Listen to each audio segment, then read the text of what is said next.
Just 3 days into the first ever Dota 2 major, we've already lost 4 teams. Today we'll see further teams fall by the wayside and others affirm their credentials for the title. Welcome to the Frankfurt major, live from the Festhalle here in Germany for day 4 of the main event.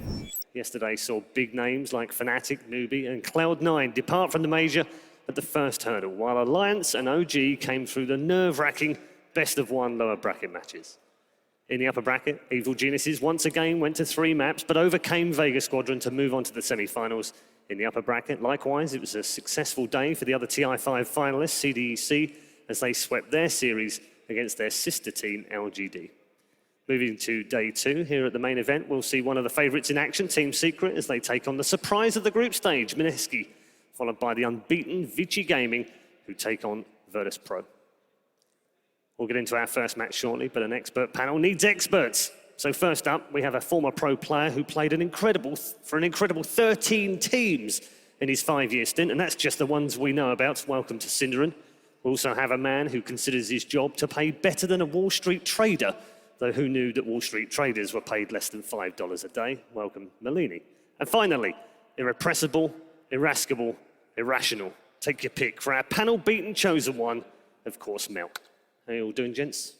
Jacob doesn't know what its description means. No, he has no idea. Happy or those 3 words, he's like, I'm not sure if that's good. I've heard it rational before. Right, you're going to go with that one? Yeah, I'm fine with it. Okay, how are you doing? Everything okay? Good. Looking forward to day 2 at the main event. Some big games in there today. What are you looking forward to, guys? I like the mix of upper bracket and lower bracket. It keeps every day nice and fresh. Yeah, keeps you confused. Him confused, sorry. Yeah, does keep him confused. How you doing, Melk? I'm good. I was good until I got on the panel again. Yeah. Well, I thought you were okay on Twitter earlier as well. Yeah. I saw some of that. Everyone is out to get me. They? You've started this trend where it's just hate on Milk. The world needs a good cause. I hope that they know that we love you, really, in our own special ways. Yeah. Okay, time to recap day 1 that was full of incident. Hopefully we can take a look at the highlights now, and these 3 men can guide you through. It started off with Evil Geniuses versus Vega Squadron. 3 maps. Vega had 3 games. We weren't expecting that, perhaps. Evil Geniuses just seemed to drop games everywhere. We kind of expected that. Did we? I picked Vega to win this match, I think. Yeah, I did too. Yeah. And Thanks for bringing that up. I think this game was Vega's to lose, and then they made a couple of crucial mistakes that EG took advantage of. But it was a great game overall. I think it was really high-quality play compared to what we've seen previously. And then they did win game 2, but ultimately game 3 was pretty one-sided. I think that was a draft win more than anything. It was a great start to the main event. I mean, first 2 games especially. It was very good. Yeah, lots of, as you said, high-quality play. And here they get cleaved down. Oh my. This was the best play I think I saw yesterday. Yeah, the Nightmare. Was it? Defensive Nightmare. I quite enjoyed the Earthshaker. Trying to think which game Moonmeander? that was. Yeah, it was a Moonmeander, yeah. Just brilliant. TP in and then just to hit him on the end. It literally caught the end of him. He was about to escape. I like that. It was quite nice. Maybe that'll feature in the highlights. Who knows? But yeah, plenty of action yesterday. Alliance Cloud9. Alliance and Cloud9 was also a good game, but it was sort of one-sided, wasn't it? In a sense, it was. I mean, it was Alliances to lose, definitely. Great play coming out from Nuts especially, and S4 as well, I feel. The entire team, obviously, they played it very safe and decisively. Yep. At OG versus Fnatic as well. That was also a good game, but again, came down to the way that OG drafted in that game. I think they also just played way better. Fnatic made quite a lot of mistakes in this game. It really hasn't been their tournament. They came off to a good start with a first game win against Evil Geniuses, but then, since then it just looks like they couldn't find their footing anywhere. Highlights for you, Ben? In these? Definitely EG Vega. I just like the high quality play from those games. But overall, in the best of ones, though, you'll see a lot more like safe picks, like Wisp Tiny, even like that. That was the play. The Alchemist outgreeting. What else do we see? The Spectre pick. Like those are kind of favored in BO1 just because teams don't like the idea of just losing out in terms of late game. But at the same time, I think the team that takes more chances have better shots. There was also a Sand King pick as well yesterday. That was kind of nice. It got destroyed by the Bounty Hunter, but I'm actually surprised we haven't seen more Sand King, especially in combination with the Winter's Curse. I actually think it's a really good setup where you can channel your epicenter and just Yes, yeah, pull up and Definitely, with all the It's Dark the Side only Winter one as Wyvern well, play we isn't see, Sanking should have. EG ran it, I think, once at ESL, but or maybe around that time. But that's, I think, all I've seen of Sand King, really. Okay, we're going to get into our first day of action, and we're going to kick things off with Secret versus Mineski. What a tie to get us going this morning. Mineski was the upset of the tournament until yesterday, Yes. until the Peruvians came marching in. But still, Mineski in the upper bracket, I think, is a great feat. Great for the Philippines, of course, and their entire Dota scene, probably one of the biggest ones in the world. So I'm happy to see that Mineski has made it this far. I think this is the end of the road in the winner bracket, though, as Secret is the clear favorite to win this, in my opinion. I'm not surprised to see them in the upper bracket, though, at all. I'm a little surprised to see eHome not perform that well in the last match, but Mineski going deep. At Nanyang, I think they actually could have went very deep. They placed like close to last in the tournament, but they had very close series with some of the top tier teams. I think out of the four matches we have in the first round of the winner bracket, this is probably the most one-sided one for me. I'm pretty confident in Secret. Mineski have been playing really well, but they're the type of team that I think Secret just figures out by looking at a couple of replays. There are some very clear patterns, obviously. Don't give them Husk or Dazzle is number one. But I do hope they bring a good game. It would be nice to see them at least take one game. Okay, let's take a look at some of the highlights from the group stage. Secret were in fine form during the group stage itself and came through that very safely. It could have been a tricky group for them, but they seem to play everything out well. They're very efficient in farming, which shouldn't be surprising, but it still is at this level. I didn't expect them to come into the tournament and still come out as high on DPM as they do. They've been having a lot of success with the Shadow Fiend first pick, except when Slaughter has still been in the pool. But this was a pretty close series versus Newbie Young. You still think Secret are like heavy favorites even after this relatively close series? I think Mineski's better than Newbie Young. I think Secret just played better later in, like after this match, I think they got better every single game. Yeah, especially the last one with Poppy's Chen. I think that was a clear indicator of Secret being ready to take on the tournament. I think they match up really well versus LGD, though. I think LG doesn't have the most spectacular early game, whereas Newbie Young and Mineski can actually dominate the lanes much, much harder than LGD can, which I think is a worse matchup for Secret. Overall, they're playing the group stage, though. There was no real issues for them. I mean, a lot of teams have had the odd scrappy game, and they just seem to come through pretty straightforward. I mean, they started out surprisingly against Newbie Young by dropping a game, and everyone was like, what? Another new Chinese powerhouse? Even versus with the anti-mage on their team, though, they were in like a 7,000 gold deficit. So that game was not as easy as EG's anti-mage game yesterday. Okay, let's talk about Roshan control for Secret in terms of the way that They are really good at doing Roche. Yeah. Probably one of the best, I would say. They almost always... The best or one of the best? I think the best, actually. They prioritize a medallion much more so than other teams, and also they always have Wind Ranger, or they always seem to get Wind Ranger, which is also really quick at doing Roshan, but they just always seem to do it at the perfect time, kind of like how Eternal Envy did it when he was on Cloud9. Yeah, they've actually merged two teams that were really, really good at doing that, the Poppy's Secret and then Eternal Enemy's Cloud9, two of the teams that had most emphasis on taking down Roshan, not only early, but also whenever the enemy didn't expect them to. So no real surprise that Secret, the new Secret, is that focused on Roche. Okay, we'll get more thoughts from you all in a moment, but we all need role models, and we all have heroes, but you might be surprised by Eternal Envy's hero and the man responsible for inspiring him to become a pro gamer. 那后来我就回了家，大概10点多晚上，我们吃完饭的时候，各都回房子看电视，他就叫我下来，妈咪叫爹地下来。他当前的时候，他是拿了一个电脑，就可以到我们这里。I knew that I would have to do it no matter what, so I just went downstairs. I told him I apologize, and I was like this is something I need to do. 他說：媽咪，我要學這樣，我要打遊戲。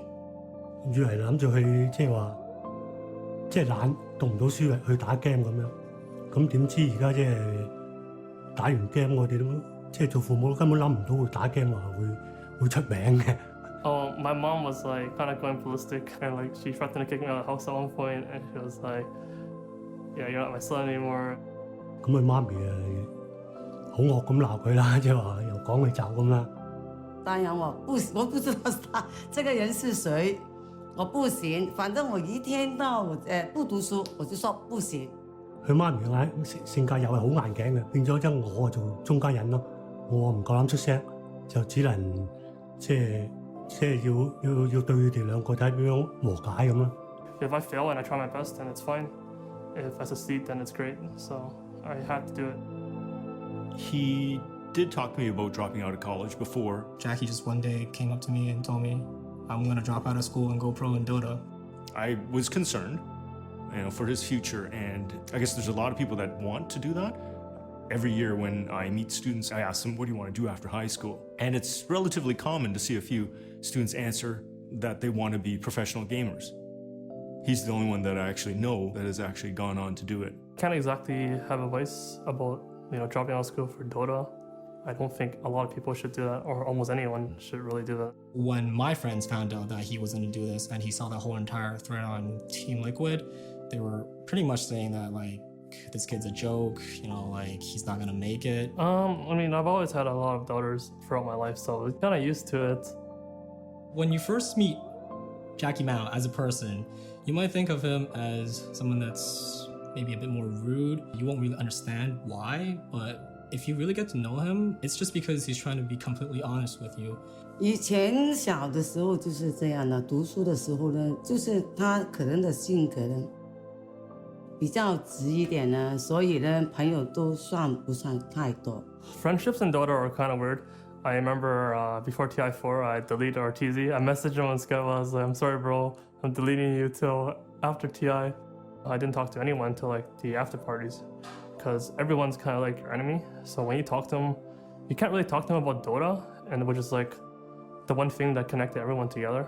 阿 Jackie 咧個性格咧就個人真係好老實，好直，同埋唔識我廣東話叫做轉彎，所以有時佢得罪人咧講咗人哋唔中意嘅話咧，請大家原諒。Dealing with people is very hard. It's very complicated. So you have to kind of understand when to talk a certain way. I think when it comes to teammates, you're going to team with a lot of different people that don't have the same sort of personality that you do. No one watches anime on my team, for example, except Pi. I feel like we will always have a bond because we all want to win, and we know we have to win together. So you can form a very close friendship through that. 现在呢，他跟人家说话的时候，我觉得好了一点点。以前呢，就是他不管你的，只有说完话就马上就走了，就是这样的。但是现在也好了一点点，但是我觉得给我都是不是太满意了。他性格就比较直呢，就有什么就说什么，但是他的性格就比较好的。I want to play this game and live without regrets. I still can't say I've done that. I have a lot of things I feel like I can improve on myself. When I'm at my best and I see an enemy that plays better than me, or they do things that I think are amazing, I start smiling because I'm stealing that. Him as a person, when he's focused and when he wants something done, he puts 110% into it. He's always been really motivated for things that he wants to do. So if he is interested, then he'll try really, really hard. 那他打游戏的时候，我真的想不到原来是这样的。现在我见到他这样，我都高兴啊！见到我的儿子又这么多人呢看住他啦，又有人叫他的名字啊，叫他亲名啊，就是很高兴啊。我要支持他了，希望他打得继续努力了，就是这样的。People relate to me because I'm sure a lot of people consider not exactly dropping out of school to pursue their goals, but doing something else that's not the social norm or not what your parents expect of you, not what your friends expect of you, but what you expect of yourself, and fighting for that with everything you have. Well, he is one of those straight talkers in Dota 2, that's for sure. And he's a man that's always very interesting to talk to. Has plenty of opinions. He's quite forthright as well. I remember that Team Liquid thread that he's talking about before he became a pro. I think I was one of the guys going in there and saying, You shouldn't do that. That's not for you. Don't drop out of school. That's a bad idea. Why would you In do, most cases, why it would you is a do bad that, idea. Jacob? What? Why would you do that? Mess with a man's dreams. Well, in most cases, it is a bad idea. Like he was saying himself, dropping out of school to pursue gaming is gonna work for like 1 out of 1,000, right? So at the time, I didn't know who he was. So the only natural advice would be don't do it. Sensible. I am sensible like once in a blue moon. Yeah, I mean, he has the faith and the courage and the bravery to make that leap, though, and he believes in himself, which I think was really difficult considering the background that he was up against. Like his parents didn't believe him. He said he didn't have that many friends, and he just didn't really have that support. So all that support has to come from within, and that's really inspiring. Yeah, absolutely is. And I mean, he's been around for four and a bit years, I guess. Original member of the No Tidehunter squad that burst onto the scene at DreamHack in 2012. So he's sort of seen it, and he's been there before, almost in a similar way with Team Secret now. It's almost like it's gone full circle for him. In which way? In the fact that he was in a big team to start with that had I see. instant Okay, yeah. success, and now he's gone to a team with high expectations. So you think he's going to get kicked later? Well, let's hope That's the full circle, right? if we're going all the way round, then Secret yes. goes full Swedish. Yes, if we go all the way round.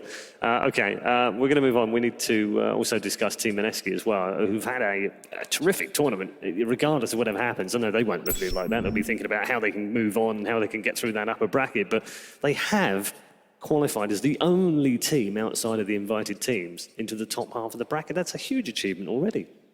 Oh yeah, definitely. And Jules especially is... That's the only guy you know. Come on. I was like, do you know who's on Mineski? He's like, no, not really. He's like, is Jules still playing? I was like, yep. Since then, I like Johnny Vass a lot as well. Anyways, Jules... Johnny back. Jesse Vash, Johnny Jesse Cash. Vash. Johnny. It's okay, guys. It's okay. He knows one more player in this lineup than he did in New It's not even the right name. Ish. Started with a J. Johnny Cash plays a great slaughter. All right, well, while you try and remember the team lineup, we're going to have a look at the highlights and you can talk us through them. Right. So, as I was saying anyways, Jules was at TI1. We haven't seen him internationally ever since. So now, 4 years later, that's an impressive feat for him to still stay with the same team. There's been a lot of drama back and forth since then. He's been in and out of the team. That's just sort of the Mineski we know. Apparently, it's also the Philippine Dota scene. A lot of back and forth. Can we start calling him Johnny Vash? Johnny Vash. I would say I'm disappointed with you, Jacob, but I'm really not. You've come to expect it. I have. So they utilize a lot of heroes very well. Firstly, Doom and Slardar, which I think is important for every team in the upper bracket. Secondly, they actually have a lot of success with Drow Ranger, which is probably the team to have the second most success aside from Virtus.pro. They run a lot of different and cool strats. And Huskar, of course. Who could forget that? We sort of expected to see Huskar take a few games, but the other teams that picked it wasn't as successful as Mineski clearly was. Although you could say it probably caught Alliance a lot off guard. It's not something we're very used to seeing in the West either. Yeah, they try to counter it with Timbersaw in the hands of Bulldog, but that ended up not working out so well for them. So, I don't know. There haven't been that many counters for Huskar, actually. Especially when you have a Dazzle and a Winter Wyvern on his team. Do they ban AA early when they go for Huskar? Because that's like the #1 counter if the enemy team has 2 defensive healing supports for him. Usually second phase, I would assume. I'm just very surprised if Alliance had the opportunity to pick AA and you see that kind of opening in a draft and you don't go for it. They banned AA around 2/3 of the time, it looks like. Okay. But they do have an absurd 100% win rate with the Huskar. I think it's he's 11-0, right, for them, I think. It's pretty, I think AA is the key pick for Secret going into this. They're also really good at playing with it on Puppy. So. Chances are they will have the AA banned in the first phase just because Secret is super dominant with it and it opens up Mineski's playstyle a bit more. Okay. There's one part of the game that we don't necessarily talk about too much on this panel or anywhere, actually, and that's the rune control. And there's one particular player in this lineup, this Mineski lineup, Bimbo, who has one of the best rune controls. I mean, just beyond anyone else in the tournament. How important is that to the novice player who's playing the game for the first time or sees these runes pops up and thinks, what are they? I mean, it depends on the trade, right? Like, sometimes you can go for a rune really easily, but you might give up experience if the lane is pushing and so forth. So I don't know in his case if he's given up too many creeps or anything, or he's just really good at timing it. But, I mean, generally it's always a great thing.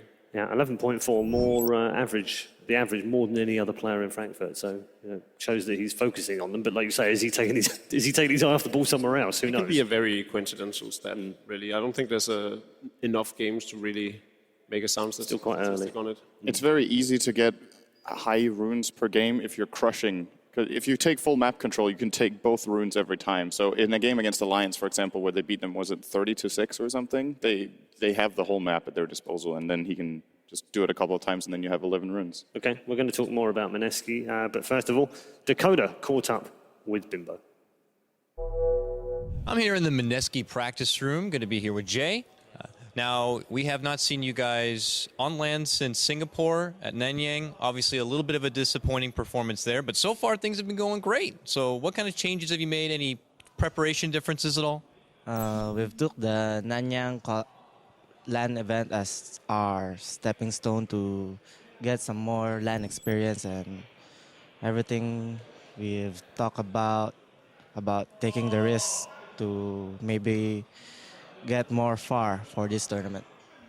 There obviously is a lot of Pinoy pride. The Philippines very proud of you guys so far. Does that add any sort of pressure onto you, or are you using that as like energy to kind of play even better?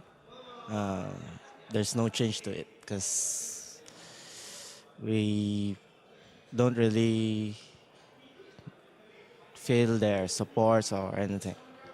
Now, your next opponent is going to be Team Secret, your toughest challenge yet in that upper bracket. What do you guys think about going against them, and do you have any special preparations maybe for them? Maybe we'll try to hit them hard at the first game. If not, we're done for it. You guys seem to be playing your own style, and it's been working for you so far. So congratulations on all the success so far, and best of luck moving forward, all right? Thank you so much for your time. And thank you very much to Dakota for the interview as well. Just very quickly, the players are almost ready to come out and join us. I was slightly confused by that. I mean, did he just diss his own supports, or did I misunderstand? He just said he doesn't feel them. Yes. Yeah. He didn't say they're bad people. He just says. No. I mean, I think the way he said it should be interpreted more as they are focusing 100% on themselves and try to isolate themselves from everything. Absolutely. So criticism and he said a bit later on, didn't he, that they're actually just going to go full steam head on at them. And, do you think that's the only way they can win this? Pretty much. I don't know how many other pocket strats they have, though. We saw the Huskar just clearly dominate the group stage. Aside from that, what else do they have? I mean, the Undying is a good pick for them as well, I feel. So I'd say going head-on strong seems to be working for them. The Huskar and Undying are typically some of the heroes that you want to fight with as much as you can.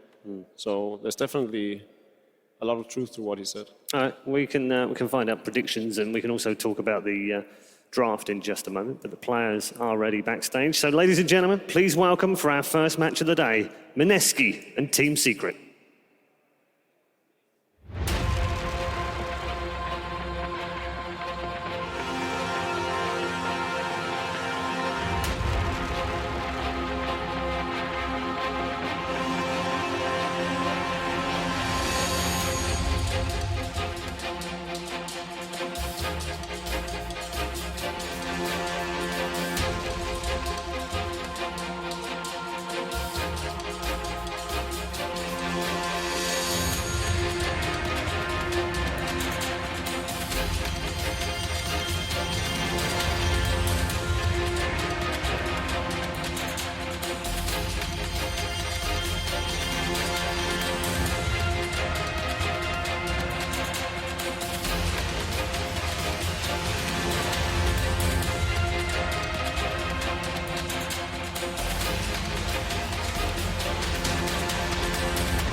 So some of the players seemingly making a hard job of finding the booth there.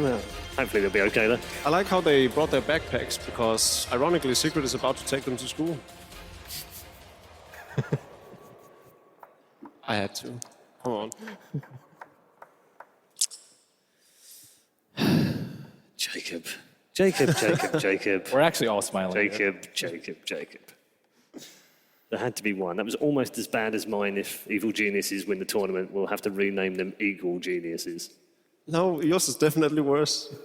I'm not sure it is. If I may say so If I may say so myself, dear chap. Okay, prediction time. Time to lay it on the line. Yesterday's predictions were pretty good, actually. Cinderin, you were good every time you were up here. Merlini, occasionally good. Malk, absolutely shocking. Shockingly good. Shockingly bad. Me, terrible. So we need to step the game up today. We need to start getting these right. There's 4 matches I had 2 today. out of 3. And as Meatloaf would say, that ain't bad, but, you know, it's not good. So we're going to start with you, Cinderin. I think this is 2-0 for Secret. I'm pretty confident, more than I've been in any of the other calls. Why? I think they improved a lot over their last match, and I think a team like Mineski, of course, were a great surprise, but they seem like a team that a captain like Puppy could pretty easily figure out how to deal with. Okay, Malk. I'm with Troels on this. What a shock. Yeah. No, but it's, as he was saying, it's very easy to read their strategy, and unless they have something like a pocket strat ready, then I think they'll be completely stormed. Okay, so 2-0 from you as well? Yeah. I'm also a 2-0. And also for Team Secret. No surprise there, which means, Merlini, it's up to you. I'll go 2-1 Team Secret. Okay, so slightly different. I think that everyone underestimates Mineski. They've proved that they're actually a good team. And yes, Secret is also good, but from every single team in the tournament, do you really expect Mineski to just beat everybody out in the group stage? No, but at the same time, of all the teams in the tournament, I don't expect Secret to lose to them. If you had said EG, I might even give them a win, yeah. I think that Mineski also plays like a really good early game, which I think is where Team Secret is most vulnerable. And they can kind of watch Newbie Young's replays and see how they kind of decimated them in the early game. I mean, my biggest worry for Team Secret is that they allow them to have a Shadow Priest Huskar lineup just because Hobby might feel overconfident or cocky in how he can approach and handle it. But you don't see him making that same mistake more than once. No, but I also said 2-0. Yeah. Which is why my concern is whether he lets it through or not. Okay. But worst case scenario, you think it could be a 2-1? Yeah. What if, just let me throw this out there, what if Mineski win the first game? Then Troels and I are both wrong. I would yes. But does it put that kind of pressure on it? I would still consider Secret the favorites even after losing the first game, but obviously not by as much. Yeah. And different lineup, I know, so this is kind of hypothetical, but we've seen this before. We were at TI.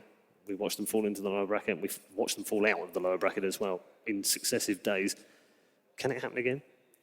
It can. It's a really fierce tournament. If you have a bad day and you lose one of your important games, then you obviously only have 1 life left. And the teams I think we're reaching the point already. If you're in the final 8, I think the level of play across the field is so high that anyone who has a really good day can beat anyone who has a poor day. Okay. Small little stat, little nugget that I found yesterday. And I don't really focus too much on the prize money side of things. I mean, we all know that the winners of TIs, the previous TIs, are millionaires already. They've earned more than $1 million in prize money. They are the only 10 in esports, by the way. And the 11th man can join them today. That man is Puppy. He will pass $1 million, having won neither of the previous 2 TIs. He won the first one. Yeah, but when the money wasn't as high. Yeah. So he hasn't won TI 4 or 5, so therefore didn't automatically get $1 million, but has earned it across his entire career. I would actually think that he had won sufficient tournaments outside of TIs to... He's just on the border. He's like 24K short. So yeah, his share of what would be top 6 money would be enough to push him over. So yeah, nice little extra stat for the day. Nox is already sitting backstage going, "I'm done, Red Eye." It's very good. Draft time, boys, for game 1. Okay, looks like Mineski actually got a penalty. They have 30 seconds less ban time. Yeah. I'm not sure what the penalty is for, if they were delayed or something like that. Maybe someone can tell us that. 10 seconds remaining. I wouldn't say 30 seconds is... I think the highest penalty is that you lose your entire bonus time. That's the highest penalty you can give, and that is harsh. Super difficult. That's what, level 1, 2, and 3? But 30 seconds is okay. That's manageable. I'm just Maybe curious it's what the happened. aforementioned bags, because I don't think you're allowed to bring bags into the game. Ooh. Maybe they delayed the start of the game because they had to go through some in-depth security with their bags and have everything checked. Took too long. Maybe. 10 seconds We remaining. will, we will find out and we will report. So they will ban out the Doom against Secret. I don't 5 think that's seconds any remaining. really big surprise. I'm curious to see what happens to Slaughter in this matchup, mainly. First band. Reserve time. Very contested between these two teams. Do you think Secret would take Slaughter if Menesky let it through, as well as their Dazzle and Huskar, for example? I sort of think Team Secret expects them to go for this all-in strategy. I think they want the Slaughter as well, so I wouldn't be surprised to see an Undying ban right now. Undying would be a good ban. They've been pretty upfront, Menesky, as well, haven't they? Been pretty upfront about the fact that they're going to go heads on. They're going to go at the jugular, and it's the way that they've played, so Secret can't be expecting anything else, surely.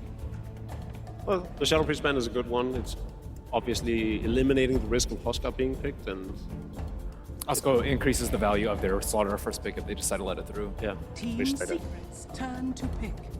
So what do we have now? I feel like there's Shadow Fiend or Bane. Undying. so Bane Undying. Yeah. So what Secret could do was do the Undying just as a pick ban. But I think it's more likely that they'll pick up the Shadow Fiend or even the Bane just to play to their own strengths. What about Queen?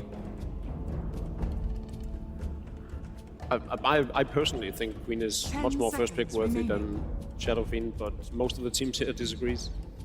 5 seconds remaining. How much has Menesky favored Shadow Fiend? Radiant matches. team pick.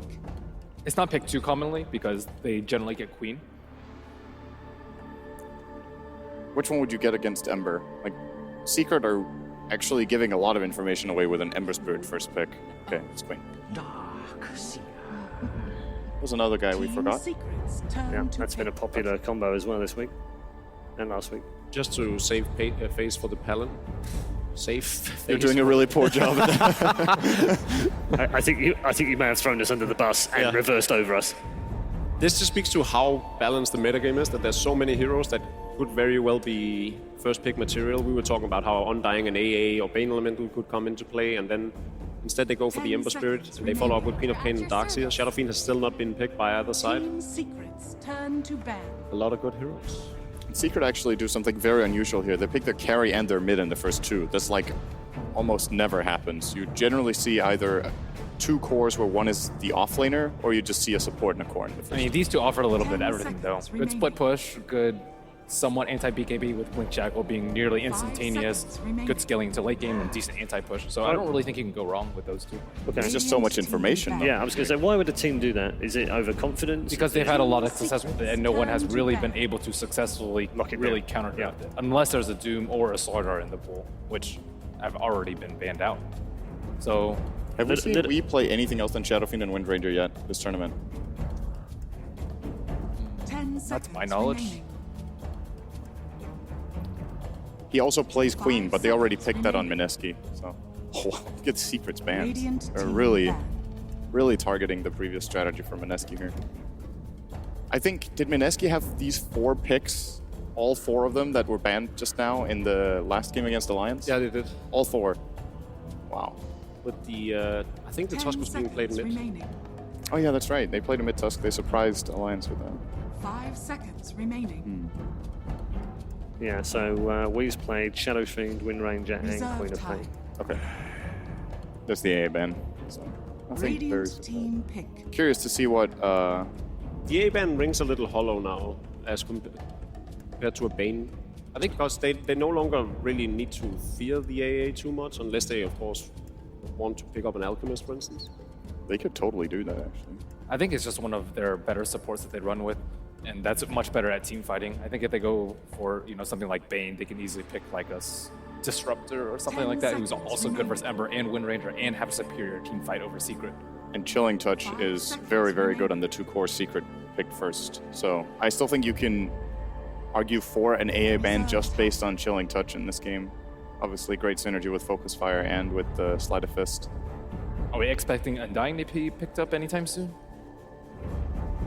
It's unusual to still be in the pool and Yeah. not banned after I don't think so. When they Second phase. when Mr. Johnny Cash, aka Jesse Bass, playing the when they picked Undying, it's been him playing it and tends to run the off lane where they have a Darkseer. Yeah, good call. Malini called that one. It's interesting that they banned AA and then took so long to find their pick. Generally, when we see teams in this phase, you ban and then you're pretty quickly sure what you want to pick, but they needed some time for this one. Disruptor is, I think, one of the supports that it's pretty good versus Ember Spirit, but there's not one that's like perfect versus him, but he's one of the best, I would say. Yeah. Aside from that, what other ones are we looking at to deal 10 with seconds the Ember? remaining. Because Ember, played by Envy, has just been consistent pain 5 trying seconds to deal remaining. with the split push. You're saying support or hero? Support. Yeah, I think Disruptor, one of the Reserve best. time. Lion comes to mind. Silencer is actually pretty strong. But Radiant then you have a team Silencer support, which I think the results for haven't been very good in general. Disruptor's only 20% win rate, by the way.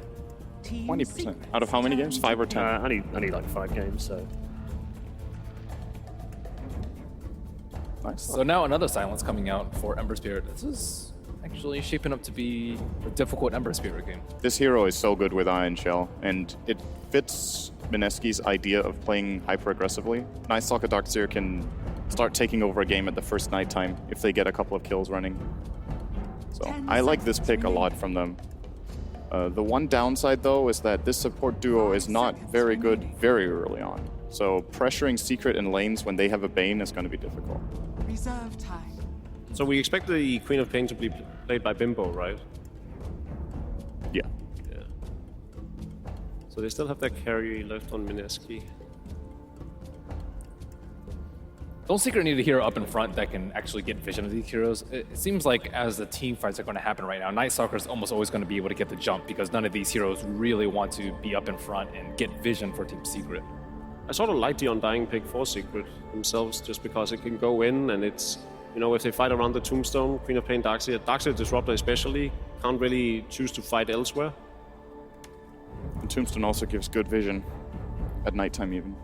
It's pretty useful. Of course, if you cast Darkness, it should still be limited to 475, is it? Can't remember. 675? Is that high? Okay. I think Ben is giving me the look. The look? You gave me the look too, to be fair. All right, this is actually a pretty good solution too. So there's some vision for you with the Hawk. Roar great against Night Stalker. The Boar is annoying too. But of course they have Surge to counteract this flow. I still think this was a very, very nice pick.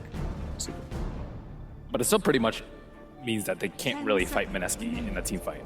Like, in the middle phase of the game, unless they have a huge lead right now, right? It's pretty much just try and avoid with Ember Spirit and the Beastmaster Hawk as well as you can and go for solo picks with the Shackle and or Grip. You know, I often think so with some of the drafts that Team Secret has pulled off, but they seem to just constantly do this kind of guerrilla tactic where they attack from several sides and still do a 5-on-5 essentially. They just play it differently than a lot of other teams. It's not your typical, right, we're running 5 guys from one side and you guys are running 5 guys from the other. Turn to ban. Do you think they needed to ban Chen this game? Was that going to be a really big problem? Because I think the reason it worked so well in the last time we saw them pick it was that their opponent had some pretty greedy lanes where Chen could just run over them. I mean, I think it works well in the sense that if you're Team Secret, you actually want to group up a lot. And 5 seconds remaining. that's the best way, I think, to tackle a Night Stalker as opposed to out farm and hope you can farm faster than he can kill you. And I think having that really nice ball of heroes with the aura, with Inner Beast and all the Chen auras and the heal, of course, I think that's actually a pretty good way to deal with it. And in Poppy's arsenal of heroes, Chen is by far his strongest as well, so... Yeah, what's left for Puppy, actually? We generally see him playing Dazzle, Chen, AA. All 3 of those are banned. Turn to pick. What else did he play this tournament? Has he even... Bane, don't know, but I'm Bane sure- is generally Pilot Eye, right? Poppy's played Bane. He played Bane too? Okay. So I like this PL pick a lot, actually, even though they're doing it into Ember. I think they are very, very strong in the early mid portion of the game, which they're looking to dominate. If they can play the PL like CDEC, I favor their draft almost no matter what secret pick. But can they? think Witch Doctor could be a decent support. That's true. That's another hero that they like. Yeah, I like Witch Doctor a lot here. 10 seconds If remaining. you're Poppy and you're looking at Mineski's team and how 5 they've seconds picked and remaining. drafted, would you have banned out the Magnus? Support Beastmaster? This is going to be interesting. Game 1 of Team Secret and Mineski is on the way. Let's join our commentary team for Game 1. Odie Pixel and Purge. Indeed, thank you very much, Paul. It is myself, Odie Pixel and Purge, that will be taking you through the first series of the day here, the best of 3 between Team Secret and Mineski. Now, obviously, Mineski coming into this one as the underdogs. Purge, have they got the draft here to take a game against Secret? It's looking pretty good. I kind of like the Phantom Lancer pick because it does counter a lot of what Secret's working with, but in the late game, Ember Spirit's good against that because of the cleave, and then they add that to Magnus, who's going to give him extra cleave. So even before he gets a Battle Fury, he's going to be able to deal with the PL very well. So I think that's why Secret adjusted their draft here and pushed the Beastmaster into a support position. Okay, I mean, obviously the PL, it's not the best win rate at the moment on this patch, but recently we've seen a few games where it has been played very well. I believe Aggressive obviously picked it up, and the play style that he used was fantastic for the kind of game it was in, and it won them the game. If they're able to play the PL in that way, do you think they can get ahead of Secret and stay ahead of Secret? It's definitely possible because they do have the better early game heroes. Like Beastmaster is weak pre-6. Wind Ranger isn't really good until the 7 to 10 mark where Shackle shots last a lot longer. I mean, if Secret can do a great job on Bane, get a fast level 6 there, yeah, they can make a lot of kills around the map, but Secret should be able to outfarm them in a lot of ways. But I think Mineski does have the better early game. So yeah, they could get ahead. They could dominate in that way, but do they have the same ability to do that Secret would when they're ahead? I also think Secret has the definite possibility to play from behind, so we'll see how it turns out. All right, seems good. Thanks, Purge. And let's get ourselves into the game. So game 1 between Mineski and Team Secret. A lot of people are going to be very interested to see how this one pans out. We have seen, of course, that Mineski, they can step it up. They got to the upper bracket here. We casted them against eHome, and these guys can be incredibly scary. Yeah, they're very talented at all their positions. They have very good teamwork. Maybe they're a little over-aggressive sometimes, but I think they can definitely take it to Secret and get at least 1 game, possibly 2 out of this. Oh, here we go. I mean, in terms of the lanes from both sides, obviously we saw the fact that Misery, with that final pick, he's going to be on that solo lane. Magnus, do you think we are going to see safe lane tri-lanes from both teams, or is anyone going to switch it up? I don't think Mineski really wants an aggressive tri-lane. While they do have the better early game heroes, they're heroes that can profit a lot from roaming. If they dedicate them in the off lane, then it would leave their carry by himself more often than not, and I don't think that's really what they want to do. It's definitely a lot better if they just do a safe tri-lane, do Darkseer in the off lane. That'll be a good zoning against the Ember Spirit, and then later on they can use their slight level advantage and slight better early game to win. All right, G Potato, he's just going to blink himself away from that one as Pilado was there. Jesse Vash just forcing back Misery away from that top rune, so going to be able to secure that one here. It's not going to be going to the mid laner by the looks of it, the side of Mineski, and in fact PL will be able to grab that one. Cuckoo taking the top, and Weehaw will claim himself the bottom, and it is of course that Weehaw Wind Ranger. We know this is one of those heroes that he's incredibly terrifying to go against, and it's going to be interesting to see how this Queen can do against him in the mid lane. They're actually doing really interesting lanes, though. Okay, I think this is Mineski predicting what Secret was about to do, because Secret has moved the Ember Spirit to the off lane, basically, and they put Queen of Pain down there. Now, if it was a Phantom Lancer in the safe lane, that's a hero that isn't necessarily going to trade amazing against Ember Spirit. But the courier getting killed here. That was with a boar? Are you kidding me? That was with the... Yeah. Okay. All right. How do you even do that? That's amazing. Yeah, Puppy's turning up today. And, well, already bottom lane, Jesse Vash just trading hits with Envy, and Envy was going to get the Void Star on him, and in fact, he's in a bit of trouble here. Moving forward with a Thunderstrike, he's going to get fairly low. Pylite die, trying to do what he can to save Envy, but he's going to give his life up. First blood there to Mineski. They do save Envy, but nonetheless, Mineski still getting the kill. So that's going to put Quap really low. He's got to be slightly careful here. There's a small chance he could die, but he's got enough tangos where he should be able to heal up. Yeah, look at that, down to 50 HP. Pi can zone him so easily. He even has to defensively blink. He can't even stand in his lane here.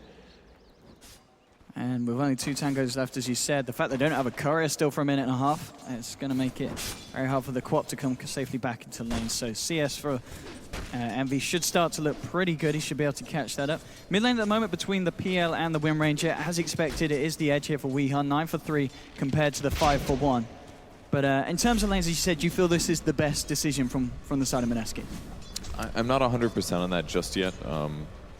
We'll see how it turns out, because obviously they did just get a bit of an advantage, but they invest a lot in early items like boots and null talismans, so they don't have as much regen as a hero typically would. They might also contest the rune here. We'll see.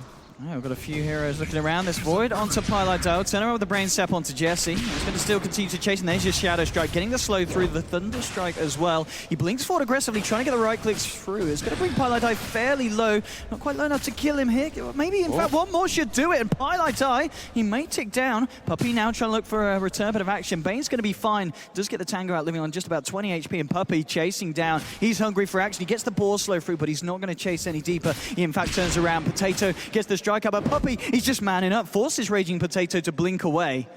And Puppey at the moment causing a lot of issues for Mineski across the map. Yeah, just the Stout Shield and your basic 4 armor, and Beastmaster is very happy to trade. He does 68 base damage on average as well. And it's not a huge range, so he can trade very well against these guys. He is getting a little bit behind in terms of levels, and they also re-sentry the pull camp as well. So the 2 supports here on Mineski aren't going to be able to get very much from that lane. Is this the worst, though? I mean, they could maybe sacrifice Quap a little bit, but in the off lane, Darkseer is going to be doing really well. And in the mid lane, seems like PL's doing just fine. 15 CS matching Weehaw and the Wind Ranger. So I feel like they should maybe roam with their supports a little bit. It would be hard to kill a Wind Ranger, though. So maybe it is better just to go back to the tri lane and keep fighting. And bottom lane, they've got to be very, very careful the side of Mineski if they come out. And, I mean, as you were saying in the mid, the PL, he's done a great job. He's 18 for 4 now against the 17 for 3. Yeah, he's not the worst mid hero, actually, because any harass you take, you're happy to spam Lance to zone your opponent a little bit. I think that's pretty good. If you ever want to go aggressive, you can use Phantom Rush. Oh, initiation on bottom. There's your Nightmare setup. Envy's going to move forward. He gets the chains onto Poe for the heroes. They'll look for Jules first and they'll find it. That's going to be the first kill. Jesse Vash now coming in with a TP.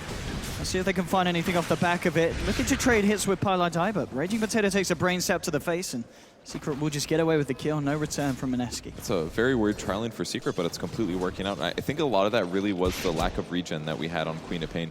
If she had a salve that one time they got the first blood and she was able to the shackles there, and look at this. He's trying to go for the deny, but doesn't manage to deny the rune. It's still picked up, and now Weehaw could be in trouble. Cuckoo trying to chase this in. He's going to try and walk this off, Weehaw. Should be fine. Feeling a lot of aggression, and that's, of course, Weehaw with the empty bottle, and Cuckoo now with a top one. Envy is going to find himself a regen down here. That'll be really good for him. Looks like he might let it go to the Wind Ranger there. But she just wants to... Jesse Vash? Jesse! He chickened out. I feel like he could have gone for that. Neither of them had mana. He may not have known that, but that would have been big. I really think they did need more regen, though, because after you get a kill, if you're put down to low HP and the support respawns, in some ways it's good for the support. Yeah, you gave them gold, but you show back up to the lane, and this is the first time Queen of Pain has been full HP. If she was able to salve instead, they could have pressured Pi. They're going to try and go again, but there we go. The Nightmare toggles up, it still gets the chains down, and they've got the damage. They'll take down Raging Potato before he can blink away. And a second kill for Secret on this bottom lane. It's a good try by Jules. He put the Nightmare on himself so that Queen of Pain could get away, but the Syrian Chains came just in time, and no blink there means that Queen of Pain gets punished. So in a lane where you thought maybe Eternal Envy was going to die a lot, he's actually getting an advantage here. He's got 21 CS, he's got a kill and assist to his name, and Secret's got to be really happy with this, especially because on the other side of the map, Misery has a lot of levels. He's up to 6 now, and that means that he's going to be able to get a lot more done in the early game from a ganking perspective, and he's going to have a lot of extra levels of Empower. So Envy's doing well. We have on the mid lane, Weehaw's trading at least evenly, and Misery's going to have way more levels than normal, which means it's going to further accelerate Envy. This is looking like a really good game for Secret right now. But at the same time, considering how a lot of people would have had a perspective of Mineski going into this one, they're stepping up to a level that's shown to be even equal to Secret at the moment, because they're not getting crushed in these lanes by any means, and they are managing to keep up at a certain level. Yep, but I think their mid-game outlook is not looking as good because of the farm that Secret is getting. So, yeah, they have some interesting ideas, and things are working out okay for them right now, but it's definitely looking like a good Secret game for the mid-game. Okay, Cuckoo's going to look for the rune here. We'll see if he tries to go for it. Both Puppey and Envy are there. He's just going to man up and fight, and he'll get the rune as well. Takes it. Now Jesse's coming in. Throws down the void. Cuckoo fairly low, but he'll be able to doppelganger up to the high ground. And he's going to be fine, and again, just gets away with taking the rune from right under Secret's noses. I don't know if I'd say gets away with. He lost 400 HP here, which is... He's got the bottle filled up. So he ran to a rune, he lost all of his HP, which is now countered by the fact that he gets a bottle, but he could have had that HP without being there. So really all he did was chance dying and get a bounty rune, which is, you know, he could have stayed mid and got equal farm and had the same HP. I don't know if doing that was necessarily worth it. If they had a bottle, yes, and it was actually. Oh, Misery. I will pretend we didn't see that one. That was... misclick? Yeah, misclick. Oh, that's unfortunate. Not great from that. Envy did have a bottle, though, so he was countered, and that's pretty big. So no bottle for Eternal Envy. I guess it was worth it after all. Level 4 in Queen of Pain now. She's got boots and a bottle in the base. And Disruptor's still sitting behind, just in case she gets in trouble. Puppy picking up level 3. Actually getting 2 levels of Wild Axe is a little interesting skill build here. A lot of players will be maxing out Wild Boar, even when playing a support Beastmaster, but Puppy's seen a bit different here. We can see at the top, the side of Mineski were looking for something, still trying to use this nighttime, but there's that lane wall from the Dire, so Secret are well aware that Night Stalker's up there, looking to dive with the shell. They're going to actually send the Night Stalker now bottom, see if they've got any better luck against Envy and Puppy. Got 3 of them there. And there we go. Envy's trying to lead in himself with the Axe as well, bringing Raging Potato fairly low, but Jesse Vash is coming in. They get the Void down, and there's the Glimpse pack as well. Do they have the damage? And they do. They'll take down Envy there, Mineski. And mid lane as well, Weeha just getting pressured back. And Mineski keeping it even on the board, and that's a big kill to get. Yeah, and a really good gank, too. That was cool. They put Iron Shell on the Night Stalker. He teleported to the bot lane, I think. Otherwise, there's no way an Iron Shell could get across the map. No, it's right, because he was up top. They saw him come into lane from the ward, and then he just hid in the trees, TP'd from the trees behind the tower, so Secret still thought he was top looking for the kill. Yeah, that's really smart. That's reading the map, basically thinking they probably had an Observer ward in the area. And sometimes one of those ways where knowing that they have vision can really help, because you can trick your opponent like that. Haste Rune picked up on Queen of Pain. She could maybe pressure Puppy here, but very high chance he gets out. I'm still a little confused how the Boar killed the Courier. I know he does piercing damage, so maybe the Courier has unarmored or something, so he took bonus, because a regular Courier has 100 HP, you know? He would have had to hit it like a lot of times, so I never knew you could do that with the level 1 Boar. It's a pretty cool trick. Mid lane Pilot does come in to try and help. We are top lane, moving in on Ryo. He'll vacuum back Misery. He goes forward with the Stewart, and there's your RP. This time it will connect, and they should be able to find the Darkseer there with Remnant Burst from Envy. Secret are able to find a kill this time with the RP. So yeah, 47 CS on Magnus here. He's level 8 now. He can basically gank passively because he's ahead of his opponents. He doesn't have to worry about dying like a typical offlane Magnus. I could definitely see Misery doing some great things this game. I mean, in terms of you talked about the mid-game before, that's really going to be the go time here for Mineski, you feel? It was supposed to be. I don't know if it'll happen now. Night Stalker's 4 in 9 minutes. Disruptor's sitting at level 4 as well. They never got control of their pull. Secret blocked it twice in a row with sentry wards. Normally they just put 1 sentry down, but that means you only have to wait till about 2.5 minutes or so to end up pulling again. Instead, now this is the first time I've seen them start a pull here, and it's 9 minutes in, and their supports are definitely under-leveled, and they're both supports that kind of need levels. Like Night Stalker, you can get away with maybe being under-leveled, but as soon as Disruptor hits 6, you go around the map and you start getting kills, and they've delayed that massively, whereas the hero in the safe lane on the Radiant side, or the Dire side, sorry, was Misery on the Magnus, so he's already set up a kill. So they're definitely behind in their gank potential, and with Queen of Pain dying once in lane as well, you know, they're a little bit on the back foot. And I mean, just looking at the 2 cores that Mineski have got, this Queen of Pain and PL, you look at the side of Secret, they've got a lot of ways to catch these mobile heroes out. Yeah, they do Blink Dagger on Wind Ranger, which will eventually come. They can do Blink Shackle, they can get a Blink Dagger rush on Puppy, get a Roar off, things like that. There's a lot of good ways that they can catch. You're completely right with that. Actually, all 5 of their heroes can catch, essentially. It's going to be a little scary for Mineski when Secret get aggressive. Bottom lane, Bane's coming through. There is a Sonic Wave available, and Raging Potato might go for the straight-up kill attempt. There will be a Nightmare, though. That's going to hold him back, and Highlight Eye should be all right there. So Raging Potato just trying to wait for that opportune moment to get the Sonic Wave through, but it's not going to happen for the time being. It'll force Bane back, and he's got bottle charges anyways, so no big loss for him. Continue to pressure the tower a little bit. Well, this is more like the beginning of the pressuring of the tower. Try to catch Darkseer up a little bit on the top lane. I'm sorry, not Darkseer, Night Stalker. Darkseer is actually level 9. He's having a great game up here. All right, working, of course, towards that mechanism. And as you said, Jesse Vash hanging up top, but probably won't see him look for anything more across the map until nighttime hits again. He's trying to build up his urn. Radiant's middle tower Weeha just seeing what he can take away from Cuckoo, just clearing up the jungle camp. I mean, on this PL this game, would you expect to see pretty much straight up Diffusal Rush? Yeah, I think Diffusal Rush is super good this game. It counteracts the Windrunner's ability to get away, basically, because as soon as she uses Windrun, you just slow her. So that movement speed advantage she would get would be a little bit lessened. It also can remove Ember Spirit's Flame Guard, which means that he's not going to be able to do damage to the illusions as fast. Oh, bottom lane, there's your Sonic Wave. And Puppy, He might just tick out. He's going to look for the TP back, but I think he's gone. Oh, no, great just in TP. time. And now Misery with the RP. He's looking for the return kill. Potato will get the blink out. But indeed, that TP just getting him back in time to get that fountain regen. In a very close call for Puppy. That's quick decision making, basically. He knew there's no way that I'm going to survive this unless I teleport, and he made the TP. Really nicely done by him. And that wastes the quap ult. They did lose an RP in the exchange, but again, Misery's still super far ahead compared to most offlane Magnuses, so he's going to be absolutely fine. He's getting kind of close to his blink dagger. Yeah, Phantom Lancer definitely will go for a Diffusal Blade. We're going to see Darkseer after he finishes a mech go for a blink, most likely.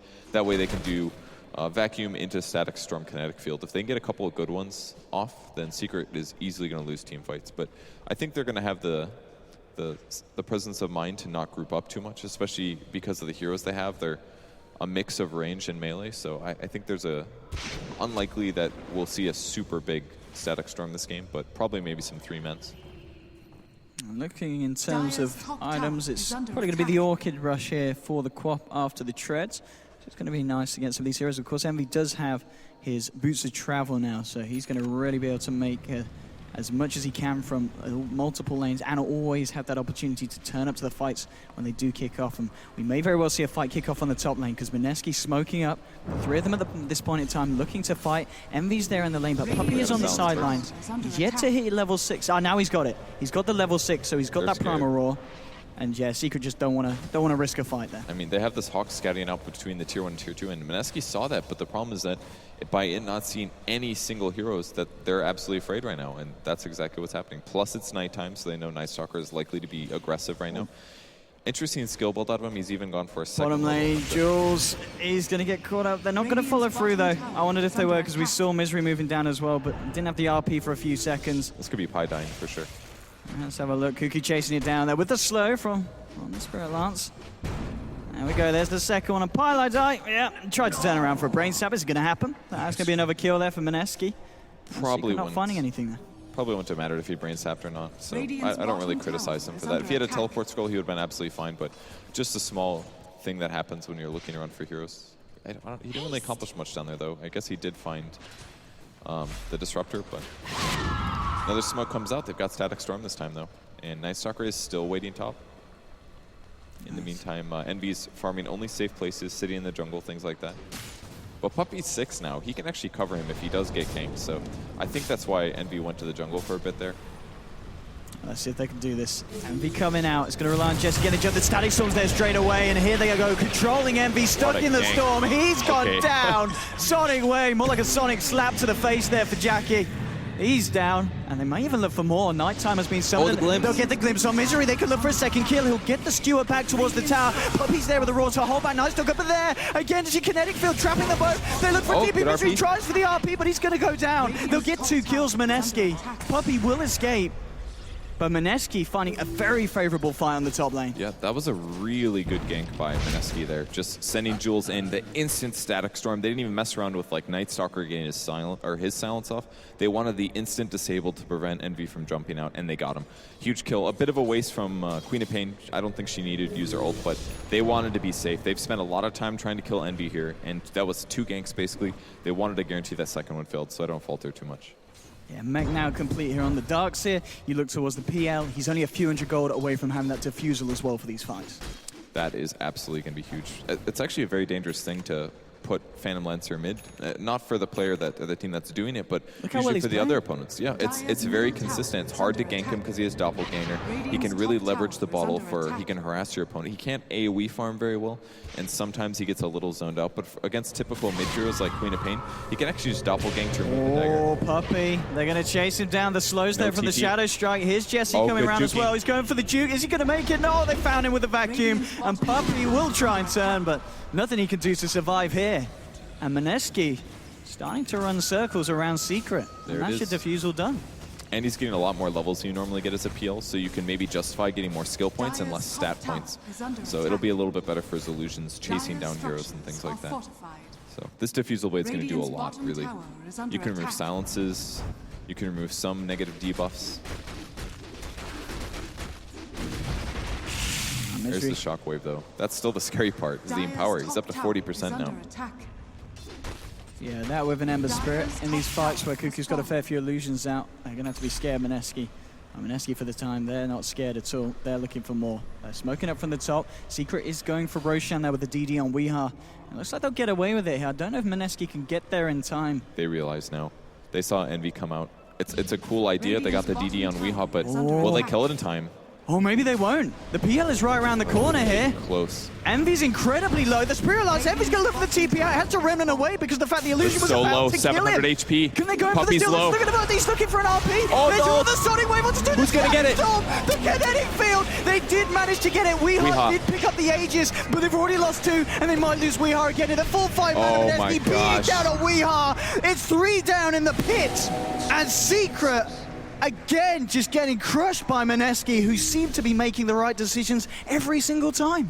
I think that was a Secret error more than it was Mineski. I mean, Mineski played amazing to smoke at that point, but they just assumed Secret was hanging around the mid tower. But as soon as they saw Envy down there, they knew they're trying to sneak a Roche, and they thought they could get away with it because of the DD on Weeha, but it just was not enough damage. Roche got so low, but then they're out because so many heroes had to stop attacking. Ember Spirit had to stop attacking, you know? And Puppy as well. Puppy got down to low HP. They were just asking for it at that point. If Mineski would have been really passive there, yeah, they would have been absolutely fine. They would have got the Roche. They would have got a big advantage. But that going to Mineski here is very, very dangerous. I'm just looking at Cuckoo as well. So now he's got the 1200 on top of the Diffusal. If he gets another big item out, he's not died yet at all this game. And he's been playing very, very safely. Now they're going to look for Envy on this top lane here. If they can get the silence through for Jesse Vash, and straight away with the Remnant Well. If they had like a Quelling Blade or something like that, they could have gotten that kill, but they were just slightly too far away based on the tree's positioning to get that kill. Might get caught here. They'd love to find Cuckoo. The Shackle isn't going to quite latch the Haste range. activate. They're chasing this all the way down. 3 of them, 4 of them, in fact. He's fine. They can fight this. Oh, wait. Pilot Eye. Is he going to get the grip? If he gets the grip, it's over. He's out. And now there's TPs incoming from the side of Mineski. It doesn't look like they're going to try and turn. But again, drawing a lot of tension and a lot of time from Secret to that top lane. Yeah, not the most dangerous thing, because if he did get Searing Chains, another thing you can do with Diffusal Blade is remove that from yourself. So he's got a lot of counters to Ember Spirit other than the cleave damage that's going to come from him later. So I would probably grab a Manta here. If he doesn't want a Manta and he'd rather just get a lot of HP, something like a Scotty would be good too. We've got Misery and Pilot Eye hanging around. Misery does, of course, have that RP back available. Jesse Vash hiding in the trees. And in fact, well, just 2 enemies hanging out. Not aware of each other's presence here at the moment. And they're just exchanging. I mean, they look like they could be friends. They both look pretty evil. Oh. No, they don't sense anything. Oh, he's going to see him now. Oh, he's in perfect positioning.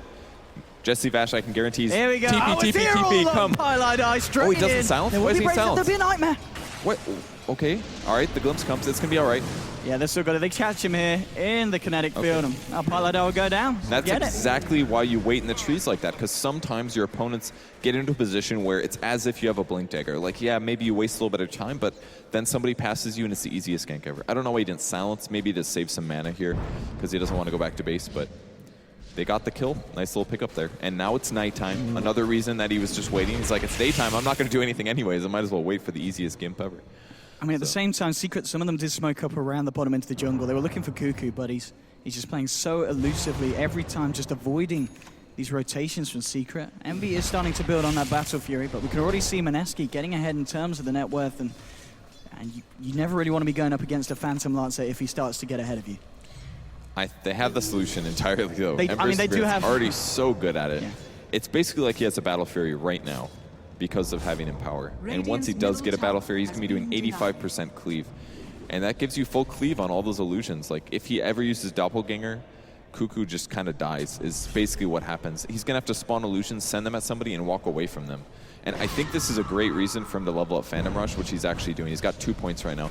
And that's basically because Phantom Rush, it's an amazing skill, but most PLs don't justify leveling up because they just feel they need more HP, they need more agility for damage on their illusions. But because he has such a level advantage right now, I absolutely agree with this. He needs to spawn illusions and he needs to run away from them. Because every time that Envy uses Sleight of Fist, they're all going to take a stupid amount of damage, and him as well if he's in there. So spawn illusions, let them continuously chase down opponents on that 4-second Phantom Rush cooldown, and he can get away until those die, then resummon the illusions. Oh, he was so close. He was on the right track there, Raya. He looked for the vacuum as he knew that Misery would blink back and TP, but it was just a little bit slow off the mark on it. Oh, we all might catch someone. He's got a DD as well. Definitely has kill potential. Beastmaster is just going to go for the typical Necro build. Won't be seeing the fast blink or anything like that. The Necro would allow him to solo kill, so there's a lot of justification in that. And of course, we're going to see Night Stalker start to work towards that Aghanim. It's not going to be the quickest of times, but as we just saw, Aghanim's, of course, done on your Wind Ranger. It's going to also be the next item by the looks of it for Raging Potato as he picks up his point booster.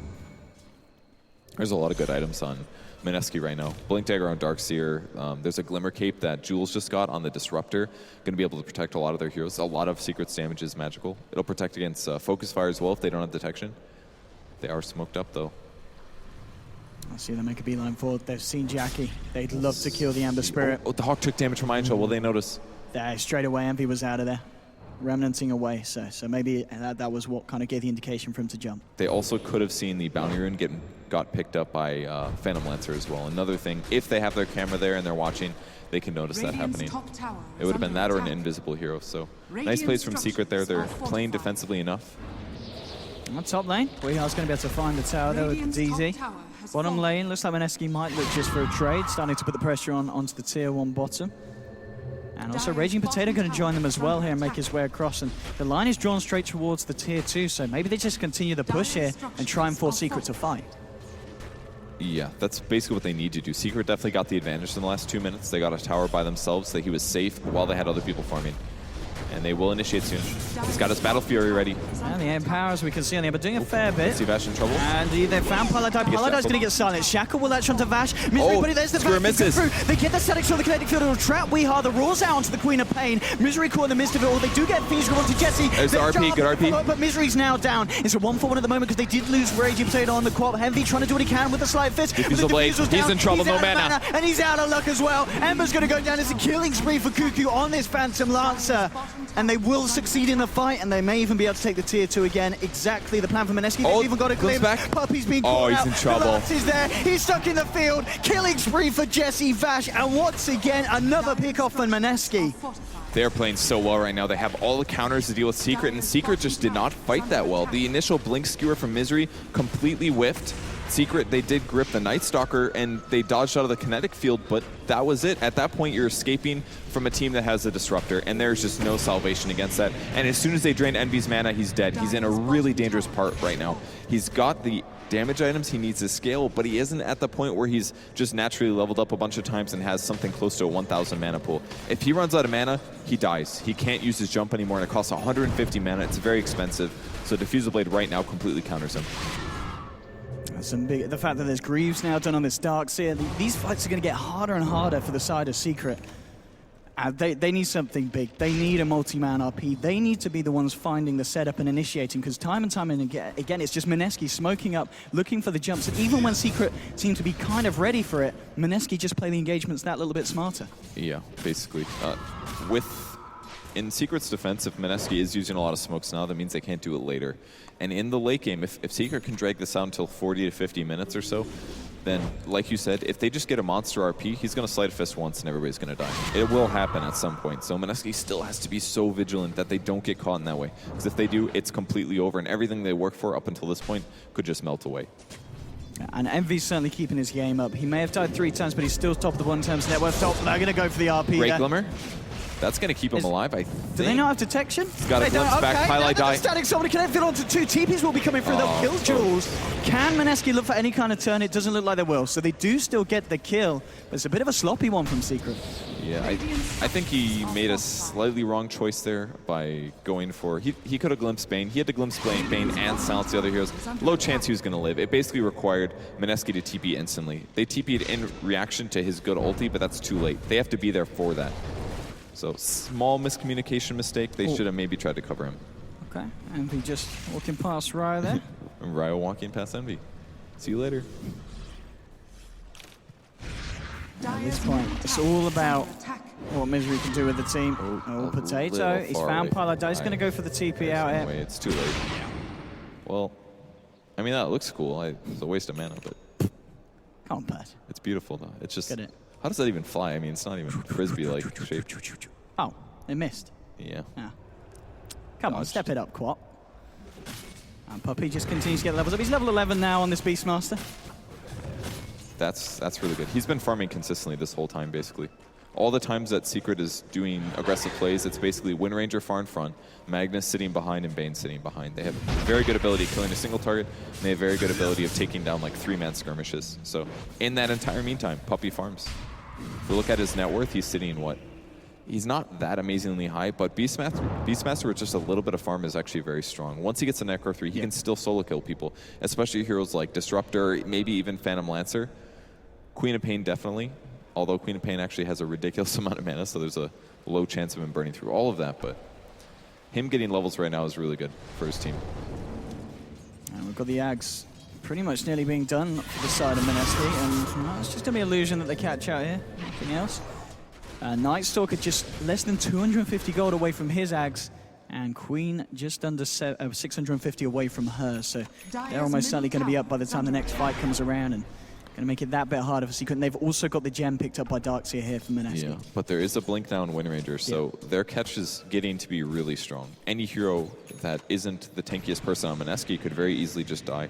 Especially if there's 2 heroes, anybody dies. Wind Ranger +1, anyone on Mineski dies. This is where things get scary because Secret basically only has to commit 2 heroes, and right now it's Bane and Wind Ranger. Whereas the other 3 heroes, they can farm, they can stack, they can go split push in other lanes. So it's scary for Mineski to passively farm. For them even to set up a gank against Wind Ranger, it could easily turn around and have them dying. So they've got to make really good decisions from here out. There's a lot of money on this Ember Spirit, Envy, and he's going to invest straight up in the BKB. So I guess he does have the damage output from the Empower. Just keeping himself alive, as just getting a couple of Sleight of Fists out in these fights that's what's going to be important for Secret, really keeping the Ember alive. It's basically protection against Disruptor ulti is the main thing. And as well, the Orchid. He could buy a Manta stop, but Manta doesn't cover him against Disruptor ult. And Manta doesn't help him that much against Diffusal Blade, because, yeah, you can mantle off the first Diffusal Blade, but he's just going to slow you again right after. So he basically has to get a BKB just to make sure that he's survivable against Disruptor ulti, because if he ever gets caught, dead. With BKB, he's got some solutions. So while it does slow his farm a bit, the HP is nice, and maybe a gank on him will come now, but he, again, still has that BKB. I mean, Potato might be able to force out the BKB here, potentially, if he goes for the Orchid. They don't even have stuns on their team, if you look at them. There's actually... That's true. Other than Vacuum. You got Vacuum. It's all about the control with the Disruptor. Stun. The Darkseer into Disruptor really in these team fights, and obviously Jesse Vash with the Crippling Fear and the Void to lock someone down. But you're right, there's not a lot of interrupt. There's not even like an immediate solution. Maybe they could get Bash Ram Phantom Lancer. It's not a terrible item now because your hero does a large amount of damage, but I don't even know if that's the solution. Jesse Vash almost breaking smoke. They spot Eternal Envy, but it's only Envy. Those illusions just died. That was incredible. This BKB was such a great pickup by Envy. He completely read the situation. They don't have a solution for it. The only solution is ignore Envy. Oh, get the Shackle kills, no Shackle. Shackle. And he's going to be able to doppelganger right here, so Puppey's going to have trouble finding a Primal Roar onto someone. Need to kill this Hawk. All right, Hawk's dead. Vision is way better from Mineski now. There's the Glimpse glimpse back. Bringing Puppey back into the kinetic field. They interrupt the Roar there with the Void, but now the Shackle will catch onto Jesse Vash towards the top. Here comes They're the looking to vacuum. try and bring it down. Oh, he gets tanky. They get the silence up to Weehaw. Sonic Wave as well, bringing him low. Envy's trying to move through, but the Guardian Greaves have been popped. He's stuck in the Static Storm, but there's your BKB coming out. Puppey's already going to go down. Envy will find the return onto Darkseer, but Weehaw falls as well. It's a 2 for 3, and Kuka's still trying to fight. BKB still on Envy. There'll be the doppelganger trying to rearrange himself. Oh, the damage. There it is. There's your cleave damage. He might die solo. Glimmer Cape just about the remnant. Oh, it gets him. Double kill for Envy. He finds it, and now the slide, the change onto Jules. He may have lost 3, but Envy's doing his best to carry his team. I can't quite get the last hit onto Jules. He will get glitched back. And the TP out with the looks for the TP away. Ends up as a 3 for 3 purge. That was a really big fight for Secret there. That 10-second BKB felt like it lasted for way longer than 10 seconds. Oh, is he? That was close. I don't know if he would have killed him, but he would have got him low for sure. He could kill him right now. He doesn't have BKB. Oh. He doesn't have the mana pool though. Okay. So yeah, Envy's going to be all right. Not enough for the Sonic. Okay. What a good fight though. He basically killed the Phantom Lancer. You saw it there. He used Doppelgang. Boom. Sleight of Fist comes. Goes down to 10% HP. Good attempt at the save there with the Glimmer Cape, but it just wasn't enough to keep him alive. And they lost the gem there, which means Night Stalker's really big vision advantage is going to be a little bit harder to control. Now, when he pops his ult, it still is going to reduce the advantage of Secret, or the vision advantage of Secret, but losing the gem is definitely a big loss. They're probably even still on cooldown here. No, they could buy another one, actually. Okay, Paladar will be able to limicate that one off. Raging Potato came through, but couldn't quite get the slow up. And also worth noting as well, that a bit unfortunate de-warding attempt there.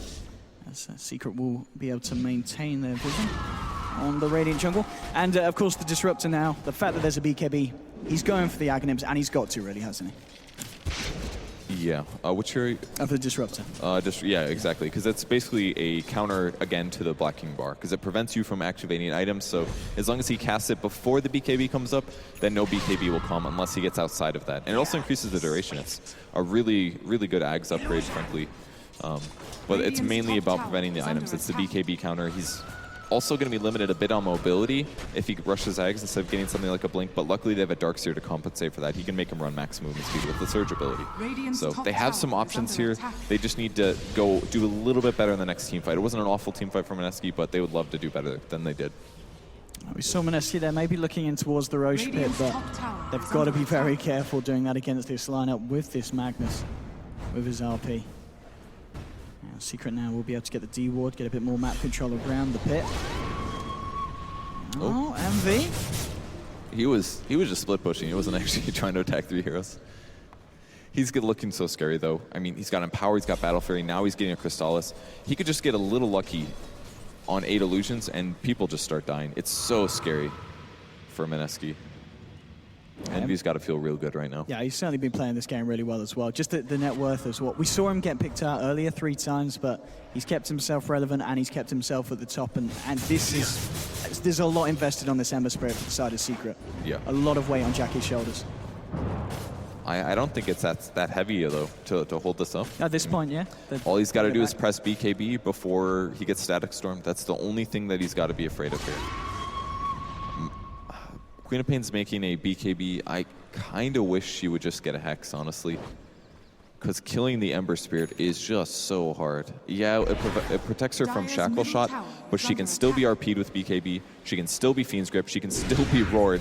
There's 3 good ways for them to deal with her. The one thing that she's really countered by, though, is Searing Chains. So you can justify BKB in that sense, but man, they need some lockdown, and they need to start killing Jackie. I mean, Envy next with this big influx of gold. I guess he just finishes off the Daedalus here for the Ember Spirit. Yeah, that's definitely the straightforward way to go. And then afterwards, it's not crazy to go another damage item. Probably MKB for sure will be the next item, since there is a bit of evasion on Phantom Lancer. He may be going for a Butterfly, but I think it's probably better to go tanky here. And I don't like Heart this game. I think he needs to continue to scale for damage, kind of. With the same thing said, if he ever gets a Doppelganger off and gets Sleight of Fist right after, he kind of also needs to be able to back off and heal. So it's a hard item choice here for Cuckoo. And here we go. Secret, nicely timed with the smoke as well. Waited for the PL illusion to disappear, and then they go straight to work. Mineski themselves, they are making motions towards the pit smoked up, but it's not going to be quick enough. Secret have got more than enough damage. They'll take Roche. I don't think Mineski will necessarily want to try and fight this Secret. It looks like they're not going to give them the option to. They back up, hanging around by the Secret shot, maybe seeing if Mineski did continue with a smoke up there. But they're just going to head back to lane Mineski and not look to engage at this point. Yeah, they're scouting with their Necro Archer, and they're just hoping to catch Ember Spirit if he ends up coming bottom, basically. That's the best thing they could do. Especially if he TPs to the lane, for example, they could... Well, I guess they can't even Static Storm still. They still don't have the Aghs on Disruptor. It's not like he's farming much. The only way he gets this is if they take a fight. The only way they win a fight is if he has an Agh. So they're in this like weird conundrum right now where they don't really have any of the solutions. They need to get solo picks, and I don't even think they want to take a full team fight. And I don't even know if killing Ember is the hero. Go for anybody else. But same thing goes. Wind Ranger has a BKB now. Their draft really limited them once the BKBs came out, and I think they just didn't get quite enough out of the early game. I would say it certainly gets to the point where Secret's looking very scary, and we can see in the net worth how any kind of early lead has now been negated. It's pretty much neck on neck between the two sides. And XP starting to swing over in favor of Secret. It's all going to be really down to this next fight when it does kick off. Who's going to be able to set the precedent and start to get that momentum really going their way. But as you've been saying, Purge, it certainly feels like Secret have already started to do that. Disruptor backing off. Hey. Was that you? Me? Yeah. It sounded like me, didn't it? It did. Misery going back. Was that back? you, Purge? Yeah, it was me. That was you got me. I was just trying to put it on you. Well, 36 minutes in, 16 for 8. We saw a lot of action at the start, but Secret has certainly managed to slow it down, which is wow. Looking at the numbers, favoring their lineup. It's time to ramp it up. Go time. We're looking for Potato. He gets the BKB out just in time. Ezra is a little bit slow there with an RP potential follow-up, so Potato will get himself out of this one. That's going to be the 10-second BKB now gone. He was hoping for a rune to get full HP, but see, that's the issue with BKB. I guess if he had BKB there, he was perhaps dead, but they just really don't have the solutions. Maybe it was just a poor Orchid game, honestly, if you think about it. They already had a Night Stalker. Do you really need to protect or to have that counter against Ember Spirit when he's very likely to go either Manta or BKB? You could definitely criticize he's moving in, we are, but geez, he has got the glimmer here. He's got the gem in range, so it's going to be fine. Here it comes. Okay, Glimpse BKB. getting the static storm out, so we will be glimmer caped up, and as you said, does still have the BKB here. And try and jump forward there. He's going to bring him pretty low. In fact, he might go down and lose the Aegis here, and he will. But as you said, just saving the BKB for the next fight. If it does continue, Secret still hanging around here, ready to go if Mineski want to bring it. But Mineski, it looks like they're going to leave it. They've got a bit of pressure going on the top lane from the Darks here, and the rest of them are just going to hang in the base. It's Jackie TPing back up. He could basically stop the split push and show back up again. I'm sure he has a remnant down. Yeah, he does. Yeah, I think that's the main thing we can criticize Mineski for right now is the fast Orchid pickup. The problem is that Orchid builds up so much better in the early game for Queen of Pain. Whereas if you go Hex, it's very expensive. You have to buy like a 2,000 gold item and another 2,000 gold item. But it would leave Mineski so much stronger right now. I'm not sure if they'd have the same position if she didn't have the Orchid, but I feel like she didn't get that much value out of the Orchid in the early game. It was useful in a couple team fights, but it may have been better to just go team fight with your team a lot, maybe go Hex, because they just have no solutions right now. Well, we're going to try and look for Weeha. Yeah, they'll force the BKB out. Weeha maybe looking to turn, did try for a shackle shot. Simply just going to get himself out of there. That was the 10 seconds, so Orchid paid off in that way. And eventually, when those go down to 5s, Orchid will be good again, but Envy just does so much damage now. Daedalus, Battle Fury, and He's Power. got so much.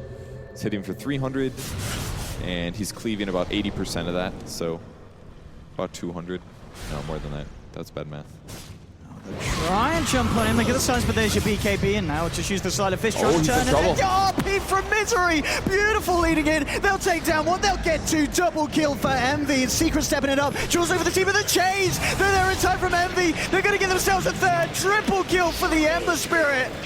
And Secret finally turning up in style there on the bottom lane. Yeah, that was a huge RP from Misery there, canceling a TP and guaranteeing the Queen of Pain kill. She was probably dead anyways because she had like 3 seconds left on Blink and she'd already used her Black King bar. And she only has 9 armor, you know. Envy is happy to hit her in a melee combat, so she initiated, bad choice from her. They weren't going to kill Ember Spirit. Yeah, they're trying to waste BKB, so they just lost 3 heroes. Look at that. Light damage, yeah. The cleave is too much for Kuka. Paladin will be there. Can they find the right one? There's the Feast Grip, but they lose the roll. They get unlucky again. They don't get the roll twice, and now he's doing it. He's looking for Paladin. They might get got him. So he gets out. Secret try their luck twice. Okay. They're going to try their luck again. 3 times unlucky here for the boys. Now they'll try and move forward. Has he not got double game here for a second? The shackle shot, but the power shot's off the mark. Weeha! Oh man. It was a great dodge from Cuckoo there. As soon as he went out of night vision range, he went up. That power shot literally dodged everything there, that PR. Yeah, that power shot definitely would have killed him. Great item build thus far. The Talisman completely paying off there. The Wind Ranger wasn't able to kill him. And he is going to be going for a heart. He's all about the HP at this point. The only way to survive the slate, basically.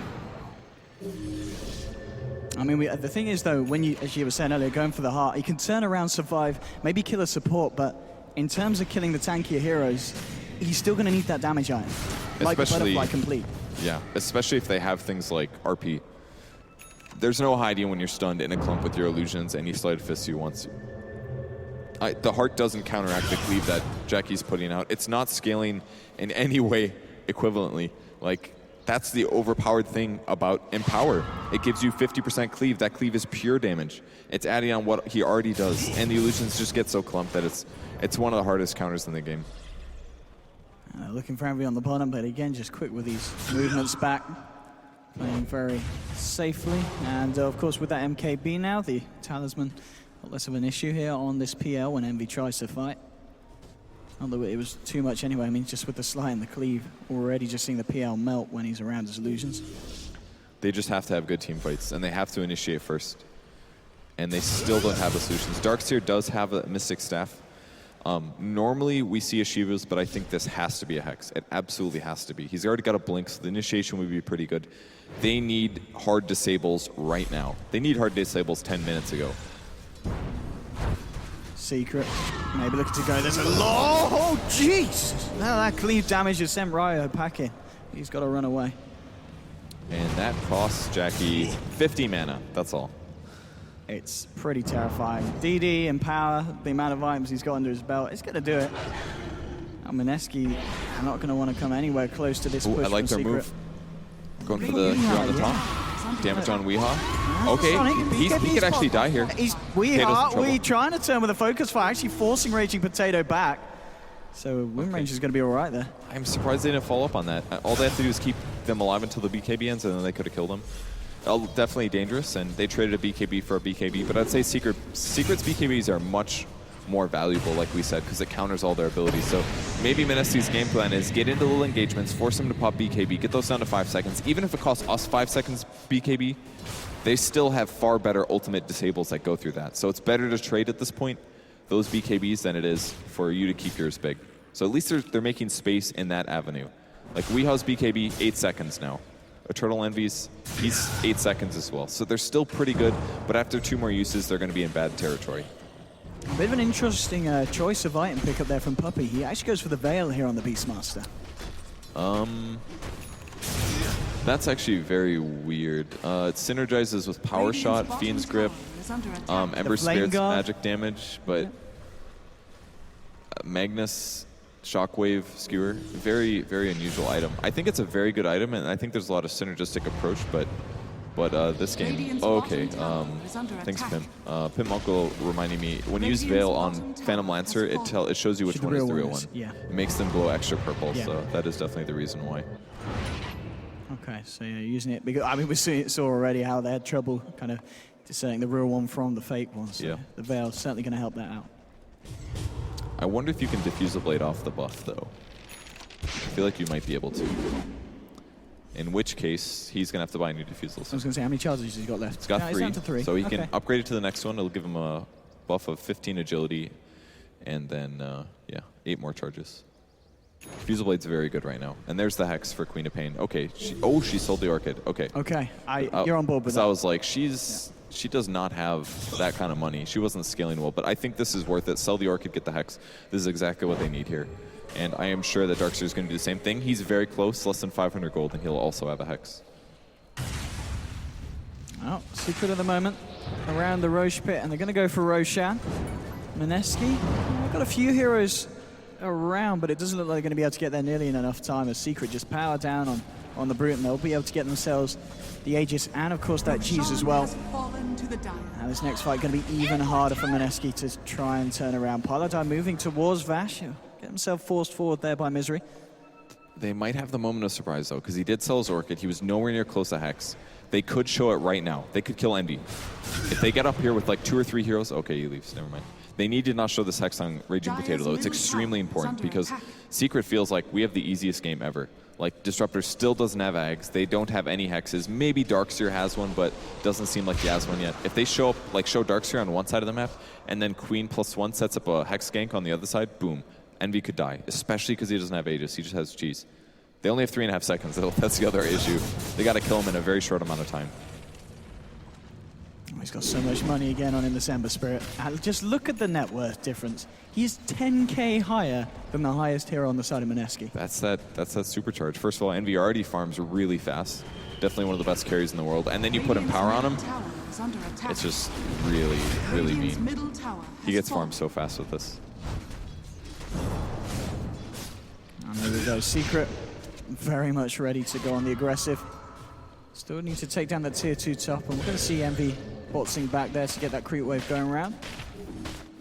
But it's getting to the point where it's going to be about the high ground defense from Mineski, and I mean, you look at Secret's lineup, and they've got all the tools that they need to try and break that defense. Tower is under attack. All right, they have definitely shown the Hex by now. There's a certain point where Queen of Pain can't just not farm, so I think she has reached it, and they're going to know if these exist. Now, there's 2, which is really good for them. But they do have some defensive items. Glimmer Cape on Pylite Eye here. Puppy, nothing for him. So really just a Glimmer Cape is the only salvation they have other than using their skills. The hexes could pay off, but it's going to be so scary. A lot of times when you use a hex on somebody that's vulnerable and you say, this is our only chance to kill them, you group up a little bit. And that's when the RP strikes, and then you've got 4 people in a group. So even with those attempts that they might have, they still have to be so careful. And it might, by them being careful, it might limit their damage a little bit, and that might mean that Ember Spirit doesn't die. And then they lose their opportunity anyway. So what is the best situation? The best situation is to kill him when he's by himself, obviously, but you don't always get that. So it becomes so hard here for Mineski to do this perfectly. There's so many factors they have to remember. Not something that we see all the time, but something else that's going to make it even harder to kill Envy. Going for that butterfly here on the Ember Spirit that's now complete. That is a rare Ember Spirit item, but I like it a lot, basically, because it's going to force Phantom Lancer to, rather than build stats, he's going to have to get an MKB. Not something he really wants to do. It's not terrible on Phantom Lancer, but it does pretty much, it does nothing for his illusions. It just makes his hero stronger. It allows his illusions to hit through True Strike as well. So that's one thing it does. It basically counters the Butterfly's evasion, but makes Ember Spirit much harder to hit, gives him a lot of attack speed, makes him better in a 1v1 fight. Means that Queen of Pain's going to miss most of the time as well. It's going to definitely limit the amount of damage they can do in a short period of time. So even in these Hex ganks, it'll help a lot. You think I didn't hear that? The Disruptor. Radiant's You think I didn't hear that one? Yeah, what one? That wasn't me! All right, it's the hero! Maybe it's Pimp or something. Pimp. Someone's messing with us. Disruptor's closing in on his Aghanims. In fact, he's selling stuff to make sure he's going to have the gold. So 25 gold time, they will have that Aghanims upgraded Static Storm. But as you said, if he can get out the BKBs beforehand or don't get trapped in by the kinetic field, it's not going to mean that much. So Mineski are going to have to hope for the wombo combo of their life. It's just the fact that at the same time, Secret are going to be looking for their own. It's going to be a little easier for them. So there's your Aghs. Let's see if they can do it here on the defense. They need a smoke or something because they need to approach us. And yeah, there it is. One of the best ways to defend, especially if they have a Beastmaster Hawk, they're going to be able to see you most likely.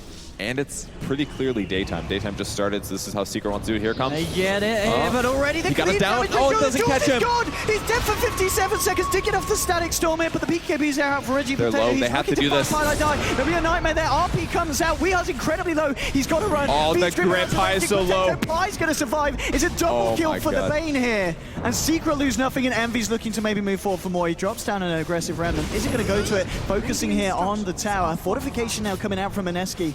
But there's 70 seconds on the clock. Okay, and then Misery bringing Jesse Vash back in with a skewer. Weehar with a focus fire, taking down the Night Stalker. And that's a third hero down on Mineski without buyback. And now the Rags are exposed. They'll look for the vacuum capture. They do get it, but Envy just turns with the sleight of fist. And now he actually remnanting to dodge the lance. Thrown out by Cuckoo. Throws down another. Has to pop the BKB because of the illusion, bringing down his mana. Cuckoo incredibly good. Weehar, look at this man. He's going for it. He's going to get it nearly.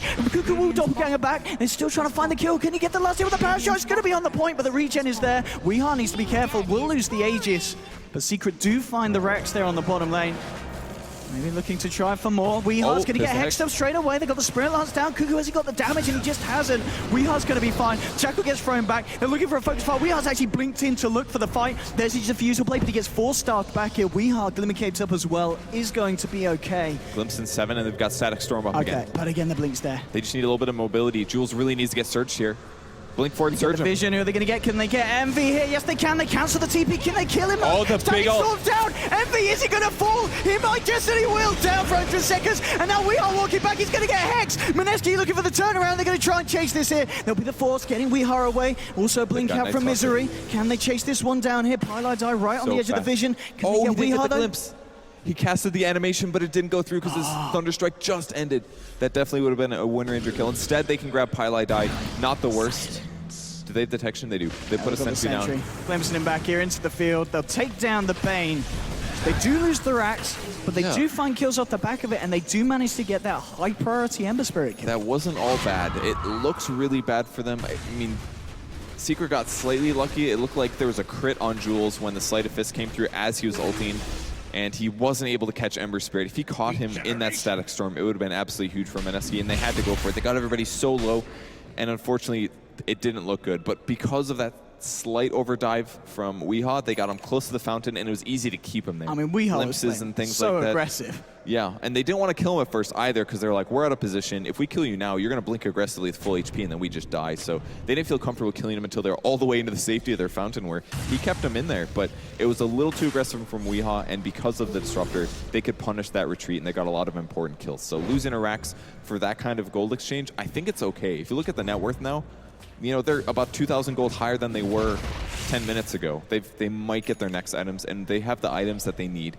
to turn fights now. I mean, yeah, exactly as you said. We saw it already with the Quap and the Darkseid. The fact that they've both got the Cypher Vices, just fighting back into the aggression from Secret when the BKBs are gone. You've got the chase down potential from the Night Stalker and the Disruptor.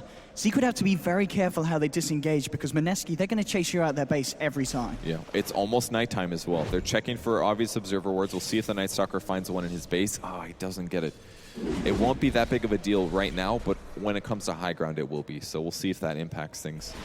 They'll be looking for wards until it's night. Once it's night, then the aggression comes. They're going to try to get a kill with that. Highlight, glimmering up. Potato might get Has caught. got the Fiend's Grip here. If he can get it off, get the chains out, but the BKB popped straight away by Quap. Doesn't want to risk being caught out by the Bane with his Fiend's Grip. He is on 5 seconds now. More importantly, to get the follow-up. Yeah, he just wanted to remove the Searing Chain so he could escape it. They get the Hex on Envy, but he gets forced out of the Sonic Wave, so he'll be fine. Static Stone's been dropped in the middle, but Big he doesn't RP. trap anyone. The cleave damage. The right clicks from Envy as well. They'll bring down the Disruptor. He's looking for more. Trying to get Cuckoo. Post the Mana Stone, can't get out. Focus Fires. There's a double kill for Envy. The cleave bringing Rylo as well. And at the same time, back by the wall, they'll also take down the Night Stalker there, Pilot Eye Misery. So again, finding 3 kills. Mineski, they do have buybacks and they're going to use it. They're going to get the PL back in the game straight away. But Night Stalker and Disruptor are down, and they don't have their Static Storm for the fight. Envy rinsing into the base. And this ward's up too, so it's giving vision.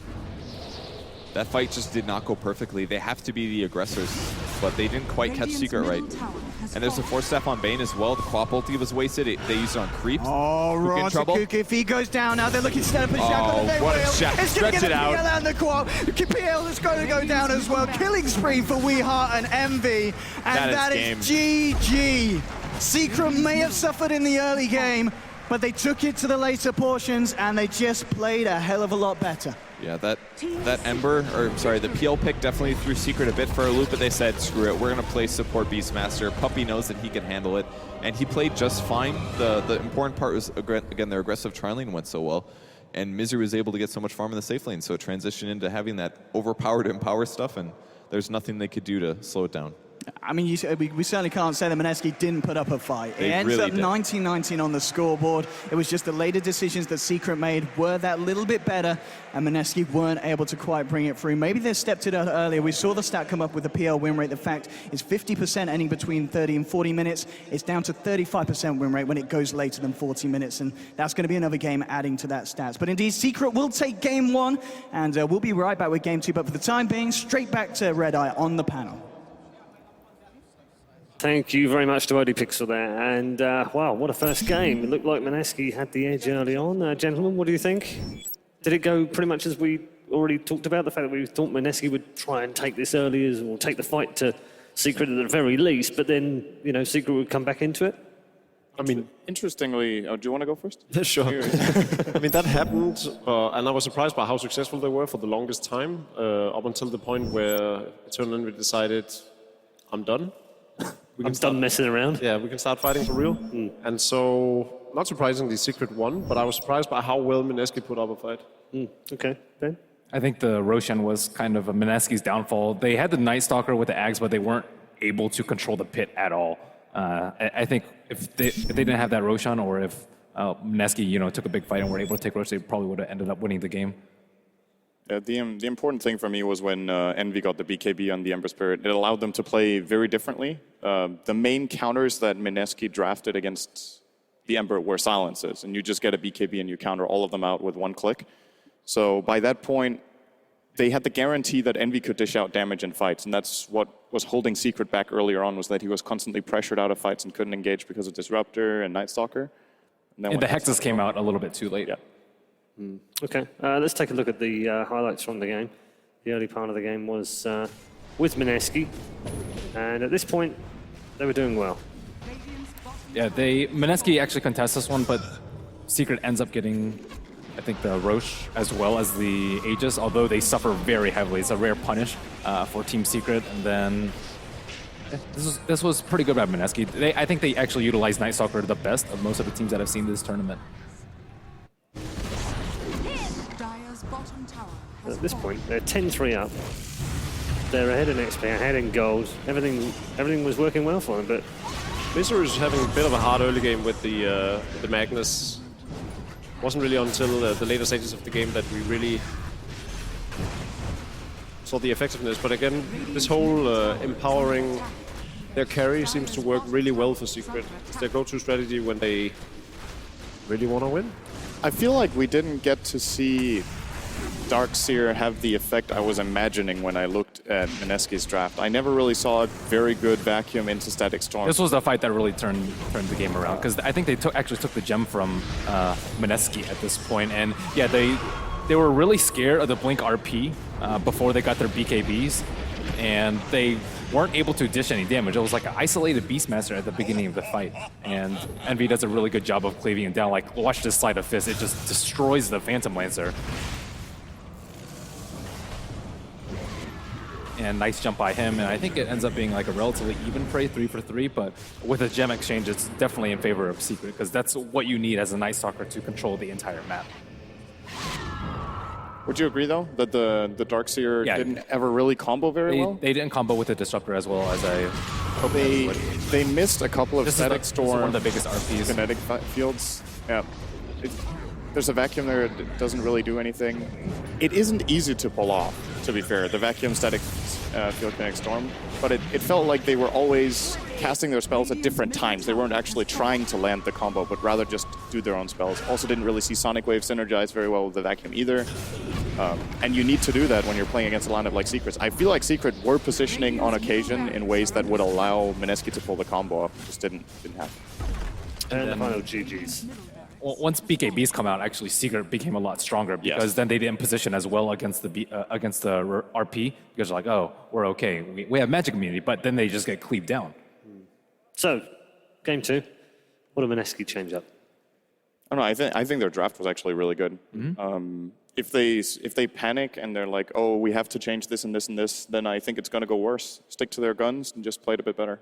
Okay. What about from Secret's point of view? They must be very pleased. Obviously, it's gone their way, but they'll be a little worried about being, pressured early on, won't they? I would have, yeah, exactly. I would have been a bit rattled if I was probably considering how far behind they were in the early game, and that this could have gone terribly wrong for them had it not been for some misplays or lack of team play on Mineski's side. So I would probably not underestimate their early game as much as he did. That Beastmaster pick was, of course, fairly greedy in comparison to so many other supports. And Eternal Envy on the Ember Spirit. Good game from him in the end. I mean, very quiet early on, but that's the mark of a good player, isn't it? When you're kind of getting out of the game, you're not in the game to wait and be patient and go for it. Well, he knows he's going to scale like way more than the Phantom Lancer, because he has Battle Fury and Empower, almost 100% cleave, and then it's just way too much for the Phantom Lancer to deal with, because as he gets more items, he creates more illusions, and then he takes more damage. But I'm just, it's the difference sometimes, isn't it, between watching these great players and watching players that you just play with on a regular basis, or certainly with players I play with anyway, and you watch them and they just go to pieces early on a hero like Ember Spirit, and you think, this can't be much of a hero. When it's played by a player like Eternal Envy, it just seems to have that kind of wherewithal that he knows it's going to scale, he knows it's going to come back to him at some point. I think it's I mean, the winning winner bracket teams so far, e.g. Secret and of course Aggressive as well. The carry players are just really outstanding. He's a whole team by himself. I mean, he almost is. But yeah, so like the Ember Spirit we saw yesterday was amazing, and I think RTC has been putting up some really good games on his carry, especially through the group stages as well. So I'm very impressed by the level of the carry players, especially in this tournament. And of course, they're not great carry players without their support either, and the support's been pretty spot on as well. I mean, selfless in a way. I mean, Misery again has had another 0 game, but again on Magnus, he had one on the group stage as well, which was a poor game in terms of statistics, but it doesn't really tell the whole story, does it? Well, he's a bit up and down. Like, in the same game, he can have a really shabby start, and then he can come back into the game and land some very crucial stunts and so forth.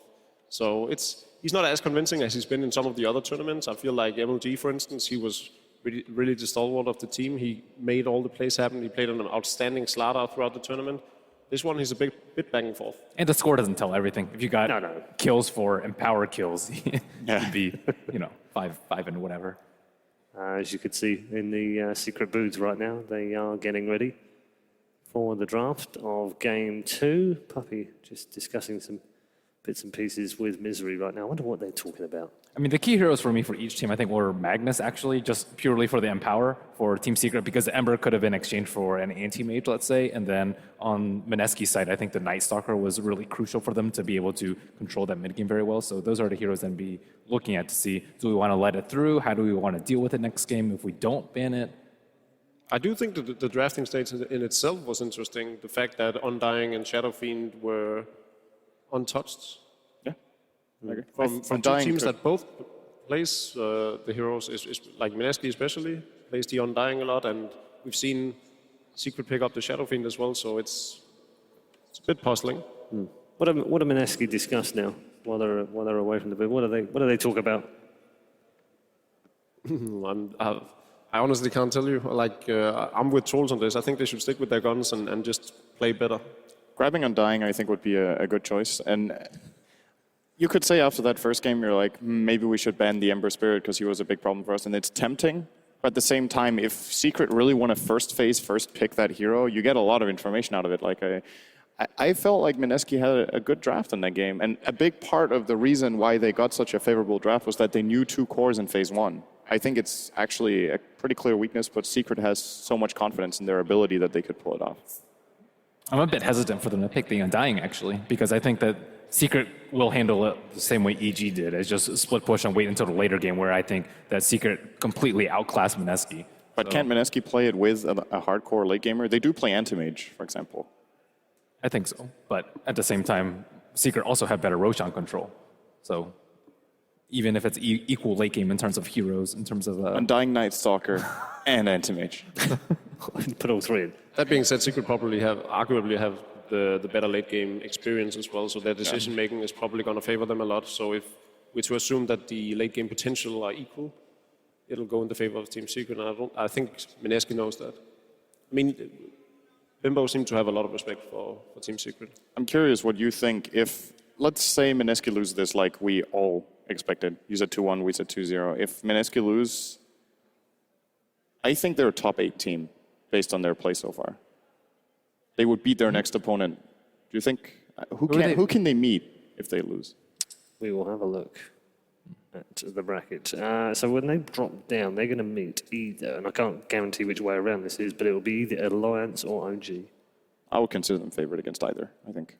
So, yeah, by how so that's a great surprise regardless. So that being said, Alliance and OG might also pick up some steam now and actually start playing better. We saw Alliance yesterday. I thought they played a lot better than they did. It's just really easy, isn't it, for Jacob? You just start playing better. Mineski draft the same, play better. Come on now. In this tournament, you expect all the teams to perform at their best, and I think it's safe to say that Alliance did not do so in the group stages. And at the same time, OG probably disappointed a bit more than we'd expect them to. They won against Fnatic yesterday, fairly convincingly as well. I think when we go into a best-of-3 scenario, I think both of these teams will actually be a lot harder than you would give them credit for after you saw their group stage performance. I think actually thinking about it, it can't be Alliance because they played them in the group stage. So I think it would have to be OG at this stage. I think, anyway. But I don't know if they're there's me bracketizing. That sounds right. It's pretty close. Yeah, it's pretty close. But they have been putting up some really, really good games. We'll have to find out. They're not out of yet, of course. We're running them off, but they're not actually out. Not yet. Yeah. After that game, but 1 and then being down 0-1 against Secret, I think they have a very little chance of winning 2 games in a row. Why? Why? Sin just always wears the no hat. He does. We're into the draft for game number 2. Team Secret up by 1-0. Why do Secret have a time penalty now? Is this some sort of new rule? Do just No, so I actually know this one. Team Secret brought their gear from the practice area one of the days, which is not allowed. Are you sure? I'm pretty sure, unless they got another penalty for something else. Okay. All right, they do ban the Ember. There is like a high level of security regarding all of this because of what is at stake. So I think it's only fair that these things are being enforced. Yeah, for sure. I'm just wondering if Mineski did the same thing in game 1. I think it was the bags, man. As the Darkseer again. Team Secret. This went pretty fast. Okay. Is that almost identical bans? Almost. They banned out Ember. Yeah. What did they ban in game 1 instead of Ember? SF? No. No. Not SF? No. It was... They banned the Slaughter and Secret banned the Shadow Priest. Dazzle. Yes, That's there was right. the Dazzle Yep. early. There was Dazzle in first phase.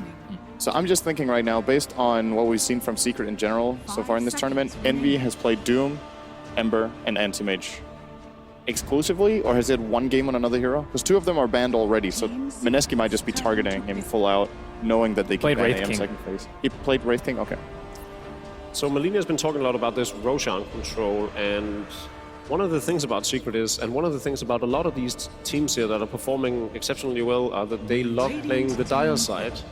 And it's I would love to see the winning percentage of Dire against Radiant, because it does seem heavily favored towards Dire. I think in this version, in competitive Dota, there was a very high win rate for Radiant, but I don't know if it's the case for this tournament, which would be really interesting if it's not, because I remember it being so significant that people were starting to talk about nerfing Radiant. I think it was something like 55% win rate for Radiant in all competitive games in 685, something like that. Could be wrong on that, but I do agree, though. I think the Dire Roshan advantage is pretty crucial, and if the teams are starting to figure out how to deal with the Radiant lane advantage, then Roshan definitely means more past minute 20 than Radiant's advantages do. 5 seconds remaining. Rude. They're going to ban Huskar again, Secret. No chances to.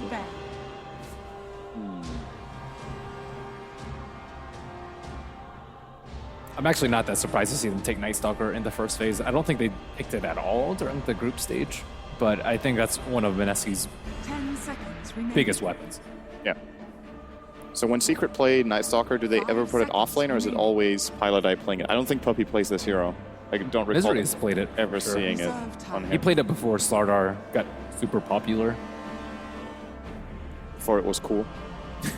Yeah.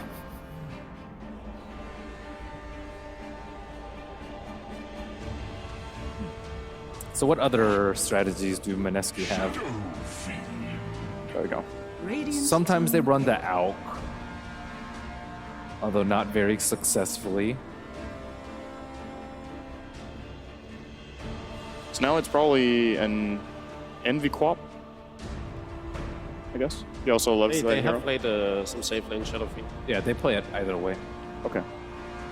But I would agree with you. I think 10 seconds remaining. 5 seconds remaining. I think it's interesting to see these teams draft Darkseer Wyvern as the opener. We've seen it in a lot of games. Reserve time. And I feel like there are very few moments in games where you're just like, wow, there was that vacuum Winter's Curse combo. But perhaps it's also just half of it is about the threat that the enemy team can't position like they want, because they always need to be wary of it. At the same time, you're already wary of Darkseer alone. yeah, both heroes are very strong at their position as well. And if we look at Mineski's offlaner, the only 2 heroes he's been playing throughout the tournament is Slaughter and Darkseer. So it might also be about being comfortable. Yeah. Oh, I'm never going to question a first phase Darkseer pick in this version, I think. It's always... It's so flexible. Oh, you by chance going to see Wisp Tiny?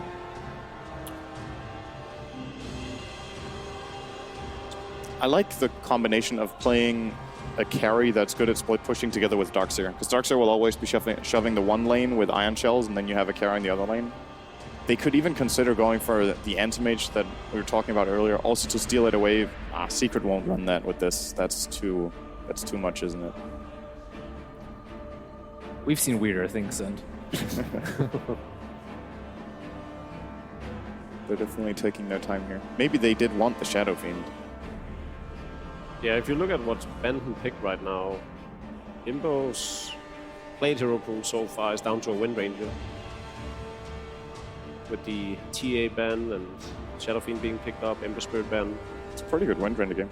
Yeah. There we go. Nice. Team Secret's turn to pick.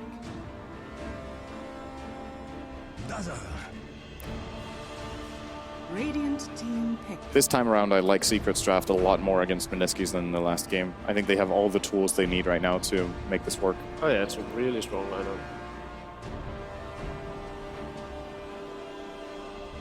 So are we looking at safe lane Queen over safe lane Shadow Fiend? Yeah. I think so. Make the most sense. I think Team Secret should be looking at banning out the Anti-Mates for their last one. If Mineski wanted, they'll pick it now. Secret has shown so much of their hand. This has got to be a safe lane Queen of Pain, a support Dazzle, obviously, and then Night Stalker could still be a support.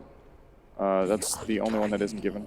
Or you pick up the Undying, so only the carry remains. He does play all of the carries, more or less.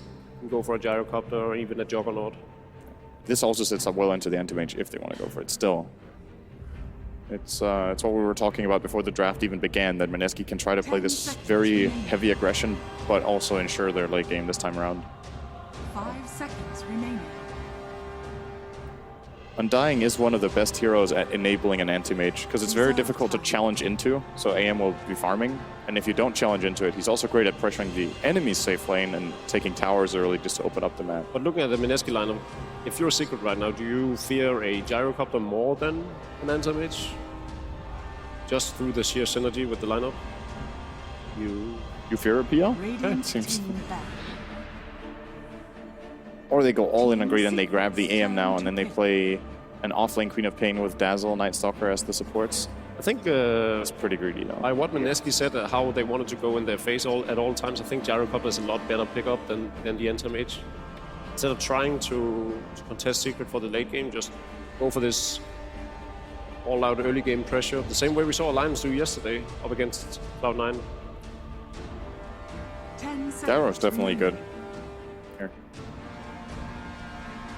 5 seconds remaining. They could also consider, I think this is, you need to go back a little bit, but there was a phase when Mineski actually really liked playing Spectre. That is a possible pick in this game. Secret has very limited potential, I feel, for pressuring her out of lane. But it does put a lot of pressure on the other heroes to be able to win fights while she farms. And I could see them do that with this lineup. Yeah, I think with that, either Spectre or AM, they can feel pretty comfortable in their late game and play it at a much slower pace they did last game, although that doesn't necessarily suit their style. But it's still nice to have that comfort. We have better late game. Doesn't suit their style and leaves more room for error. The longer the game goes, the more mistakes can happen. But at the same time, Secret have like really strong lanes right now. Oh, I don't, but raid reset. Radiant team pick. They do go for the anti-mage. Okay, lineups are locked. Time for game 2 of Team Secret versus Mineski.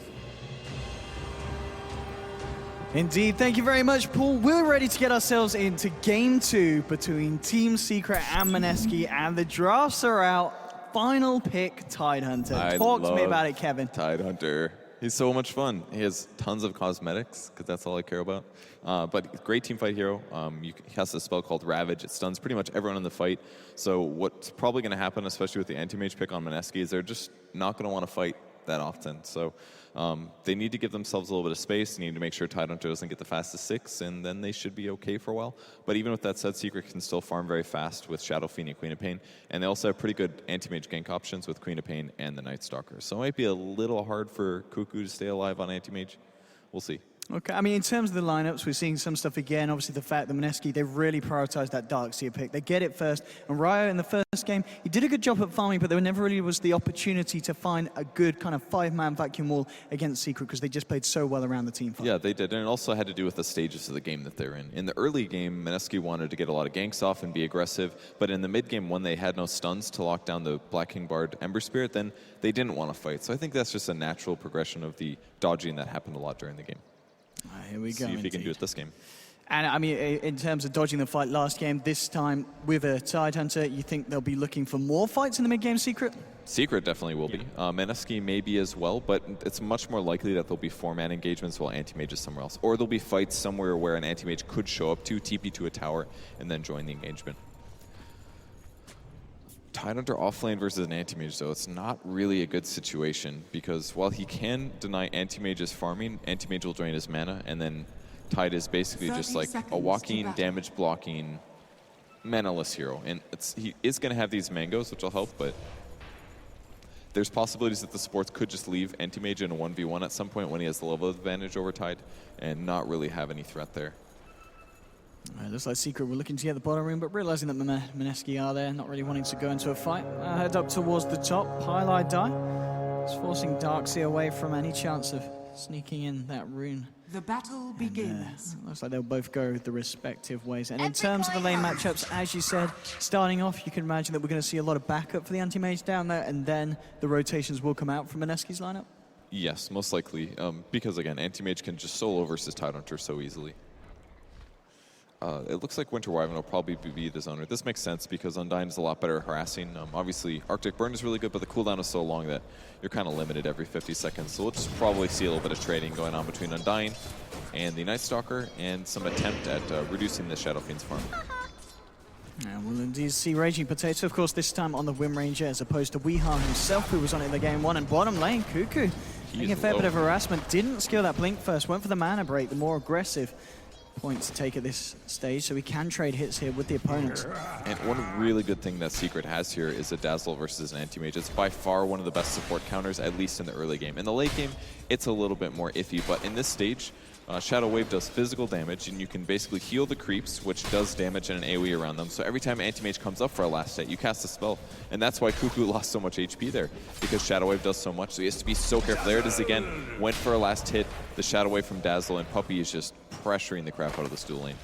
I mean, and they need to do this as well, because if Cuckoo gets ahead, if he gets a good timing on the Manta Star, you look at Secret's lineup in terms of stuns, and they're pretty much relying on the Ravage at the later portions to catch out the Anti-Mage. Yeah, it's basically going to be a repeat of what we had last game. But Dazzle's putting so much pressure here on AM that I think things are going really well for Secret, and it's also guaranteeing that Tidehunter gets some experience. Indeed, time and time again, Cuckoo just getting incredibly low. Down to the final tango in a salve. He's of course got Jules backing him up there on that Wyvern, and still just level 1 at 2. We might see him get that point in the Cold Embrace so we can allow the Anti-Mage to stick around and farm topped up. And so the top lane matchup, one that we haven't really talked about, but the Darkseer going up against this Queen of Pain. Expect both heroes to do all right here? Yeah. Pretty easy for Darkseer to get last hits. Maternal Envy on the Queen of Pain likely won't take that much damage from the Iron Shell. So Ryo can do a couple tricky things as Darkseers always can, like getting extra farm, but with Pylai Die shifting up here, it should be an advantage that goes back to Envy now. Although, have you seen much Envy Quap? It's definitely not one of the ones that he normally goes for. The fact that they picked up both the Quap and the SF, it's going to be really interesting to see how it works out for the man. It's quite a different playstyle, of course, from the Ember Spirit that we saw him go for in game 1. In some ways, yeah, but in other ways, I would say Ember is very much so an early game hero for a carry. He can be really aggressive, he can rotate and get kills, and as long as Envy's able to do that as well, then I think he's going to be just fine. Slight missable here from Jules on the safe lane. A lot of damage done to Misery, but he's got boots. He's going to be... Look at this double damage on Jesse Vash. The creeps buck him up a little bit. Puppey's there with the backup, so indeed it's going to be a little bit too hard for Mineski to go on. He's going to be A-OK, and yeah, top lane as we saw. Pylai Die now rotating in, just trying to do what he can to harass back the Darkseer. And despite that really good pressure in the start, Cuckoo here on the Anti-Mage is able to catch up to the last hits. I think the reason it's a bit low is dual lanes in the mid lane and the off lane versus the safe Quap is a bit of a weird matchup in the sense that Darkseer makes last hitting a little hard because it's going to be under tower and the Iron Shells are making things hard to predict. So not too surprised to see all the last hits fairly low this game. Indeed, in the mid lane matchup at the moment, pretty even between the two of them. 16 for 3 on Weehaw, 14 for 5 on Potato. So obviously having that presence of both of the supports earlier on in the game has worked out for them both, and they'll keep on par. And Weehaw, of course, he's playing the SF on the Dire side. We very much, we see a lot of teams like to pick it up on the Radiant because of the easier potential to back up and clear out the stacks. This time he's going to rely on his supports more so to do that and create those stacks for him. And we can see already Puppey in the jungle starting to make those up for the Shadow Fiend. Yeah, Puppey's progression here was great. He started in the off lane, he pressured the crap out of the Anti-Mage, limited his last hit, so he's slightly behind where he would have been before, and you know, maybe if you get lucky you can get a kill as well. And this also forced the Undyne to shift over as well, so it kind of accomplished a lot of things here and really did a lot. And now he goes back, stacks to anticipate helping out the Shadow Fiend, and now he can say, okay, I've pressured the map enough, I need to go back and be a little greedy for myself and to do that heal pull. Jules is stuck on the Winter Wyvern there. Got himself in a bit of a tricky position with the Arctic Burn. So, I mean, Paladai's going to come up, and okay, Jesse Vash gets him out there with the Tango. Paladai are coming right round into the two of them here. Perhaps a void down onto Jules. He's got that movement speed though here during the night time, so he's going to be all right. He may back off though into a potential Wind Range, and he needs to be aware of a Shackle Shot. Now it looks like Raging Potato's just looking to clear up the camp here, so Paladai's going to be all right. He didn't just come to harass Jules, he also placed a really good Observer Ward that's going to spot exactly where the supports are rotating. So now Shadow Fiend knows how aggressive he can be, because they'll see where the Undying is. If Undying's not going mid, then he only has to worry about dying to Wind Ranger, which is pretty unlikely, frankly. It's more opposite to have the opposite happen. So Weehaw is going to be able to get a bit extra last hits and advantage out of this mid lane because of that really good Observer Ward. Well, Jesse Vash and Paladai still just keeping the attention of each other. From lane, we're seeing them do their best to harass Misery back. He's certainly not finding the greatest of CS, but he's getting what a tight end needs, and he's getting the levels here at the moment. Yeah, levels are really what it's about. You hit level 6, you go back to base, and then you organize a gank with somewhere, you get a kill with that, and ultimately you'll go back to farming when your Ravage is down and try to pick up a Blink Dagger. And once you get a Blink, things can be very good for their team. They don't have a lot of follow-up is the only downside, but if they get a good Ravage, it'll allow Envy to set up a better ulti with the Scream. Things like that will make a big difference. Radiant's middle tower. We are now in the mid lane. Is starting to break ahead of the Wind Ranger. 35 compared to the 22, and that is still with the stack being there that Puppy's created. So he's going to have that as well to create even more of a distance between himself and the Wind Ranger.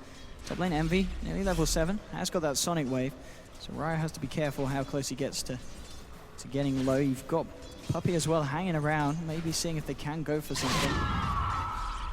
At the moment, 6 minutes in, still no first blood yet coming into sight for either side. He actually stood there to block the camp because that prevented Ryer from being able to pull that. So by him standing there, it means a little bit less farm coming to Darkseer. Puppy gets a single pull off, which normally would push the lane. This is fine because Ryer's always pushing the lane in the counterbalance. So Puppy gets a little bit of levels. He slightly denies what Darkseer gets, and overall a very marginal advantage going to Secret with this play. And Night Stalker just trying to get some levels there in the mid lane. Only level 2 at the moment on Paladai. You've got your level 6 coming out on Cuckoo. Halfway through level 5 on Misery. That's so leveled. For an offlane hero, this is amazing. If he was here by himself at the start, Undying or Winter Wyvern could have solo zone. They want to go straight in with the Mana Void. It doesn't do a lot of damage level 1, but it looks with the Splinter Blast and the Tombstone, they're going to get the first blood, and it will go the way of Cuckoo there. So Mineski finding what they were looking for and finally managing to get a kill on the board there. It's actually a great dual lane combo to kill Tidehunter. Tidehunter is very strong to physical right click, so heroes that have to do a lot of those to kill somebody, it's a little bit weak, but with Undying you have Decay, lowers his strength and does magic damage. Slorp does magic damage, Splinter Blast does magic damage. They actually dealt with him very, very easily. And a nice use of Mana Void as well. Even though it didn't do that much damage, every little bit helps in terms of magic. And that's going to be, he's got his Treads done. Paladai on the Night Stalker will be looking for that urn. And Misery, he's more than halfway towards getting those Arcanes. And they'll continue to trade the farm. Maybe at this point, we'll see the supports be okay. Envy top lane. Very nice indeed. Managed to move in there with the Sonic Wave and burst down the Darkseer. Looks like Rai did not expect that one, hiding behind the tier 1. Did you expect that one? I don't think the Observer did. We love you, Pim. It's somebody else's fault, not ours. Right. So pretty good kill there for Envy. He's going to be on cooldown for a while, but this is a period of time where Queen of Pain usually is a little passive. It would be nice to have his ult if he was worried about Mineski actually roaming and ganking, but they don't really have the best ganking supports. Winter Wyvern and Undying aren't really known for that. But with that said, Jules is actually doing pretty good on levels. He's almost level 6. He just hit 5 here. And when he does hit 6, ganking for him is actually a real possibility that could happen.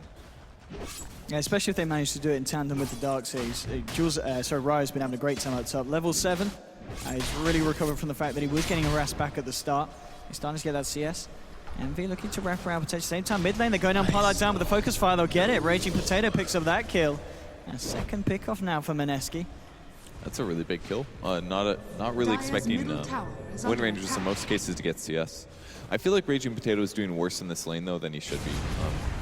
Like obviously Weehaw's playing Shadow Fiend, and Shadow Fiend can farm very rapidly, and he got stacks, but he's sitting like double half of the CS. I really feel like it's a big difference. A top tier Wind Ranger player like Sumail or something like that would be able to be semi-competitive in matchups that aren't maybe in his advantage. So I feel like he has been outlasted a bit. He did get pressured a little bit as well, but his CS is quite a ways behind Shadow Fiends, and that could really add up over the course of the game. And Cuckoo now with the Perseverance. Of course, looking for as best of a timing as he can get on that Battle Fury.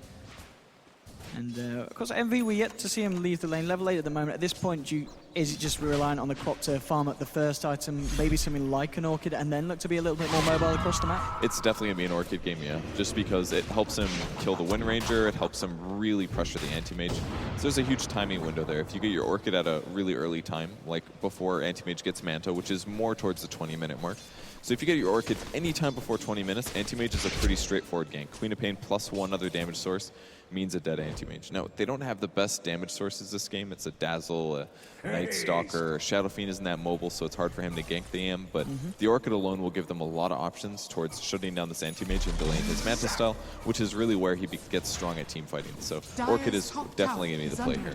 I want to talk about this, a bit of an unusual one coming out from Weehaw. Brown Boots, Aquila, Shadowblade. Not weird at all, man. He's been doing this all tournament. Okay. Grabs the Shadowblade, and this allows him to help gank the Anti-Mage. I mean, this is the Weehaw build then. It's not something that other SFs normally emulate. I mean, it is a very, very old school build, and going back pubs like 6 years and stuff like that, Shadow Fiends would consistently build Shadowblade, but it's coming back a little in the pro scene just because it turns the Shadow Fiend from a passive sieging hero who would normally grab like Mech, Sanjinyasha, BKB into a hero that can grab Shadowblade, get a kill or two using an ultimate, like a freebie kill, and then buying those tanky items. So it's just a slightly different play style. It's more oriented around ganks, and that's exactly what he's going to try for. Absolutely, straight up. As soon as he comes out, moves to the bottom lane, he's going to look to try and set up. He's got the level 2 Requiem, looking for the timing. Oh, the Sentry.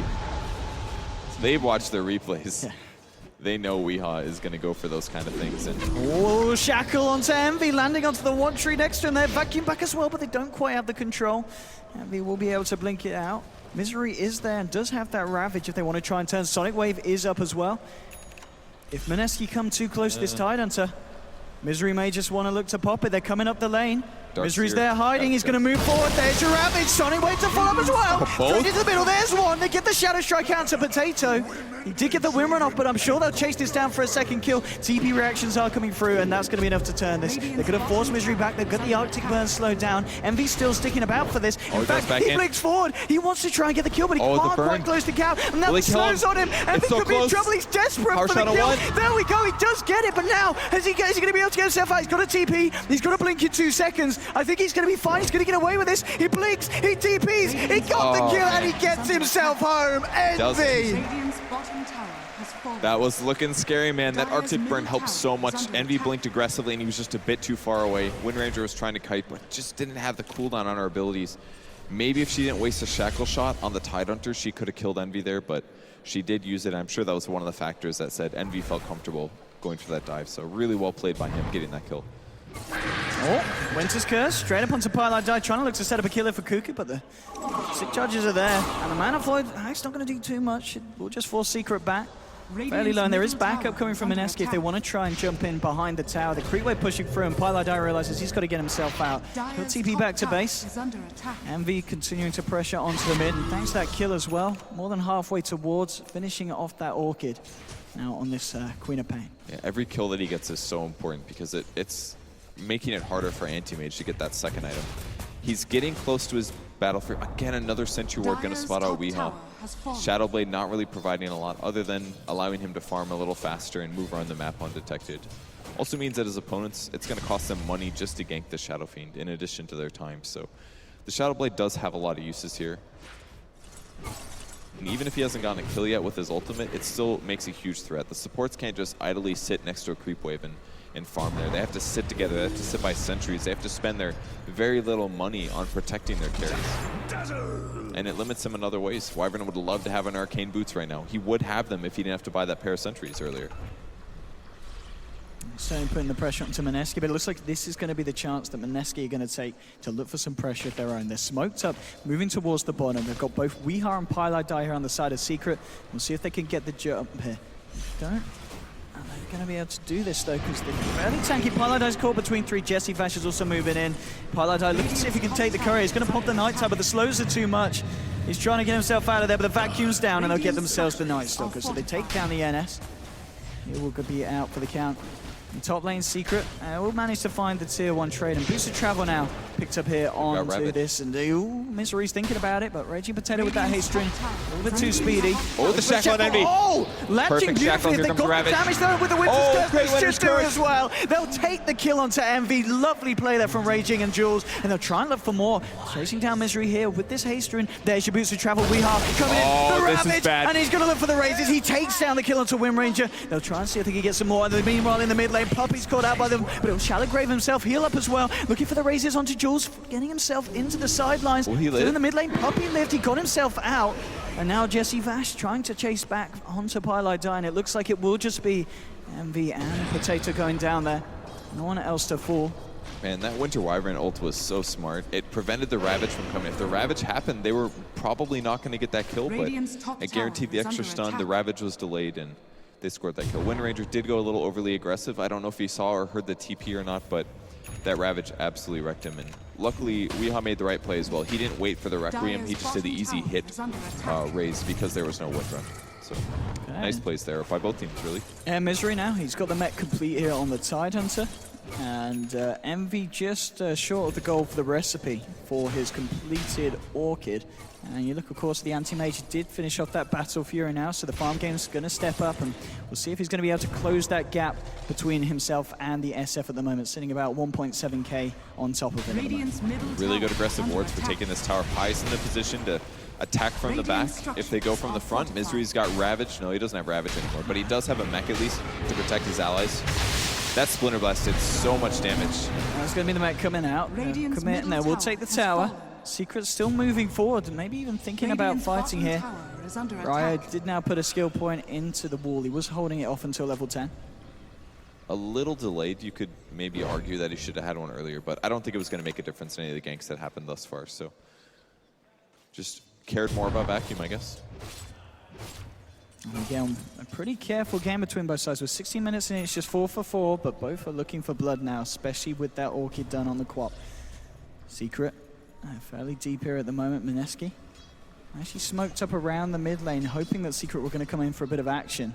It's not going to happen in especially 25 seconds until that Ravage is back online for Misery. They'll probably want to wait for that before they try and fight again.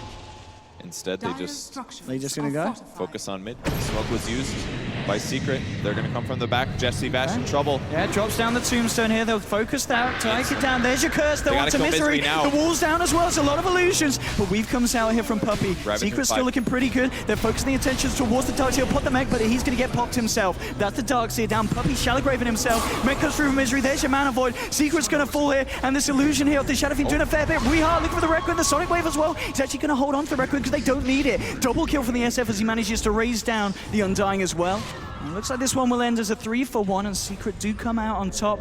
Even though it was a very nice curse and a very nice wall, it just wasn't enough against the sustain, the heal that Puppy could provide. It was just a perfect positioning from Secret, basically. Meneski really didn't expect to be attacked from the back. They thought maybe from the top, through the river, from the left side, right side river. It came from the back, and Secret's positioning there just gave them really good tactical information. You could maybe criticize the Radiant Wards a bit. Did just blink into this. I don't know if Envy's going to have the damage. It's going to be very close. Yeah, he should be fine. 2 points in the shield. If he had ult, easy kill, but he did use it in that fight, so. A rare no kill on Anti-Mage there when he gets Orchided by Queen of Pain. And that's got to be a bit, going back to that last team fight, it's got to be a worry for Mineski, because they did use the curse, they used the wall, and they lost to a team fight to Secret, and Secret didn't even use the Ravage, and they didn't even need to use the Requiem on Weehaw as well. Well, actually, Tidehunter is kind of a good Winter's Curse target, really, because he's got damage block. If his allies hit him, he's going to be taking a whole lot less of that, plus his armor is high. That wasn't really a huge amount of damage. I wasn't sure if Shadow Fiend was in there or not. That would be the one hero they have that could do a lot to him, but killing him during that is really going to be about focusing him down with their cores, and they just don't have a lot of burst damage. Normally, you'd expect to see like a Queen of Pain on an average team nowadays, but they didn't have any magic bursts like that. It's like they can damage Amp with Undying, but it isn't until Anti-Mage gets really farmed, or Wind Ranger gets a good focus fire on the person that they Winter's Curse, until that person is really me threatened. So it's going to be a while until Winter's Curse really feels strong, other than for the defensive standpoint, like the fact that it stuns. Pylai moving in top. Shackle's not going to latch to get the silence onto Raging. Misery and Envy are there as well. They'll look to get the kill on the Wind Ranger, and they'll get it. He's now down for 50 seconds. No stun. I thought he was going to stun, dude. Did you see that net creep? I didn't actually. What if they used a Helm of the Dominator on the net creep and then stunned him with that? That would have been cool. If there was a Helm of the Dominator. Well, nonetheless, they get the kill. And they're maybe even looking for more. They're starting to push down mid. SMY is now done by Weehaw as well. And he's already looking pretty. He's 2k still ahead of this Anti-Mage. Yeah. Anti-Mage furiously trying to farm up and trying to do what he can, but he's still got a fair way to go before the side of Secret are really going to be scared of him. I feel like Secret's definitely winning the vision and Radiant's mobility top war. tower They're moving is in under good attack. positions. Their wards are not getting dewarded, whereas Radiant's Mineski's wards are getting fortified. dewarded. They've got some decent ones here, but they're pretty standard spots. And Secret just seems to be on the better page for that. It's so important. The last fight was won because Secret had better wards and they had better positioning. Tis mine. Well, Pilar leading it in towards the mid. Dire's bottom Weehaw tower coming in with a has Shadow been Blade. denied.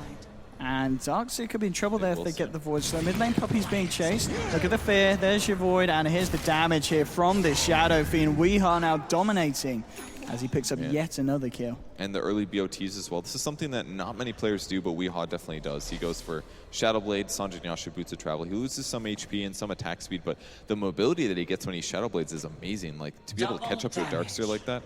And it in some ways also increases your damage output, because if you're chasing after somebody that's fast, you spend less time catching up to them between attacks. And now Jesse Vash, he's caught just outside the base. Weehaw trying to move on. Look at God this damn. damage. The charges on the stick just enough to keep him alive. So they actually lose the courier there, the Dire. Did have the bottle on that was... Anti-Mage, maybe, was the one that got it. Weehaw should have been able to get that kill, but he canceled his attack a bit earlier, so small mistake there, but he's not going to feel too bad about it. Oh, Raging Potato. He needs to get himself out. He's got a win run. He's got a TP and hope for the best. He's looking to hide here. Can they get the cancel? Can they get the vision? Yes, they can. They've got the Void out, and that's going to be Potato going down. Another pick off for Secret. What a huge kill. So that'll be Ags for Wind Ranger, but 1-4-1 on a hero that can do a lot of damage. This is looking bad. Ult on Misery mid.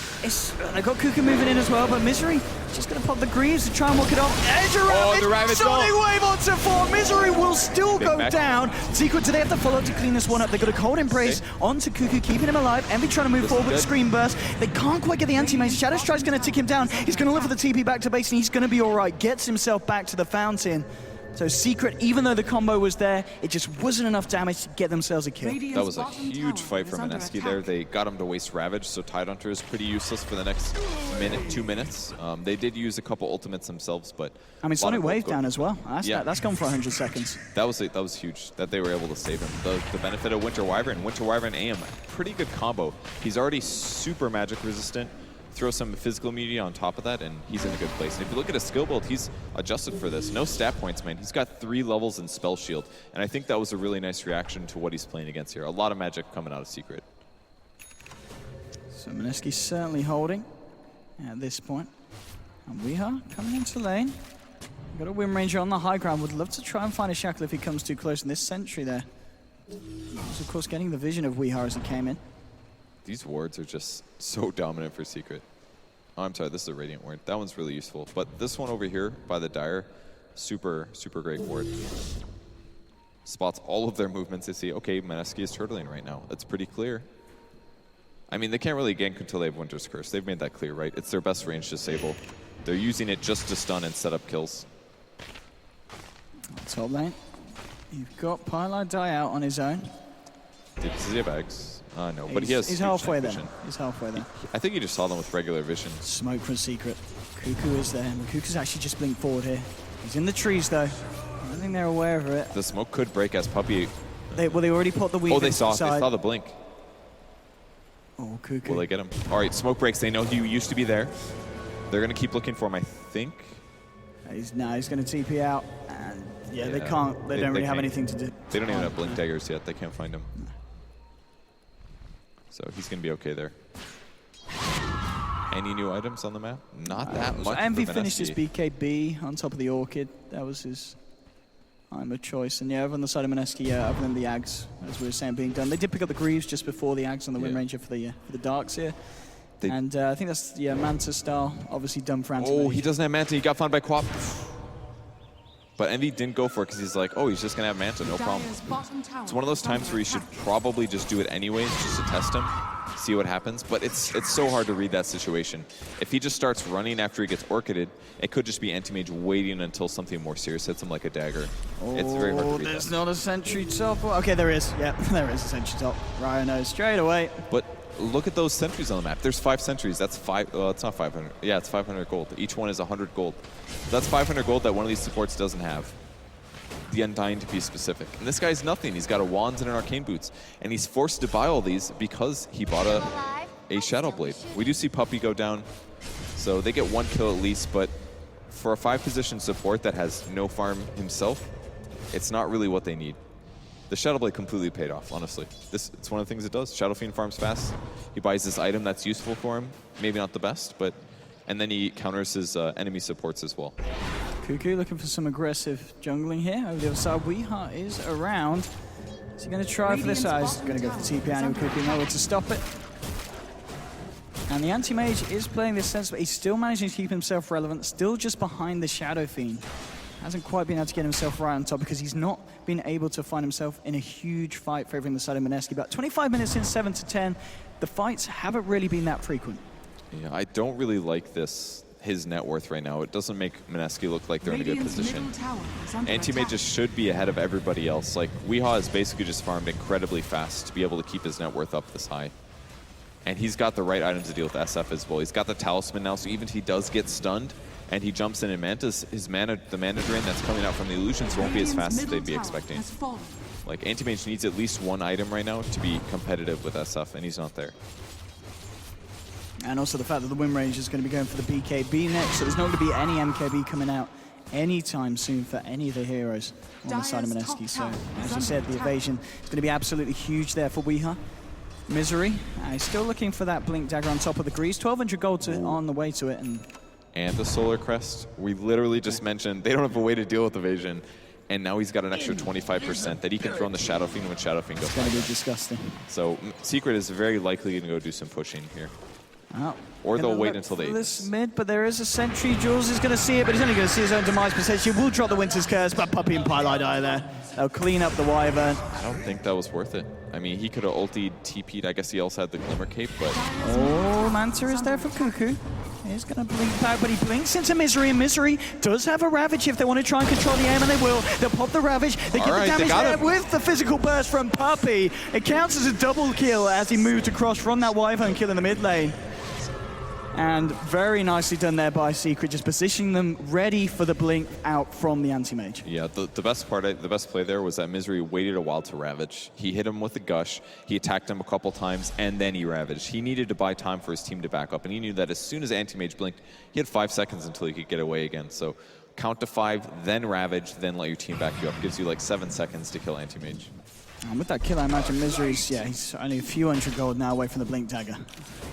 He's in a really good position, and they have a good amount of Arcane Boots too. I think it's just his Greaves, but that should be enough to help out. Now, Mineski still could get a little lucky on things like Mana Void. Like Queen of Pain, for example, has a really big mana pool. If she gets drained, if they initiate on her, for example, drain her mana and throw the Mana Void out, it could potentially wipe Secret. They have some options here. But with Anti-Mage's farm dipping behind even of Queen of Pains right now, it's looking to be a bad place for them. He also went back for a Vlad's, an item that lets him lifesteal and passively farm. Jesse hiding. They're not going to look for him. Oh, and he cancelled the TP, but maybe that's because they want to try and defend this tier 2. And okay, yeah, I think you're right here. They might want to try and come with it. They're sending people down. They want to try and fight this one. Jesse is going to move in. There's your Tombstone drop. We are getting blocked a little bit by his own creeps, but he's a little bit too speedy with these boots of travel and this SMY. They just aren't going to be able to chase him. He would have had to use that a little earlier when Secret was still a little bit far forward. But I'm sure he was scared. Again, he has almost no items. If he would have been out of position, like if Night Stalker would have found him as soon as he comes out, he just would have died if he went a little too early. But it's hard for them to know how many people are actually there. The ping's coming out now into Roshan. Secret spot that one out. And at this point, going to feel very comfortable going for that. Mineski unlikely to try and contest this one. The Secret do want to try and move in, and Edbling's going to be coming out of Misery. So at the same time, maybe Secret just don't feel any rush in particular to do so.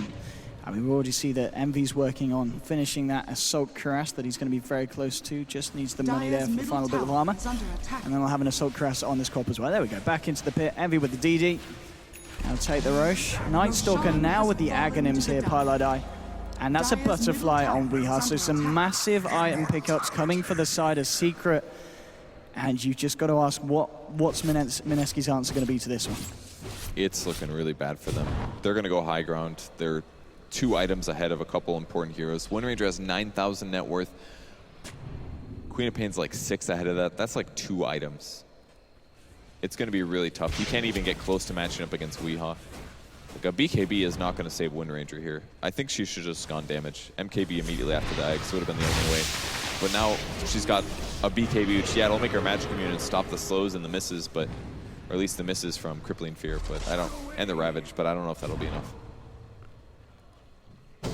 Online, Pilotai just giving a bit of harassment here to Cuckoo. The rest of the side of Secret still putting on the pressure. We already saw Weeha just head up to the high ground, get the punches onto the tower. And he's got the sustain of Puppey there on the Dazzle behind him, so he knows that he can do this. They have every piece. They have an Initiator, they have a core that can tank, they have somebody giving them vision. Secret has, their lineup is perfect here. So good. It's looking to be that unstoppable force at this point. Look at the racks just melt. There's a focus fire, but he just doesn't care. It's not doing any damage with the Solar Crest laid down onto Weeha. He's evading half of the shots. They'll attempt for a shackle, they'll move Cuckoo in, but he just turns around and hits back at the anti-mage, and they've got to walk themselves back off. This is the reason Shadow Fiend is so popular right now and seen so valuable. They'll on the side, Jesse Bash. They'll drop a wall here, Mineski, but they've lost the Undying. We are just playing around the wall. It's going to be the mid lane racks gone. And now they head down to the bottom to look for more. Cuckoo blinking out. And they're going to blink forward. Cuckoo popping the Manta. They'll get the silence on the right one. Envy's lost a lot of mana. He will now pop the BKB, try and right-click back onto Cuckoo. They'll take down the anti-mage. Unstoppable for Weeha as he also takes down the Winter Wyvern. And only 2 left on the map here for Mineski. Secret having a pretty insane game. Game 1, we saw them struggle a bit in the early game against Mineski, but they turned it up for the late game, and in this game, Secret, they've been turned on from the start. They are just completely outclassing Mineski in this game. They got so much more farm naturally. There's the Rabbit initiation. Straight in, and they'll look to find some kills with this one. Right, will pop the Greaves. There'll be a buyback from Anti-Mage. Nice mana void onto Envy. Envy will blink himself out. They'll put the Manta, look towards Misery. It's a vacuum, but there's no wall to follow up at this point, and Puppey's there with the Shadow Waves. They'll heal themselves back up, and Weeha just continues to sit there, go for the objectives, hit Turax, and they'll take a second set down away from the side of Mineski here. I don't even think they leave. Go back top lane, they continue. I guess they're low on mana. All right, they're playing this ultra safe. Secret wants no chance of going to loser bracket. I don't even know if they need to, though. I mean, Mineski is so far behind in farm. They still have the Aegis. They're just going to go back. They're going to farm for about 40 seconds, and then they're going to go back top, and they're going to end the game. I just really think that Secret clearly outclassed Mineski this game. They farmed faster than them in all categories. They completely won the mid lane. Weeha's been out-farming an anti-mage consistently, even though he got a relatively fast timing on the Battle Fury. Oh, he's going to go for the kill on Cuckoo. Okay, Cuckoo taking on the edge here. Will blink out, so won't be able to quite find the damage for the kill. Scaring away the anti-mage. But yeah, as you said, the fact that this Shadow Fiend 8k ahead of this anti-mage. Yeah, I almost feel a little bad for Mineski in the sense that, don't you think they would have rather been matched up against somebody else in the winner bracket round? I think they're a very good team, and they definitely can match up against some of the other teams, but against Secret, arguably one of the best teams, top 2, top 3 teams in the entire tournament, they're very far behind this game. And there we go, Envy just moving forward. There's an MKB now on Weeha as well. It's just getting scary and scarier. Mineski are smoked up. They're going to look for an engagement. They've got all the ultimates. Misery, the one that's revealing himself at the moment in the lane. At the same time, Envy's going to find the pickup onto Room Ranger, so they've already taken out Raging Potato. Cuckoo will blink himself out, and they'll into the fight here. Envy, they'll drop the wall on him, but the BKB's out for the man. There's just Sonic Wave flying through. Does actually clip both Jules and the Darks here. They'll get off the Winter's Curse. Turning on to Envy. Can they actually kill him in time? No, it's a double kill for Envy. Monster kill streak for Weeha. Make that a triple kill. And Secret playing on a totally different level to that of Mineski in this game, and they take it 33 minutes in, 20-7, Purge. They made that look pretty straightforward, honestly. Won all their lanes, got the items they needed. Yeah, they died here and there. Mineski had a couple good ganks and stuff like that, but they just consistently stayed ahead in farm, in warding. They always knew where their opponents were. and they never let them get a really good team fight. Absolutely not. And we saw, though, in Game 1, Mineski, there's still a bit of hope for them. These guys, they can step it up, but as we saw there, they just couldn't do it to the same level as Team Secret. But they will, of course, get another chance. Be in upper bracket, they'll be knocked down. In a best of one, maybe Mineski can do it enough to keep themselves in the tournament. I believe they're going to best of threes for sure. Oh, best of threes now, sorry. It's all best of threes round. They're already on the second round of the loser bracket, and I definitely think that there's some teams down there that they can beat. So the hope is still alive for them. Indeed. But as expected, a lot of people would have thought that this was going to happen. Secret 2-0 the side of Mineski and move forward in the upper bracket. That's it from myself and Purge. Back over to you, Paul, on the panel. Thank you very much, OD Pixel and Purge in the commentary booth for our second game. And the first match of the day is concluded, and it's concluded pretty much as expected in the end. Malk, what did you make of it? Yeah, as you just said, this was probably what was to be expected. Trolls and I are obviously with the correct prediction. Ben, not so much. I'm half correct. I got Secret. That's also half wrong. Yeah. I felt a knife coming across from the other side of the desk there. Well, I feel like Mineski played the expected game that we sort of thought they would. Yeah. And Secret just had a much better grasp of how to handle it this time around. They had a much more well-rounded lineup. They had a lineup that could fight at all times. And I think Misery on the Tidehunter seemed very comfortable. A lot of these Ravages really set them up for success. Yeah, and Puppy, he learns fast, doesn't he, in that captain's role. He knows, if he doesn't get it quite right the first time, very rarely does he make the same mistake again, and you saw that in the drafts. I think he really learned from game number 1 that their safe lane is actually the best place to pressure. They killed the Queen of Pain a couple times in the first game. This game, they had the Dazzle, start there early, start heal bombing the anti-mage, and he never really got the farm that, let's say, the SF got the entire game. Okay. Overall, how do you assess the match from Mineski's point of view? Bearing in mind that they've come into this potentially expecting that this might be the best team in the competition, or at least one of the top 3, and they might end up coming down to the lower bracket. What will they have learned to take with them? I think they should be satisfied with game number 1, and I think the problem they had in the second game that made Secret just outclass them was that they couldn't put the same amount of pressure. Their support duo, they didn't have the Night Stalker that had a big impact on game number 1. They were playing for a very late game-oriented anti-mage, and the Undying never really got to do what it wanted to do in the game, I would say. Wyvern Undying as a duo very much relies on early pressure that they just didn't succeed in putting. But overall, I think Mineski can be okay satisfied with this as long as they don't crumble from here on out and look at their game 1 mainly. In the grander scheme of things, why is Tidehunter starting to become so hot recently? He was picked by EG in the group stage. Now we see him picked in this game number 2. He's incredibly difficult to kill off on the off lane, and he can catch up and farm very quickly. He has some very valuable items to a team atmosphere, so I think he's a very worthwhile pick. The only downside to him was the massive influx of Black King bars, and I feel like they've been on the decline. Yeah, on the decline. Thank you, Thomas. You are a master of the English language.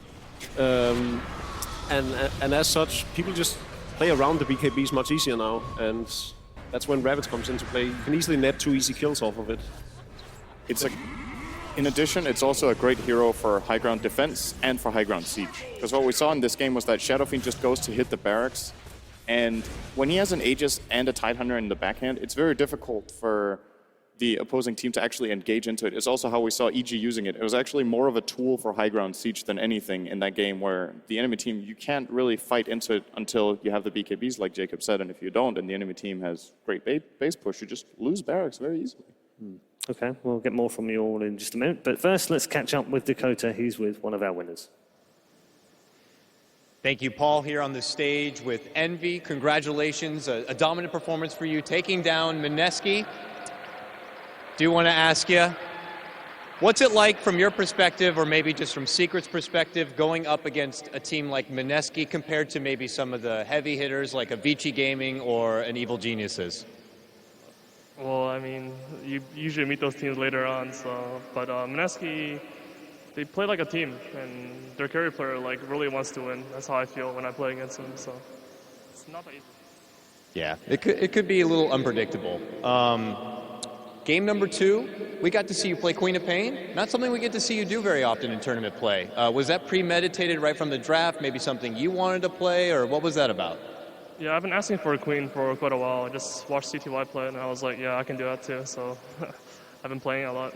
Just like you said in the video, you see something you like, you want to steal a bit of it right there. And finally, of course, you had to represent the name Eternal Envy, but if you had the choice to change your name, what name would you have picked for this tournament? It would be Alan Meyer, because I just watched that anime. That's good. I love it. Envy, congratulations again. Good luck moving forward, all right? Let's give it up one more time for Envy and Team Secret. Awesome. We'll just go ahead and send it back to the panel right now. Malini's busy clapping next to me. That's a very poor clap. That's like a melt clap. Mel, can we see your clap? Mine has style. His is like... See, that has power and passion. I like that. Wow. Yeah, he's just broken his fingers. Brilliant. Well done to Eternal Envy, and well done. It's potentially probably the team who might have had better chance of getting into the upper bracket. I favor OG in the matchup. I don't think they are as bad as we seemingly make them out to be. Not that Mineski is bad either. I mean, all the top 16 teams here are amazing teams in their own right, but I still favor OG almost heavily after seeing this game, just because that was a very underwhelming performance for me. Even though you're up against Secret, it just seems as if there's so many holes that needs to be filled for Mineski to actually be able to succeed against teams of this caliber. And I think OG has probably learned a lot from their group stage. Okay, thank you very much to all three of you. We are headed towards a break right now, and when we come back, we will have our final match of the upper bracket. You won't want to miss this one. It's the Battle of the V's. Vici Gaming go head-to-head with Virtus.pro.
And welcome back to Frankfurt, where we are day 3, or actually it's day 4. I can't even count, that's how long it's been already. But we still have 5 more days of Dota 2 action to come.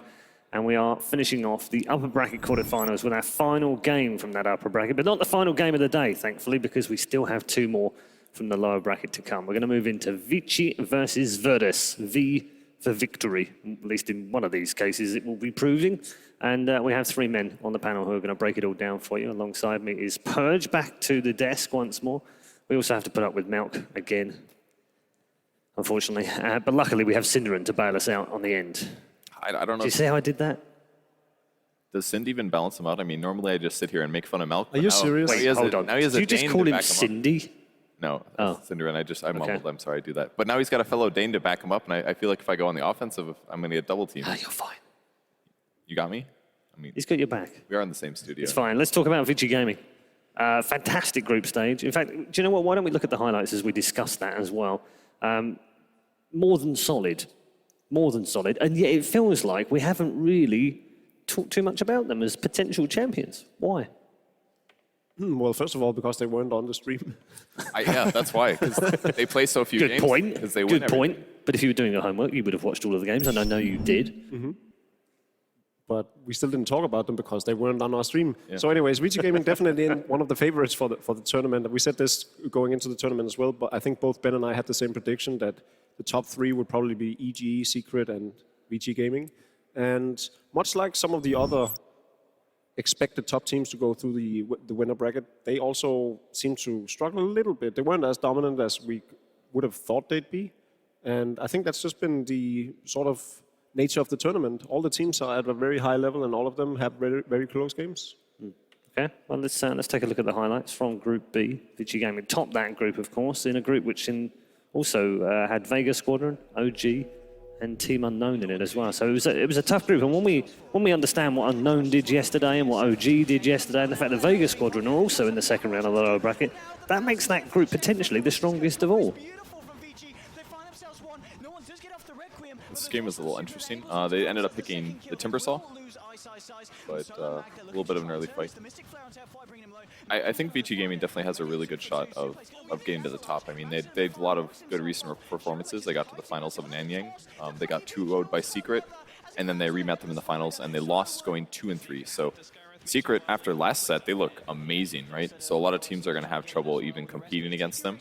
But I think VG Gaming can do it, and I think they have the team that can adjust. And I have a lot of faith in Super right now. I think he's playing really well in the mid lane.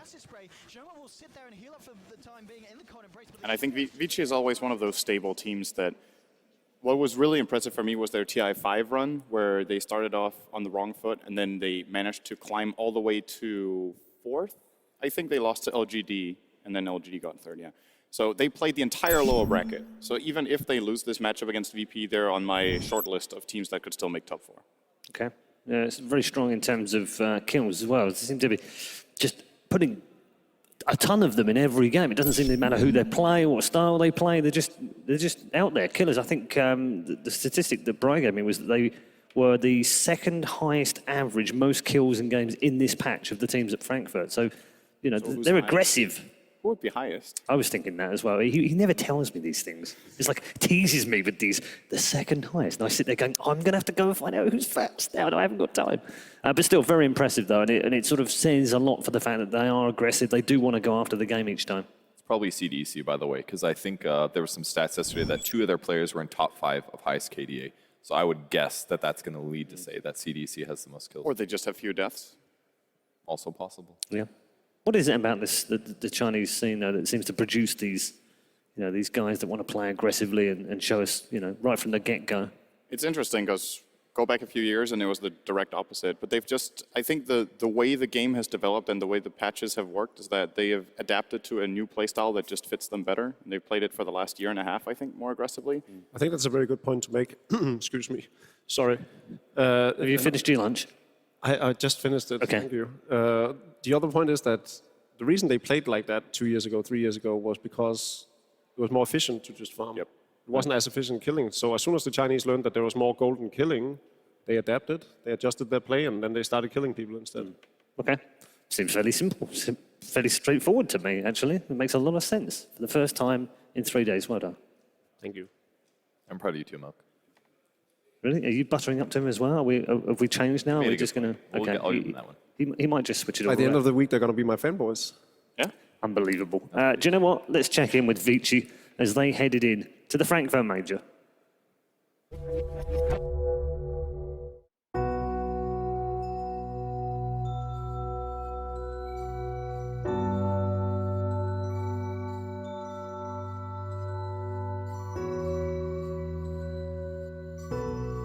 我的大赛经验更加多一点，然后我的打法会比较偏向于保守，而其他4个队员的进攻欲望很强嘛，然后我来支撑中后期这个局面。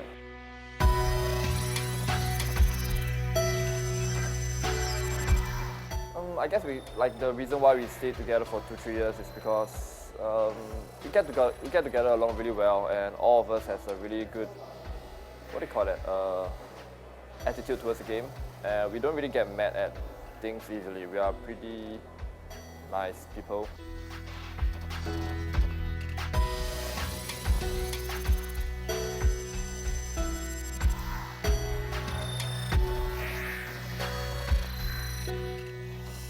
Hall was really aggressive, and like 4 of us are really aggressive, so in the end there was no control.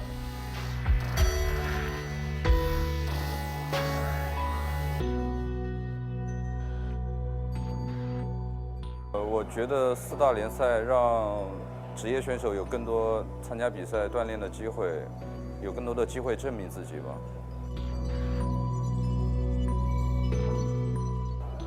Coward or pussy, like I don't know, he's just stable, and so he brings a lot of stability to us by holding us back. Whereas Hao sort of made us all too aggressive into a Russian team.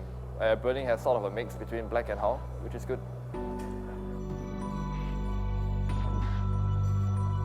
我们这次的法兰克福的目标肯定是争取拿冠军，对。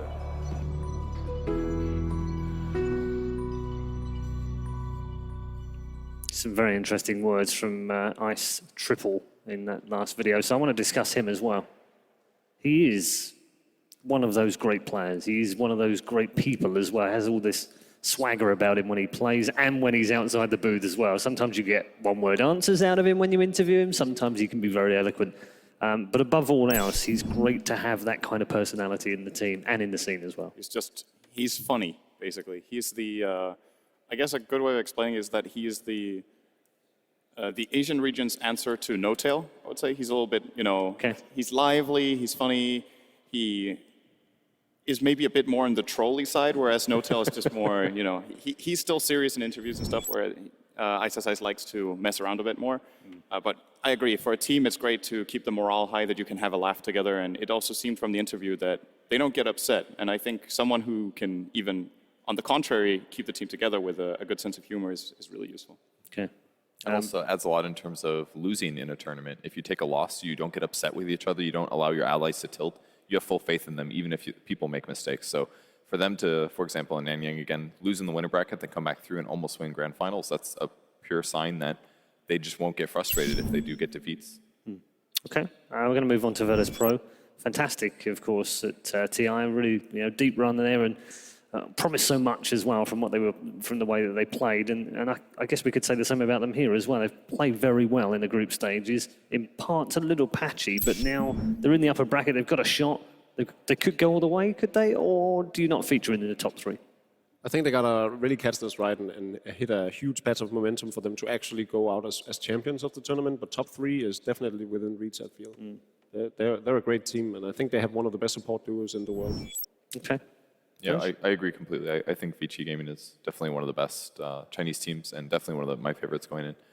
They just have a lot of individual talent on a lot of their places and things like that. Like Ice does so well, and a lot of their other heroes. I'm sorry, are we still we're talking about Virtus.pro now? We have moved on, but that's okay. You can wrap up on Vici on your own. I mean, I'm just going to do this once. Thanks, Burge. I deserve that one.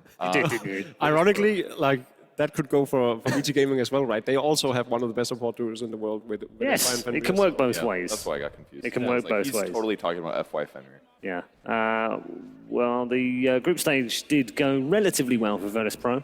They did take a game off Evil Geniuses, of course, on the opening day, and eventually falling down, having lost the set, but also coming all the way back through the group to make sure they're in the upper bracket. So mixed fortunes, I guess, on day one, but no shame in going down 2-1 to Evil Geniuses. Evan nodded. I thought they put up. Do you want to? Go ahead. Okay. No, after you. They put up a great fight against EG. Take it away, Tools. They put up a great fight. That was a brilliant setup. So good. How do you commentate with this guy every day? How would you do it? I actually don't know what to say to that. That's really surprising that I managed. But yeah, I was going to say, I think in the series against EG, Virtus.pro could have also won that 2-1. It wasn't a dominant performance in the 2 games that EG won. I believe one of them was fairly one-sided, but the 2 teams were pretty evenly matched. And that's also why I think a team like VP they got 5th, 6th at TI for a reason. The only teams that they placed behind were obviously the champions and the 3 strongest Chinese teams of the tournament. So if they've learned something from that and improved on some of their aspects, I could totally see them make even a top 4 here. I think they've been really good. It's really interesting, actually, because when you look at their results over the last few months, they've been very consistent, but they seemingly keep finishing 5th and not getting any higher. They don't seem to have found that. What's that final point that helps them break into that top 4? I think one thing that holds them back, VG Gaming. Syndra's drawn a blank, so I'm glad you came in there, Kevin. I think one thing that holds Virtus.pro back is that their strats are just a little too off the wall, and they're cool strats in that they have a lot of value in a very small window of the game. But if you play a hard carry Weaver and you build an eggs and then you stop farming because you're sitting back waiting for the initiation, then obviously you're not going to also naturally transition the late game, which is basically your backup. I mean, any team could pick essentially 5 supports and have the best lineup at level 1, essentially, and transition well. Well, not transition well, but dominate for the first 10 minutes. But you need something that also will allow you to scale in case things go a little bad, if you get a bad team fight, if your opponents outplay you slightly. So I feel like some of VP's strats there, they just prevent them from doing that because they do go so all in on some of those carry picks, and especially when they back off. I guess the trouble is, though, if they change from that, then maybe they take away what makes them Virtus.pro and makes them as successful as ours. It's a tough call, isn't it? It is. I think part of the reason they haven't finished as high in many tournaments as they would like is that they still need to polish the way they push the base. A lot of the times we see them overextending, getting a little bit too aggressive. It's in the nature of their players, but you need to know your limits. So if they can improve a bit on that, I think they look really good. Okay. In general. Let's catch up with Dakota now, because earlier on he caught up with the team and found out exactly what they're looking forward to in the upper bracket. I'm here in the practice room of Virtus.pro, going to be standing again with FNG. Good to see you again. Now you have secured your spot into the upper bracket. You're going to go into the best of 3s. How's the team feel? Pretty happy? Yeah, sure, why not? I mean, we're not the best in group stage, but at least we're not the last, so we're happy. Understandable. Now, let's go back about the group stage a bit. You got the 2-0 against Newbie. Unfortunately, you did go 1-2 against EG. You went back against Newbie again. Took a bit, not as long to take them down the second time. What did you guys think about your group stage run overall? I mean, it's fine. As I said, we're not the best, but we're not the last, and it was like a tough run because we played like 3 best of 3 in one day, but still we did fine. But today you have a day off, so what have you guys been doing on your day off? Just more diligent practice, checking replays? What have you been up to? Yeah, just playing some Dota, watch some Dota, looking for our next opponents in winner bracket, and trying to like chill out and like make the stress drop. I don't know, just chill out. So feeling confident about moving on to the main stage? Are you hyped up and ready to take it out from this area and go into the big main stage? Yeah, sure. Sounds great. FNG, thanks for your time. Best of luck into the next round, and we'll throw it back. It's a man of few words, but the words are meaningful. It's obviously Dota 2 and chill for him on Sundays, I guess. That's what they were doing, weren't they? That's what I got from his interview as well. He was too. so relaxed. Yeah. He's like, oh yeah, we're not the best, we're not the worst, no big deal, we're doing well. And that's so important for mentality, especially because he's the captain. If he can keep all of his players really relaxed, they might play better. They're going to play better definitely if they're losing as well. So Depends though. If you want to be a champion team, that kind of mindset might not push you to the very edge of it. I think Poppy is a lot more pushy in his ability, in how he captains the team, and I think he's expects a lot more from them. I don't think he would ever settle for, we're not the best, we're not the worst. And when it comes to previous interviews there's been with FNG, when you ask him about the draft, like, why did you pick that? Oh, my teammate said it was good. I was like, okay, sounds good, so I picked this. And then it's fascinating to me how VP consistently end up with so super good drafts, and then when FNG is questioned about it, he doesn't really seem to have a very deep thought about it or take a lot of credit. It's just, well, as a team we talked about, we like these heroes, we think they're good, so we just do it. It's that whole chill style I really... Complete contrast to Puppy, as you said, who will be in there and say, right, you're now playing Magnus, and I don't care if you get a kill. I think he cares. I mean, well, he might do, but he's definitely telling who's who. It's great if you enjoy the game, but at the end of the day, you need to win. Indeed. All right, okay. We are going to take a very quick break here on the panel because it's time for the player entrance.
Always difficult to tell, but it seems like there's a little bit of nerves down there on the main floor as the two teams will enter their booths, get themselves set up, and we'll get ready for the draft. We do, of course, have the small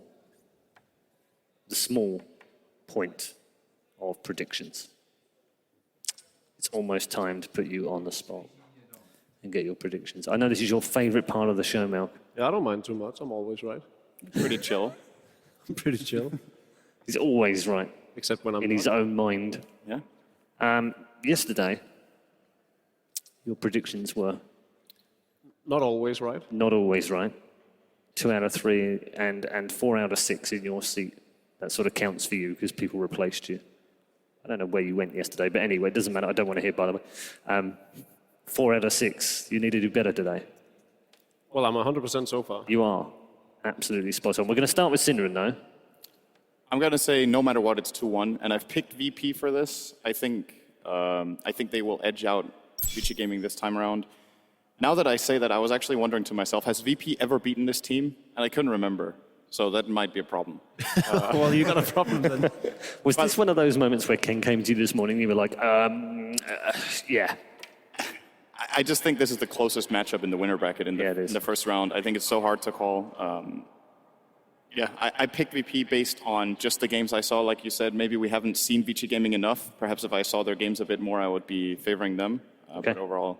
very quickly, because the draft is about to start. And Melk, sorry? Got to be slightly more bold. I do think Jules is right in saying that it's going to be the closest game, yet I believe in a 2-0 for VG Gaming in 2 very nail-biting games. Okay, mine was VP. Where are you going, Purge? Once again, I completely agree with Melk. For God's sake. So I'm going to accept that. I would say 2-1 maybe for VG Gaming. I think it's going to be close. Unbelievable. So two of us for VP and 2 of us for VG. That's very balanced. I think that's probably a fair reflection of actually how tight this game's going to be, isn't it? Because it is going to be a tight one. We are just moments away from the draft, so hopefully we can drop into that in a short while. Where's the draft going to be won and lost, do you think, between these two? I'm thinking about the really interesting thing for me is that there's very little overlap between the 2 mid laners. Most of the other matchups we've seen, there's some sort of a shared hero pool, but Super and G play very different heroes to a large extent. With the exception of Dragon Knight I think. Queen of Pain is an overlap. That came to mind. Dragon Knight sometimes. Apart from that, it's two different VP's directions. been playing it a lot recently, and I think it's definitely a hero that Super is well known for. Super have been playing a lot of Alchemist as well. Not something Alchemist, I expect G to play, but yeah. I'd love to see a stat on here at the main event how much Queen of Pain has won. We know Mineski just dropped one game today, but I think she's undefeated otherwise. At main event only? I can. After we got to Festhalle. 57.9%. That's overall. Win rate. Overall, I don't know what it would be separating. Yeah, It's still a I'm really sure good win rate Knoxville for can do that. so many yeah. games. Yeah. Yeah. I think she went up about 7% since group stage, because I believe she was about 50% during group. So wow. Interesting. Yeah, Then she must have almost 19 won out. actually. That's from 19 picks as well. And wow, look at that. Perfect timing. We are into the draft with Vici versus Virtus.pro for game 1. So I think there's going to be a Slardor that VP is going to aim to get. They picked it a lot of their games in the group stage. So whether or not VG Gaming will ban it, that's a real question. I'd like to see the Night Stalker come out again for solo especially. I think Virtus.pro's real strength up against VG Gaming is Solo compression. plays on Solo's not on this game. 5 seconds remaining. No, I'm thinking about Vega now. Yeah. Yeah. Almost the same game, Russians. Sometimes we get teams confused. I know what it's like. Starts with a V. I do agree, though. Last time I saw Vici Gaming playing, Solo played an amazing Well bailed. In all seriousness, though, I think it is a great pick for Virtus.pro in general.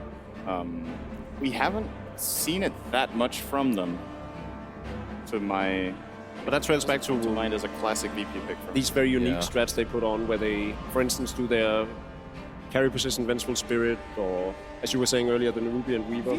I don't see it coming, honestly, because if they're going to pick a Night Stalker, they're not going to put on Lil, because he plays much more action, like hard farm for position heroes like Visage or Skywrath Mage. He wants to play heroes that's going to allow him to get ahead, basically. And if they pick a Night Stalker, it's going to be on FNG, and then who's going to buy the wards? You know, he'll never get an X, I feel. So FNG usually plays. That's you know, I wouldn't be even surprised. He's like, I'm going to buy Ags and then support items the rest of the game. That's what we've been seeing lately. Start our first pick. The only Chinese team in the tournament that seems to favor this hero. And they played a bit differently too. It's played by Burning rather than Ice Ice Ice. I mean, they could probably still play it on Ice Ice Ice if they wanted to, but last time we saw them play it was Burning took up the role of the fish. And nobody touches carry Slardar anymore, but I think it's still viable. It's just you have to get things done with your early ganks, otherwise it does fall off. But against a team like VP, if they're not even going to pick a super hard carry themselves, maybe this is a really safe play to go for VG Gaming. It's also a good deny. And it denies, yes. Looks like VP were not expecting this. So where do we think the Broodmother fits into all of this? For Virtus. A couple times. Because they have done it, haven't they? Yeah, a couple times in the group stage. Yeah. I would not first phase pick this hero in the current metagame. No. But could it be a late pick? It could. Do you think Vici know that, are aware of that? I think cover they are. it? Phobos and Mag both have a lot of experience on the Broodmother, so they should keep in mind. And on Vici Gaming side, Ice Ice Ice also plays an incredible Brood, so there's plenty of space for that hero to be a pick. We didn't get to see Sumail play the Timbersaw yesterday, but I could hope that we get to see Ice Ice Ice, because he's probably the most renowned player on the hero. Yeah, I would agree. Gyro and Dazzle not the best win rates right now. Gyro sitting at 46% and Dazzle at 43. 43 on Dazzle. And they're the second and third most picked heroes of the tournament. I would rate Dazzle a lot higher than 10 that. seconds remaining. Well, Secret just won on. I don't know if those stats updated, but maybe he's at like 44.5 right now. Does that make you feel better? Marginally. It's also worth noting that despite that he keeps getting picked or banned, Doom is on 42.9%. I'm not super confused about that person. I still feel his mid game is a lot weaker than it used to be. I know we. Go ahead, Jacob. You again? Wow. I know we often. What is up with you two? Seriously, today. Why do you have to interrupt us, Paul? Go ahead. Yeah, great minds think alike. Or you wouldn't know. I know we often talk about how Dazzle is countering Slardar with the armor and everything, but I feel like Virtus.pro has had so much success with running AA, and I'm worried it's going to be banned out now, that I'm prone to think that they would have been better off just picking the Ancient Apparition instead. The ban on the Brood is obviously, remaining. that's that worry gone, isn't it? So it proves they were worried about it. I'm not sure if I like A with Gyrocopter, though. That has, like, very, very little synergy to start off. Like, obviously, Ice Vortex with chasing with Rocket Barrage is good, but in the later stages of the game, Gyro's not as much like a focus one hero kind of carry. He's a hit everybody equally. And A is not amazing versus Slardar unless you initiate, and most times Slardar will be the one that goes in first. So I think it's just safer to pick Dazzle ban it, and I think, like you said, they're just using Dazzle to protect against Slardar. EG dealt with it 2 days ago, I believe, or yesterday, with Sven and Dazzle, and that worked pretty well. Yeah. But I think Sven is maybe not the best go-to for that. I'm not sure what is. This could potentially be where the Dragon Knight came into play. Yeah? Yeah, that's a good point. I'd like Dragon Knight Dazzle. That sounds really good. Good against Queen of Pain as well. High armor, very high HP, so her burst damage doesn't really do you that much. But it might also play into VT's hands and have them pick up the Timber Saw for Ice. Against Dragon Knight? It's pretty good, yeah. But they go pretty mobile when they pick Dragon Knight. They go a fast Blink Dagger after, like, Tread's Drums. So I feel like, you know, stuns are really what beats Timber Saw in a lot of ways. Don't let him cast spells, don't let him move. One thing to remember here for Vici Gaming is they are not afraid of playing a carry Queen of Pain with a different itemization that's a lot more right-click heavy. So even if you look at Vici Gaming's lineup now and you're like, well, if they pick Timber, they don't have a real carry to go with Slardar, they can get the damage done. So even Dragon Knight won't be safe against all of the output that they can do. They're gonna ban Ember though, so they are expecting this to be an offlane Slardar or an offlane Queen of Pain. I like the Dragon Knight thought a lot, but not now. Maybe 5th.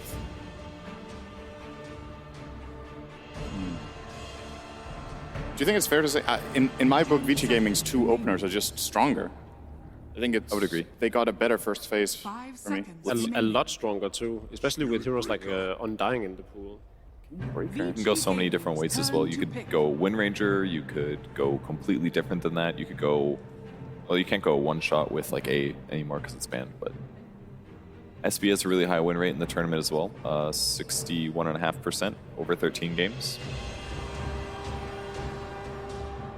Not that much synergy with Gyro Dazzle Spirit Breaker right now, other than the fact that Spirit Breaker can create space during a team fight for Dazzle. 10 seconds remaining. Good at chasing on Quap, I guess. Yeah, they picked it because of Queen, I think. Slardar as well, actually, really. If you chain stun him for 4 seconds and he's got Sprint on, your allies can probably follow up. If you're very, very good with the crush timing, you can crush Spirit Breaker before charge reaches. It is quarter-second timing, I think, or something like that, so not that easy to pull off. But now with the Wyvern, that is an exceptionally good counter to Spirit Breaker in general. Very easy. It's very telegraphed when he goes into the fight. You can just get a Winter's Curse off. His target can just get cold embraced immediately, since it's a very obvious engage when he goes in. 10 seconds. So, in my book, a very good counter pick here for Vici. They're getting a lot of really favored heroes right now. And I guess Virtus need to be a bit careful here, don't they? This doesn't get out of hand. Yeah. It'll get out of hand when they take their last pick and they do something weird. So I think that's what they're aiming. If they're going to do something weird, what would they do? What do we see? Visage isn't that weird. They picked it constantly for a little. Yeah. He should be able to do really well on that. So what's 5th pick funny? They could Weaver again, I guess, but they already have Gyrocopter. It's basically a G hero, in my opinion. I think Lena's banned. I was going to say Lena. Yeah, Lena's gone. Most of the heroes that he's been playing is actually already gone. How do you feel about Wind Ranger this game? I think it's pretty good. Yeah, I think Wind Ranger is decent. I'm also trading back to the Dragon Knight. Yeah, I think either would work well. They've got a pretty good early team fight. Yeah, they basically get all their heroes to 6 and they're ready to party. Whereas Vici needs blinks. They have played the Dragon Knight on G. I like a mid laner here now for VP. Now that they picked Visage, I would like a mid laner that does magic damage. They already have enough physical between Gyro and Visage, and of course the Weave. I think Invoker for G would actually not be a bad guess. Great synergy with Sunstrike onto Breaker's target. And something to kill through Cold Embrace, simply, because if they go all in on this physical heavy stuff, then FY is probably playing the Wyvern can really ruin their day. I'm not completely sold on Invoker because I think it leaves them with a lacking of Disable, really. They'd have Grave Chill, they'd have bats dropping. This and is but- starting to look ridiculous now, isn't it? Dying. Why haven't Queen of Pain slot up? What the heck? There's a lot of good heroes coming up VG Gaming right now, but we did see EG in a similar fashion do the same thing yesterday, where they just allowed Vega Squadron to have their dream lineup. Yeah. EG picked a bit outside the box and still ended out on top. And I feel like VP has the heroes that counter those strong heroes. Like Undyne in lane is not the best against Gyro because he has magic damage to deal. He has Flak Cannon to kill zombies in a team fight super easily. Like, they have the solutions towards Undyne and Winter Wyvern. They have lots of magic damage. I'm not so sold on the Spirit Breaker, though. I think he's going to have a fairly difficult time in this game. Do we think this is a G hero then, the last one? I think so. Yeah, unless he takes up the Gyrocopter, but otherwise it's most definitely a G hero. Wind Ranger or Dragon Knight, to me, sounds the most likely. And they ban a PL for VG Gaming. I think that's a great choice. They definitely don't have the ways to deal with that many illusions, unless they pick their last hero as such, so. I kind of like where PL is right now. He's not so strong that you should pick him every game in the first round, but he is still something that you can pull out occasionally if it fits the lineup. So, Beastmaster, Dragon Knight. Really favors VG that they have the very last pick. They get to assess what they need to pick up for Ice unless they just put him on the slaughter and pick up a carry for burning instead. And they have Dire as well, which is seen to be winning more. Yeah, leaves them with a lot of options. And this particular draft is actually huge deal. And G's played Dragon Knight twice in this major. He's also played Beastmaster once, Lena twice, and Endless, of which there are mostly banned. I think the TA ban was good. That would have been a really good hero. So That will be a a Wind win. Ranger. Okay. I don't know about this. A little bit more standard, but I don't like it a lot either. It's a little. I just feel the lineup is a bit all over the map. Sometimes that's good though, because it covers all your weaknesses. But will your strengths, your diverse strengths, be enough to beat a focused lineup? Not sure. The shackles will be good. They can shackle after Spirit Breaker charge. Queen of Pain's gonna have to get a BKB, that's for sure. Here comes Sniper. Here comes Tenki. That would be even more wacky. Got 12 seconds left. Random it. This is a carry pick, right? For sure. What is even left? Could they get away with an Anti-Mage? Or an Alchemist. Oh, wow. So, what a lineup for Super VG Gaming. Alchemist, I guess. And then Burning Queen of Pain? Burning will play Quappa or Slar. Probably. Okay, thank you very much, guys. We'll head over to our commentary team for Game 1 of VG Gaming and Virtus.pro. Thank you, Paul. That's right. VG Gaming versus Virtus.pro. Both of these teams had incredible runs through the loser bracket at TI, and one of these teams will return to the losers bracket after this series here in the Frankfurt Major. But which one of these two teams is it going to be, Blitz? For me personally, I sort of like Virtus.pro's lineup. I feel like this kind of mixes a perfect amount of aggression blended with some late game ability with the Wind Ranger, the Visage, and the Gyrocopter. So for me, they get the slight edge, but whether or not VG can kind of incorporate the Alchemist really quickly into the lineup, that remains to be seen for me. The Alchemist is definitely an interesting one. Did you actually foresee that coming? We've seen a lot of VG Gaming pick up Alchemist before for Super, but in this lineup, especially against a team like Virtus.pro, who is known for the traditional CIS aggression, is it a wise choice? I think so. We saw how CTY actually ran it on eHome yesterday. Do you remember they used it as the counter initiator as the safe laner? And I think this is the better way to do it because when you're up against the Wind Ranger mid, it's kind of a wash of a matchup. You can't really lane dominate, but the Queen of Pain can lane dominate. You can get rid of the offlaner by yourself, more or less, kind of like a Gyrocopter, and more importantly, you get those free levels, that free farm, and a hero like Alchemist, you'll be able to trade farm fairly effectively no matter what, because this hero doesn't need the same level of farm to really be on equal footing. You're almost always going to be ahead just because of the bounty rune. So starting things here in our first game, it looks like Virtus.pro are going to be heading on down to that bottom bounty rune. VG Gaming not going to contest. A little bit surprised that Virtus.pro aren't maybe trying to make some sort of sneaky maneuvers and try and fight over that first bounty rune in order to deny it away from the Alchemist, which is usually the play by these teams. But Virtus.pro perhaps a little bit scared of the early aggression of heroes like Undyne. Yeah, you definitely don't want to fight into Undying plus Arctic Burn and the Slardar stun. That's a pretty easy recipe for losing the fight. You do have some heroes that at level 1 are okay, but why even risk it? DK Phobos. Unlikely to challenge here. Looks like Super will get that first bounty rune. Ice in the other end is going to go and try and take that bounty rune, and he gets it successfully. Okay. The question is whether or not he's going to be able to get away with that They're one gonna need some unscathed. stick body block. He's going to be able to get a really good body block with a shackle over the top, and Illidan looks like he will be the one to claim the first blood. No, it's going to be G taking that last hit instead. But nice choice by God. Split second there, choosing to level up Shackle Shot, allowing the Gyrocopter to have time in order to get there for the Rocket Barrage, able to take that first blood. Yeah, and he's going to get harassed pretty heavily, but this mid lane, FNG decides to try to go for the courier.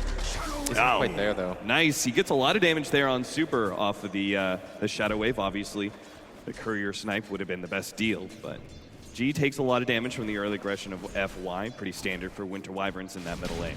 Yeah, and he didn't level the win run because he was trying to get that first blood. And even though Ice, this is going to help him.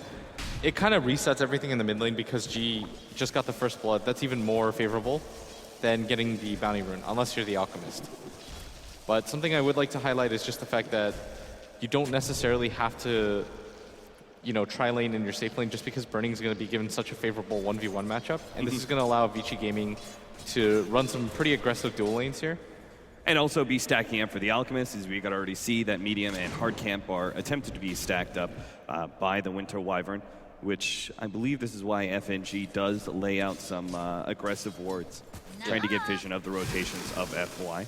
Yeah, precisely, and this is why they decided to lane the way they did. The Queen of Pain, you don't necessarily need her in the mid lane when you can just decide to do these dual lanes, and the Spirit Breaker is doing quite well for himself. He's got 3 CS, he's almost level 3, he's got that crucial level of bash, and he's going to get harassed at top, but he'll just charge away. Simply charge out. Meanwhile, the bottom lane, Ice and Fenrir are attempting to steal this pull, and they're going to start going on to FNG. He obviously has enough space to be able to stay ahead of both his Undying and Slardar, while DK Phobos cancels his charge on the middle lane. Will sit on the bounty rune, pick that one up, while the regen is picked up by Ice's Slardar. For me, this feels like such an important match for VP especially because they seem to have this monkey on their back where they're at the cusp. They're like the gatekeeper for tier 1 teams. If you beat them, you're a tier 1 team. If you can't beat them, you stay in that tier 2 region. And I really feel like this is something that they need to get the ball rolling because oftentimes you'll see them get so close. For example, in the group stage where they were able to take a game off EG, but they just weren't able to close out the series. Right. I mean, the story of Virtus.pro has been 5th through 6th. Tournament after tournament after tournament, which is a decent showing, but not good enough to be considered champions. Yeah, definitely. And Vici Gaming on the flip side, consecutive top 3 finishes at TI, if I remember correctly. So this is a team that's really used to winning at this point. Or actually, they got fourth at the most recent one. So 3rd at the previous TI and 4th at TI5. So they're in a much better situation as a team. Fenrir has been left alone at this bottom lane while Ice goes scouting away. He does have the boots set up, and with a potential extra level in Crush, he could go for maybe a wraparound in the middle lane. We'll see actually running into the courier here. But he's still going to try and go for the kill onto G. Super doesn't have a level unstable concoction, so I'm not sure if Ice can really get this one essentially by himself. Yeah, and G's actually not standing in the Acid Cloud, so even though the Slithering Crush is physical damage, it shouldn't be able to do enough there. Without the stun, this is pretty typical. But Ice might just be making the rotation in. Once so again, that Super can farm. DK Phobos is going to charge away from the attempted go by both FY and Burning. Yeah, both offlaners are actually being shut out pretty hard. And CS advantage does go the way of Vici, which is a little bit surprising. Super gets a bit lucky, will be able to find himself a bounty rune. I believe that's why Ice is kind of rotating around now, as it is all important to make sure that Alchemist has a strong laning phase and is able to get those bounty runes. That's so weird that we consider that lucky. For any other hero, you would just say, I don't want that rune at top. Oh my 2 god, bashes in a row. Is he actually going to be able to get another bash? Not in time. DK Phobos, though, puts a serious hurting. Meanwhile, in the middle lane, Ice comes forward, challenging G and forcing him back away from Super. Yeah, that can't be how that hero is meant to work. You just bash twice in a row and almost get a kill by yourself. Oh man, what a big upset that would have been. They're trying to make sure that Super can get his level 6, and he'll have a little bit of individual sustain. He's only halfway there, though. You don't really need too much help for Super, though. He has the Soul Ring. He opted to forgo the bottle and just go for straight for the Soul Ring. And it's better HP regen. I still like the bottle, though. But I guess if Burning has one, you don't want to crowd the runes a little bit too much. And with the amount of stacks that he has, this might actually be better. Yeah, spending time in the jungle in order to pick up your level 6 rather than risking it against especially heroes like a Spirit Breaker, staying low in that middle lane may not be the best idea. Yeah, and I do like that Ice is rotated around so much, just because he can't really do anything about this. Even bigger rotation coming out from Virtus.pro. They're actually going to smoke up with Illidan. If they could kill... They're going to ult on this stack. They're not going to be able to get Super. He's just barely outside of that ultimate, but they'll take the full stack. And I'm sure Illidan, he would have loved to kill the Alchemist, but I'm sure they'll be happy with this as long as he gets out. Now, he does have the Dazzle help him out a little bit. And the healing cell to bring him back up to full. The timing for that, if he was just 1 second later, of course he has no idea and he's got no vision. But Super also had no idea that he was there and he was going to run into a call down. And he was just outside the lip of it. But they are going to steal up all the stacks, and this is actually really significant because now Super has to rotate back to the mid lane. Fenrir doesn't really have a place to level, and that was a lot of time wasted by the Winter Wyvern. And that could have been time that she used to zone out the offlaner, help out her mid. The ward setup, the aggressive wards by VP, they knew it preemptively, actually had a counter ward ready to go. Meanwhile, in the bottom lane, Lil is actually going to be dying here, chased down by FY and Ice. So as they rotate the gyrocopter out of that bottom lane, it leaves the support open to diving. Yeah, that was really well played by Vici Gaming. Once FI picks up that Invis rune, definitely wants to set it up because Ice is probably falling a little bit further behind than they would like. Because in a lineup like this, he really needs to be the main initiator. You don't want your Queen of Pain to play the instant blink jump in hero. You want her to kind of play like CTY did yesterday, where you bait your teammates out a little, scout the landscape, and see if it's a really favorable fight. They are stopping any further. Well, as I say that, Fenrir actually uses a Decay in order to stack up the hard camp once again, but Virtus.pro does have vision of that, and I believe they also saw the ward laid down by Vici Gaming. They should have anyway. And if you're Virtus.pro, you want to try to get aggressive in the mid game with this setup once your Visage hits that crucial level 6 with the birds. And I don't know if it's hyperbole to say that Lil is probably the best Visage in the world, maybe. Oh, I wouldn't say that's hyperbole at all. Yeah, I feel like he's one of the few that still continue to play the hero. And this is why Virtus.pro continue to draft it, even if it hasn't been in vogue. But they're going to go for this mid lane gank, and the Shackle connects. And now the Gyrocopter ultimate's going to go out, slowing down Super with a power shot. They easily clean up that Alchemist, and Virtus.pro are setting a tempo here that is keeping the Alchemist utterly shut out. Yeah, but something that they have to worry about is that Burning continues to get free farm in this off lane, or in this safe lane right now, and the Spirit Breaker isn't quite level 6. And the Slardar at bottom, because they've had to rotate so often, is being given essentially a free lane. And this is not something you want to do for a player like Ice especially. But you've really got no choice. When you're playing with the Gyrocopter, you want to rotate this hero as much as possible, just because he's so strong at this phase of the game. Yeah, and it leaves a spot open for a greedy 4 position like the Visage in order to get that early level 6 that allows him to be able to have a much larger impact of the game, whether it's split pushing or fighting. The problem, though, is they're going to play so aggressively on the other side of the jungle that they don't actually have ward vision for Lil here at bottom. So he's constantly playing back, and he's starting to get a little bit cocky here, and this might just... He starts putting some pressure onto Ice, but as we say that, Fenrir's going to come in, already has the Tombstone. Ice drop it a bit low, and I think Lil just wants to make the commitment here for this kill. Does get the double drop, gets out the nuke, and takes out the Slardar, and he's still looking plenty healthy. They're going to address the Tombstone now, but a Shackle shot comes in, locks down Fenrir. They'll get that kill as well. G is on a killing spree. Virtus.pro respond at the perfect time in order to stop that gank on Lil. Really, it just looked like Lil wasn't even being ganked. He's like, I'm just going to solo kill the Slardar right now. I don't really care that the Undying's here. Perfect bird control. They're able to mop up some kills. But they've always got to worry about Burning as he continues to farm. He's got 56 CS already. Radiant's middle tower. With G Gaming, this isn't the pace that they wanted to set. With this much early farm, what do you build on Queen of Pain? Do you go for that Aghanim's build, statting up a little bit and just continuing your farm via that 30-second, 40-second Sonic Wave? Or do you go a little bit more aggressive with the Orchid and start hunting down heroes? I feel like the Orchid's really good against some heroes on Virtus.pro, but it's pretty bad. For example, it won't do too much when the Spirit Breaker charges at you and hits you. And the Visage Birds, you need some amount of HP for control, but it's so common nowadays just to get it for the physical damage. And it builds so nicely, right? You go for the Orchid for your physical damage, you round it out with a BKB as your defensive item, and then you've got your Assault Curse just to help out your team overall. Yeah, when you have amplified damage on top of everything else, the Queen of Pain is actually hitting like a real carry. G gonna head up to that top rune. Bounty rune will be snagged by Super though. And already up to 3K. But this is going to be a slower Radiance than you normally expect out of your mid Alchemist because Virtus.pro have been putting so much pressure there. Yeah, the fact that he's only 200 net worth above the Wind Ranger is pretty surprising. And this goes, like you said, just to show how much Virtus.pro have been able to do to slow him down. They took his stacks, they made a dedicated effort to gank him in the mid lane. And slowing him down is definitely going to be crucial to their strategy. Is they want to try to get aggressive, start playing the objectives at any point. DK Phobos does have his completed to earn and level 6 ready to go, so he can be a factor here. And maybe gaining a quick pick off for VP, but right now they seem more concerned to just farming up and perhaps making up for a lot of the time that they spent in the enemy jungle. Need to still get that Gyrocopter's basic amount of farm. All right, so the Gyrocopter, despite the fact that he's actually gone around roaming, he's kind of kept up in net worth. I know he's 500 behind the Queen of Pain, but he's provided so much for his team, and this is something that you sort of expect. Like, Gyrocopter is not the traditional one carry that you'll see.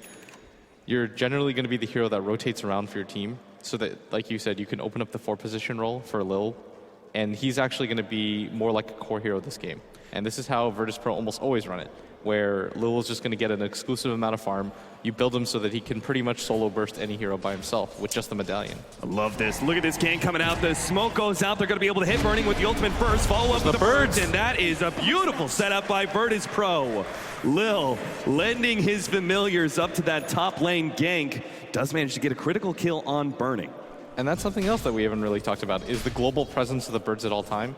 And when you've got a hero that, or a player that can control it like that, it makes it so difficult. You get caught out unaware so quickly. I think that the best part of that smoke as well is the fact that it allowed DK Phobos close enough to just throw out Nether Strike, right? And he didn't have to try and lead in with the charge, and the Queen of Pain would get some distance back to that tier 1 tower. Yeah, and despite getting that much, Super still has a pretty healthy amount of farm. He's going to pick up the 12-minute Radiance, and we are talking a lot about what VP are able to do, but this lineup doesn't really come online until Super grabs that Radiance.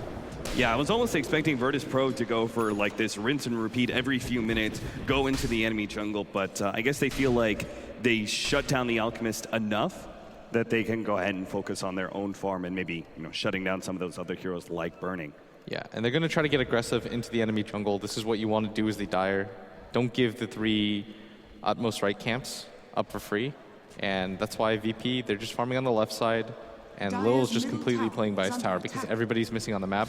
And this is readily apparent that they've gone for the smoke just because nobody's defending this mid lane right now. And nobody's punishing FNG at top.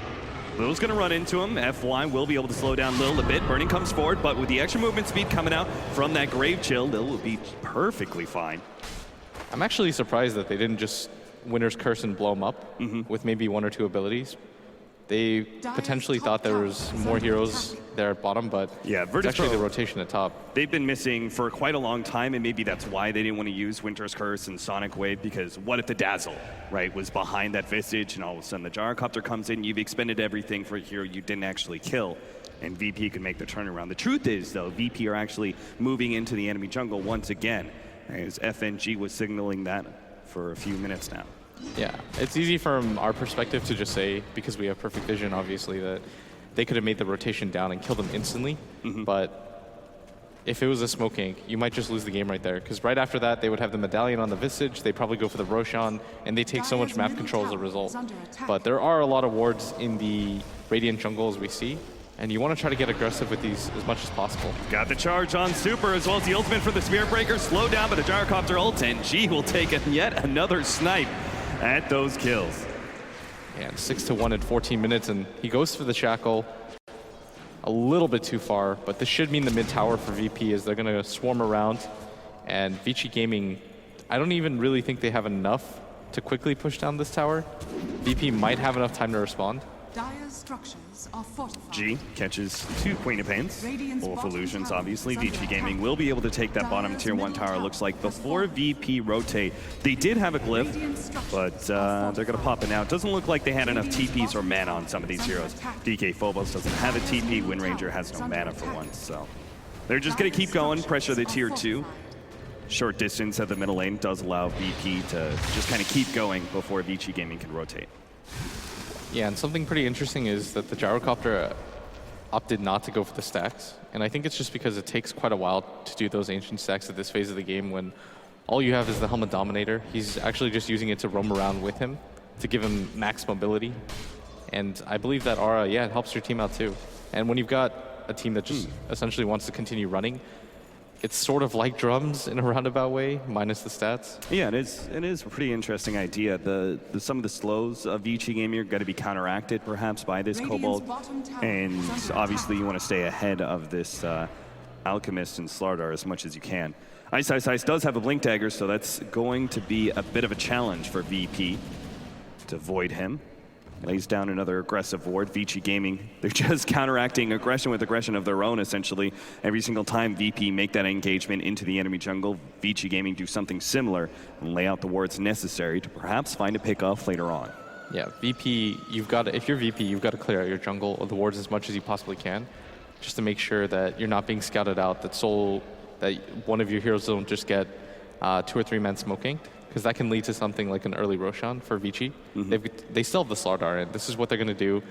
Try to find a pickoff, maybe even open up Roshan if they can go for this. Well, FNG, he'll tank the gank, and that probably opens up the fact that there is some sort of ward in their jungle. But still, that was a 3 or 4 man smoke from Vici Gaming, only catching out a Dazzle.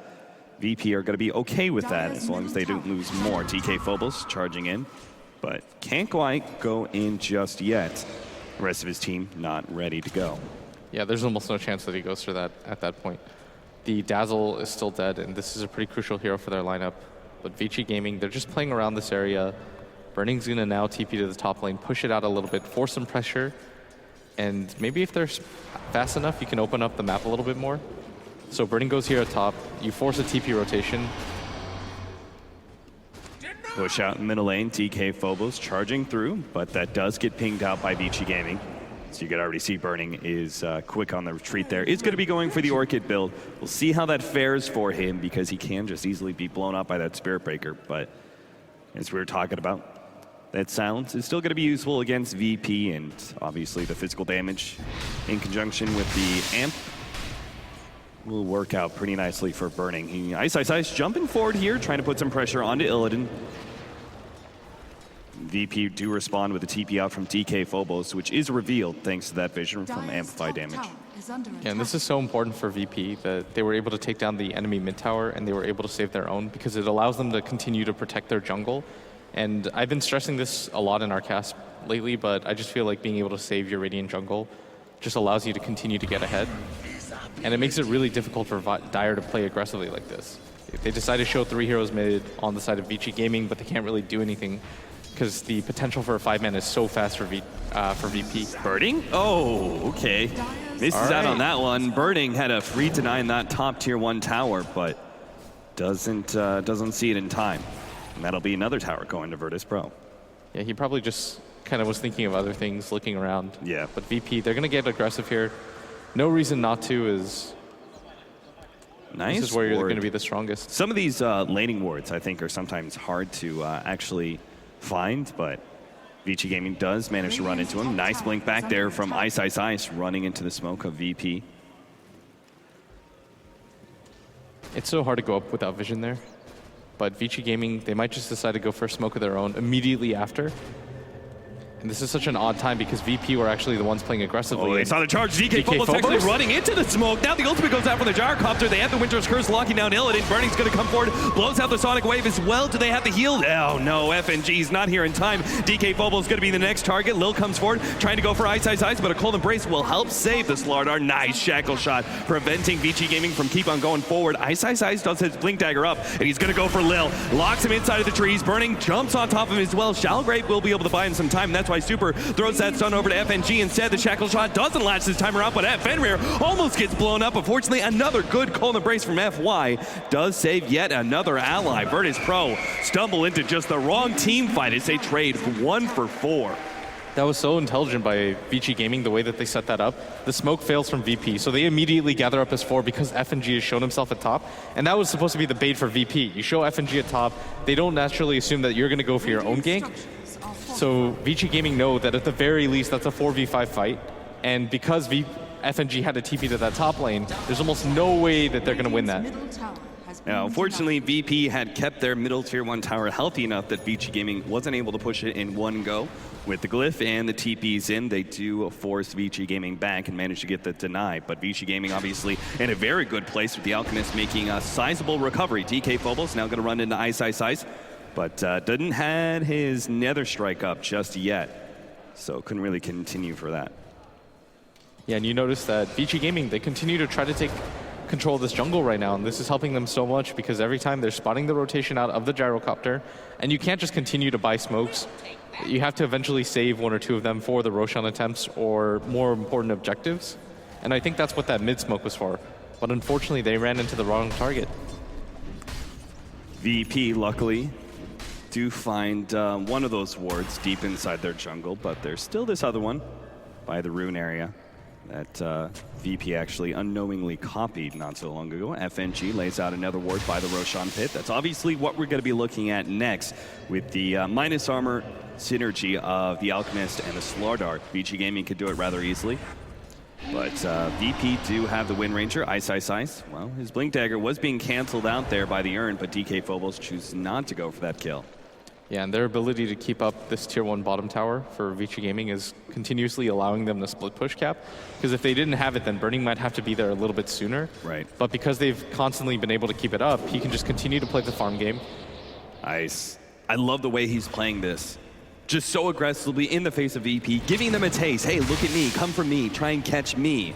But he's always able to get back in time via the Blink Dagger and the sprint. Yeah, and this is so frustrating for VP because they're so committed to this bottom tower, but look at what the rest of VG Gaming are doing. Like, the 2 cores are farming in the jungle because they have that tower available. So it's almost like they're challenging them. Ice is, like you were saying, presenting himself as a target and saying, okay, if you go for me, the instant TP rotation is going to come around and we will win that fight. Yeah, and as the analysts were talking about before, the Cold Embrace is actually critically important here against a lot of the VP members, whether it's the Spirit Breaker or the Wind Ranger's Focus Fire. It is a very decent counter to VP if they ever do manage to catch that Slardar. So you just kind of have to make some sort of move or completely round out because VP, they've wasted so much time in this bottom area, continuously trying to take that tower or look for an opening, that they've actually given up more than a full 2 minutes of farm to these 2 cores, and this has allowed Burning to catch up in net worth. He's now only 400 behind the gyrocopter, and most importantly, this Alchemist, yeah, you're meant to be ahead, but 5,000 is still significant. Absolutely. The more time the VP led up, the more that net worth graph is going to go down. Nice spotted out there with the weave that will allow G to be able to land the shackle shot. They continue the vision via the charge and get the quick pickoff that allows them to take control of this tier 1 tower. Question is, are they going to go for more? It may be at the cost of their top lane because Burning is already on top of that tier 1. Yeah, and this is the issue, is that you were able to get 1 hero and take 1 tower, but Burning is going to do nearly the exact same thing, and you might have been getting like slightly better of a trade when it comes to kills, but just overall farm definitely favors VG Gaming right now. And shackle shot did come out, but the TP was a bit faster. They will be able to get another deny. I think if you're VP now, you want to try to get aggressive. You just completed the BKB now on the gyrocopter. Start going around the map, claiming more objectives, because right now this passive style isn't going to benefit you in the long run, just because of how much more greedy VG Gaming are playing.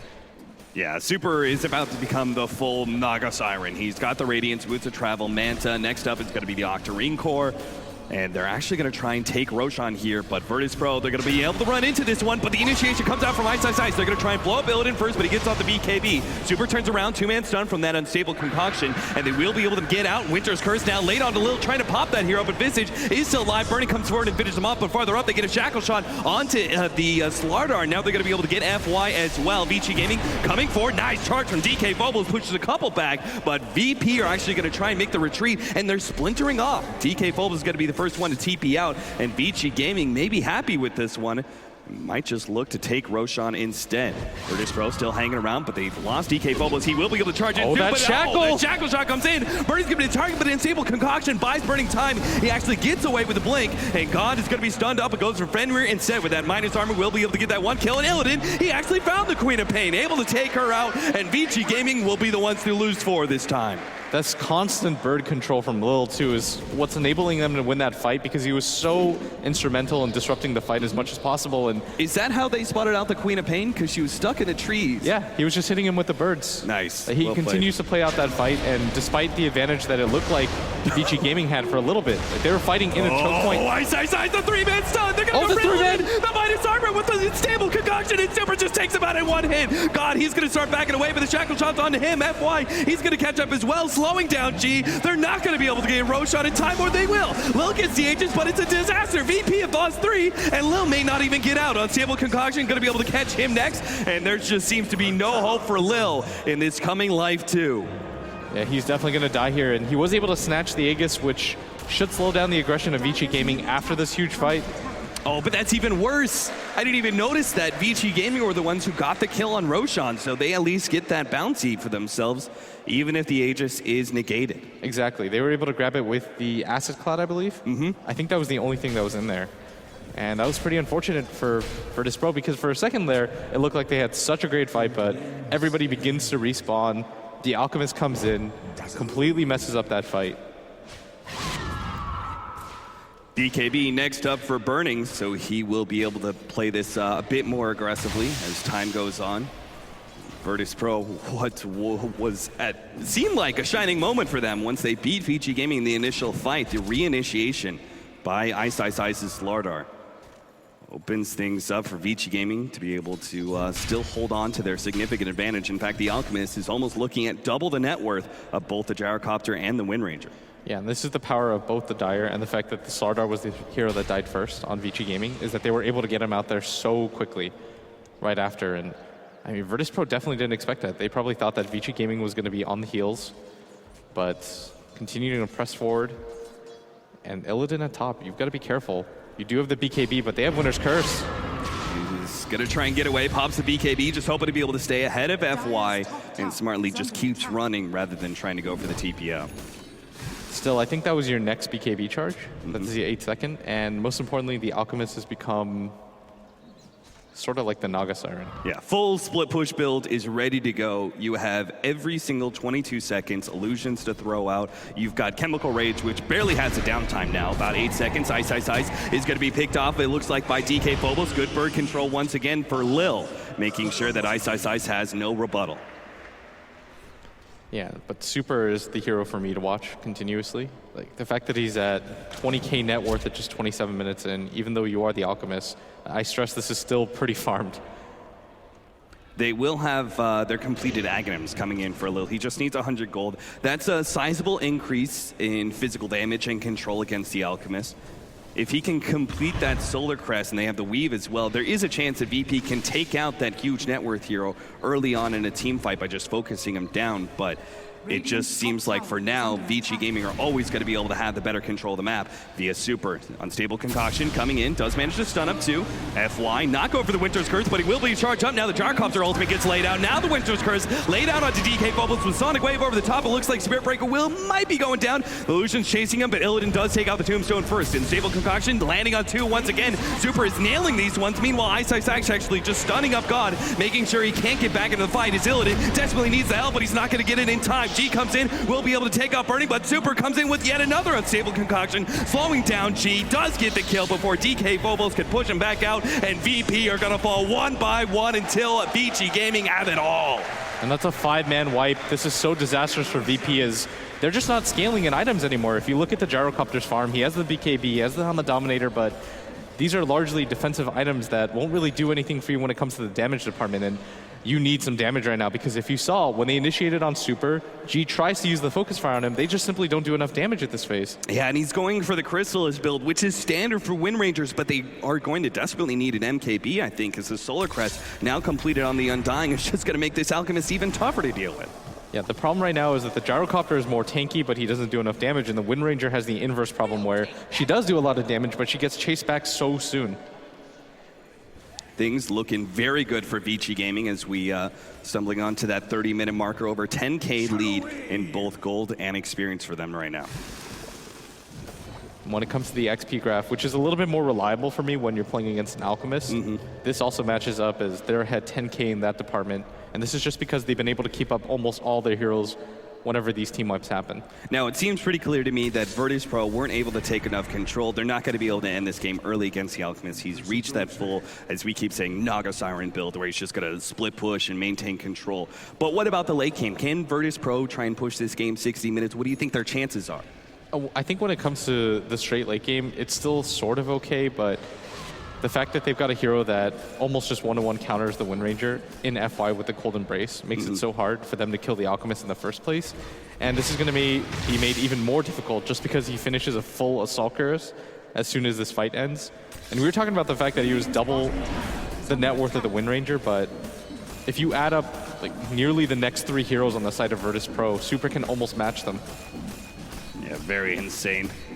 Super will get a little bit more gold in his pocket as he takes that tier 2 tower, and they have reached a serious peak, and they know it. They're going to push uphill immediately, not waiting for silly things like Roshan, who needs it when it seems like Super is going to be unkillable outright.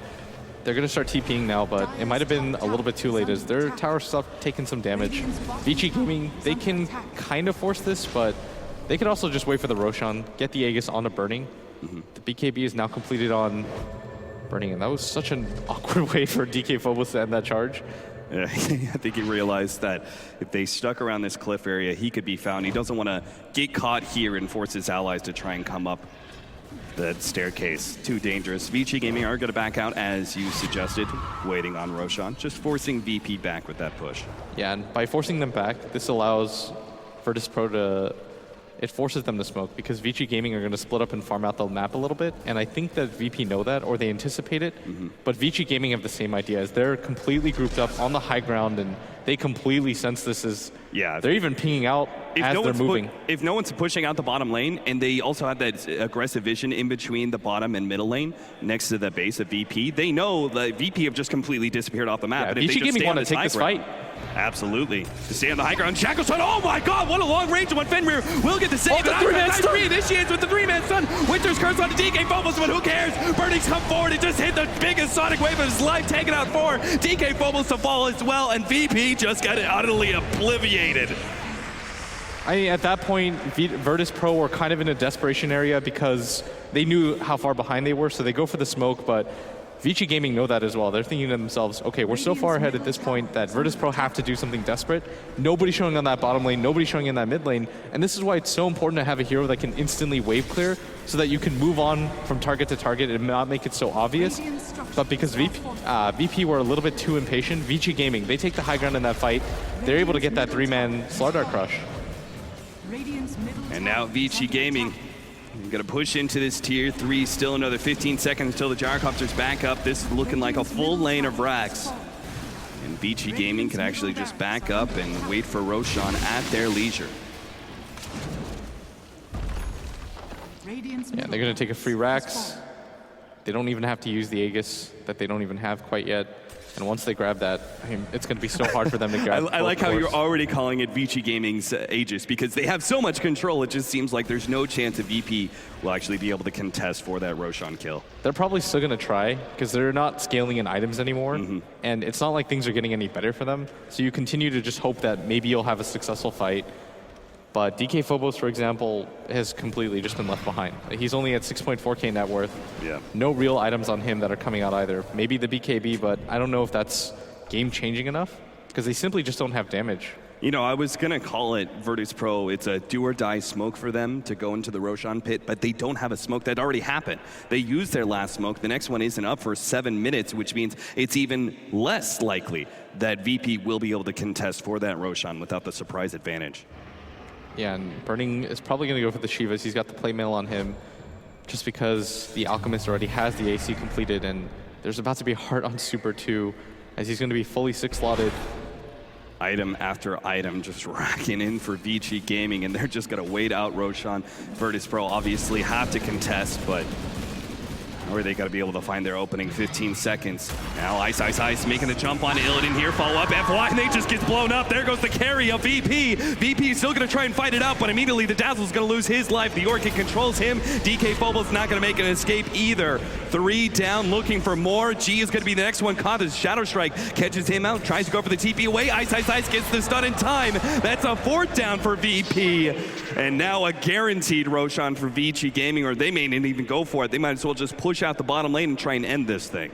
I think you just continue to push right now. You don't really have to wait for the Roshan just because of how far ahead you are now. And VG Gaming, they're on the Radiant side of the map, but that was pretty much something that VP had to do. You have to take that fight at that point. Right. Even if you don't have a smoke, because you're just getting further and further behind. With Aegis and Cheese on the side of VG Gaming, there's almost no chance that you win that fight.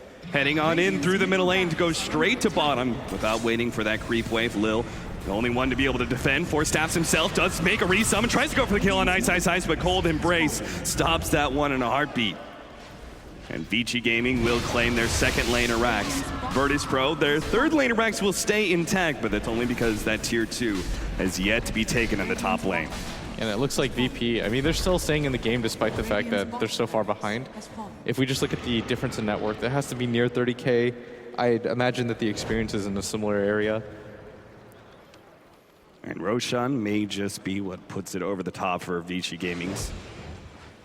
We'll see. Virtus.pro pushing back that bottom lane. They'll never be able to get to Roshan in time with all this minus armor and the damage on Super.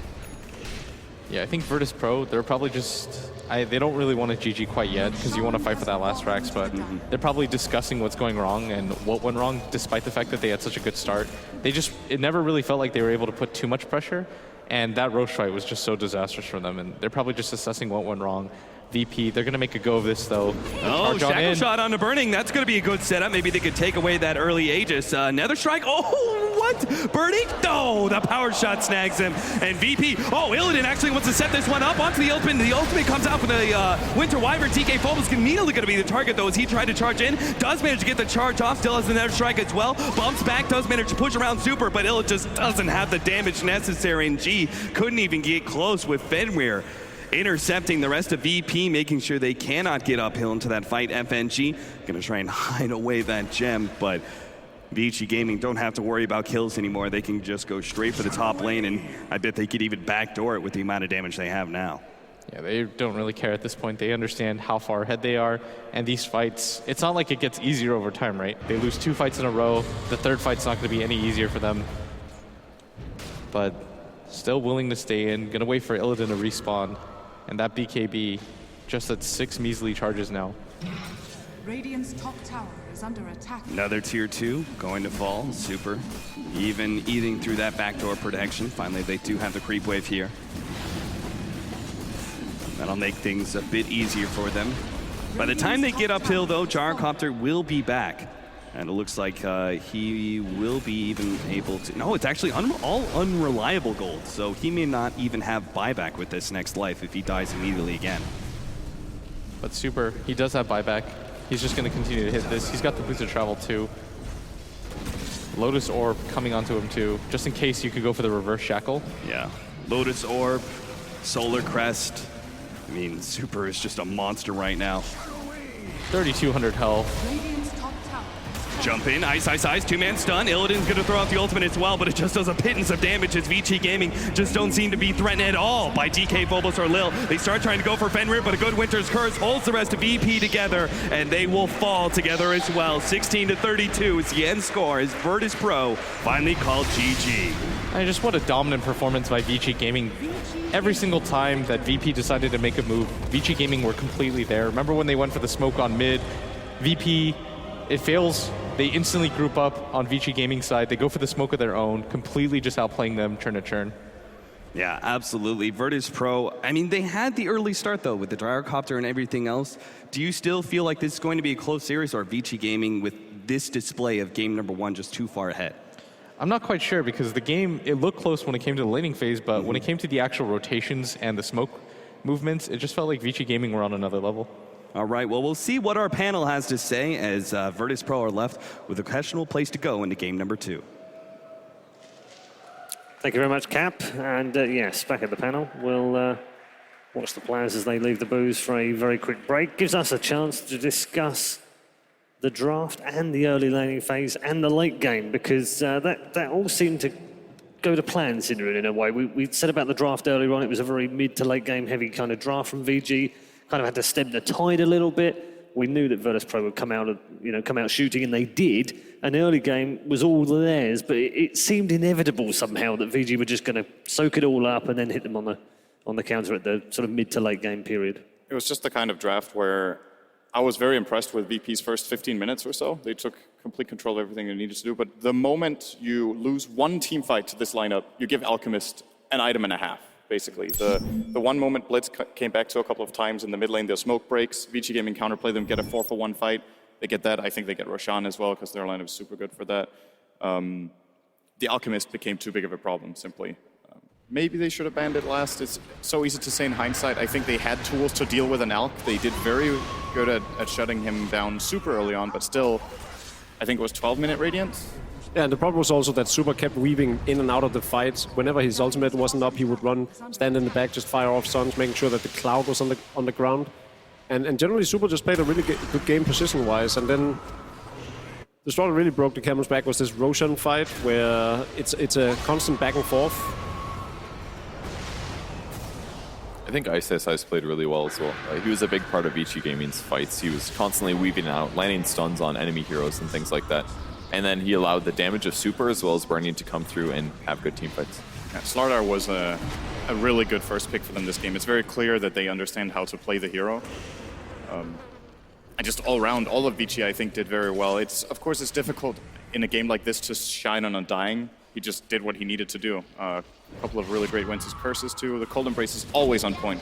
Yeah, the really good part about the Undying was that Virtus.pro kept on wanting to fight around the Tombstone. In some of the fights, they would take it down early on, and in some of the other fights, it would remain up. And the problem is when there's a Tombstone, there's the Alchemist Cloud, there's the Undying ultimate going off. It's very hard to fight in, but it's also very typical Virtus.pro fashion to just continue fighting until either they or their enemy falls. Yeah, they're definitely not going to shy away from a fight, that's for sure. This was a very important moment. Yes, they get the Aegis on on Lil, but it costs them everything. And they didn't even get the Roshan kill, dying to the Acid Spray. This is... Right here, Vici gets such a big lead that they can kind of cruise it on home as long as they don't take a bad team fight. I thought one thing that really hurt Virtus.pro a lot as well is that the Dazzle never really did anything, and that was due to Burning's Orchid.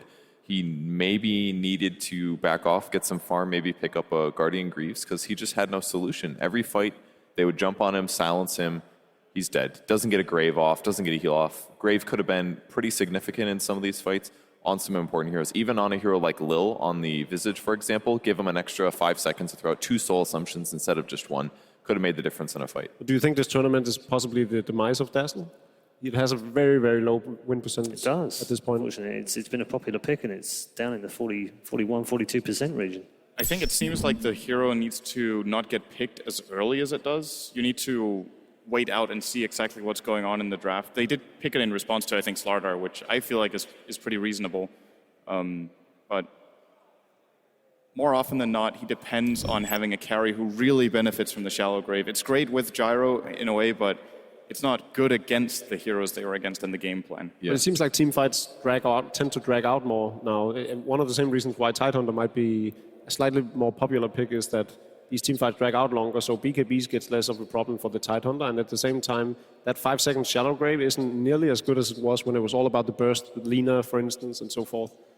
Yeah, and I think Dazzle's strength right now is high ground pushers like Shadow Fiend. I think it's really good with a Shadow Fiend because you can heal up the damage he's taking. He's got a lot of armor, but in drafts like that with a gyro, for example, he's got no salvation after the grave. You grave him for 5 seconds, you know he's going to die, and usually they just stay and fight because they're like, well, they're going to catch up to me anyways because it's the Queen of Pain. And maybe Dazzle just doesn't fit that well against Virtus.pro's play style, perhaps, because they do that aggressive, run around the map, same way that they play gyro. Run across the map, go get kills, start fights, and then all of a sudden, like 20 minutes in, he's only got a medallion and arcane boots, and maybe really needed that fallback position. Even a Ghost Scepter would have helped a lot against Queen of Pain or Slardar going aggressively on him. Good game from Super in that one. Obviously, Alchemist working well after sort of the early game got out of the way. It was really him coming into his element. It's always been fascinating watching Super play Alchemist since back in Dota 1. He was probably the best player in the world in the hero. I think he still is. And he just seems to transcend the barriers of the metagame and always make Alchemist a viable pick. I can't remember a time when you were like, oh, it's really unfortunate Super can't play Alch right now. But Generally, he plays a lot of melee heroes on the mid lane, which has fallen out of favor outside of the Alchemist. So it's still, it's great to see him still getting to reap the benefits of the playstyle that he's always played. And on the flip side of that, G had a decent early game, but it was going to always be difficult for him to maintain that early form, wasn't it? Yeah, I was a bit surprised they went for the Windranger. It did give them a couple of key shackle shots, but later on in the game, you're playing against this lineup with, for example, Cold Embrace is just a full shutdown, right? I'm not sure why you're smiling so much. Yeah. It's not related, sorry. Okay, continue. Spontaneous laughter? Check your flies. Fair enough.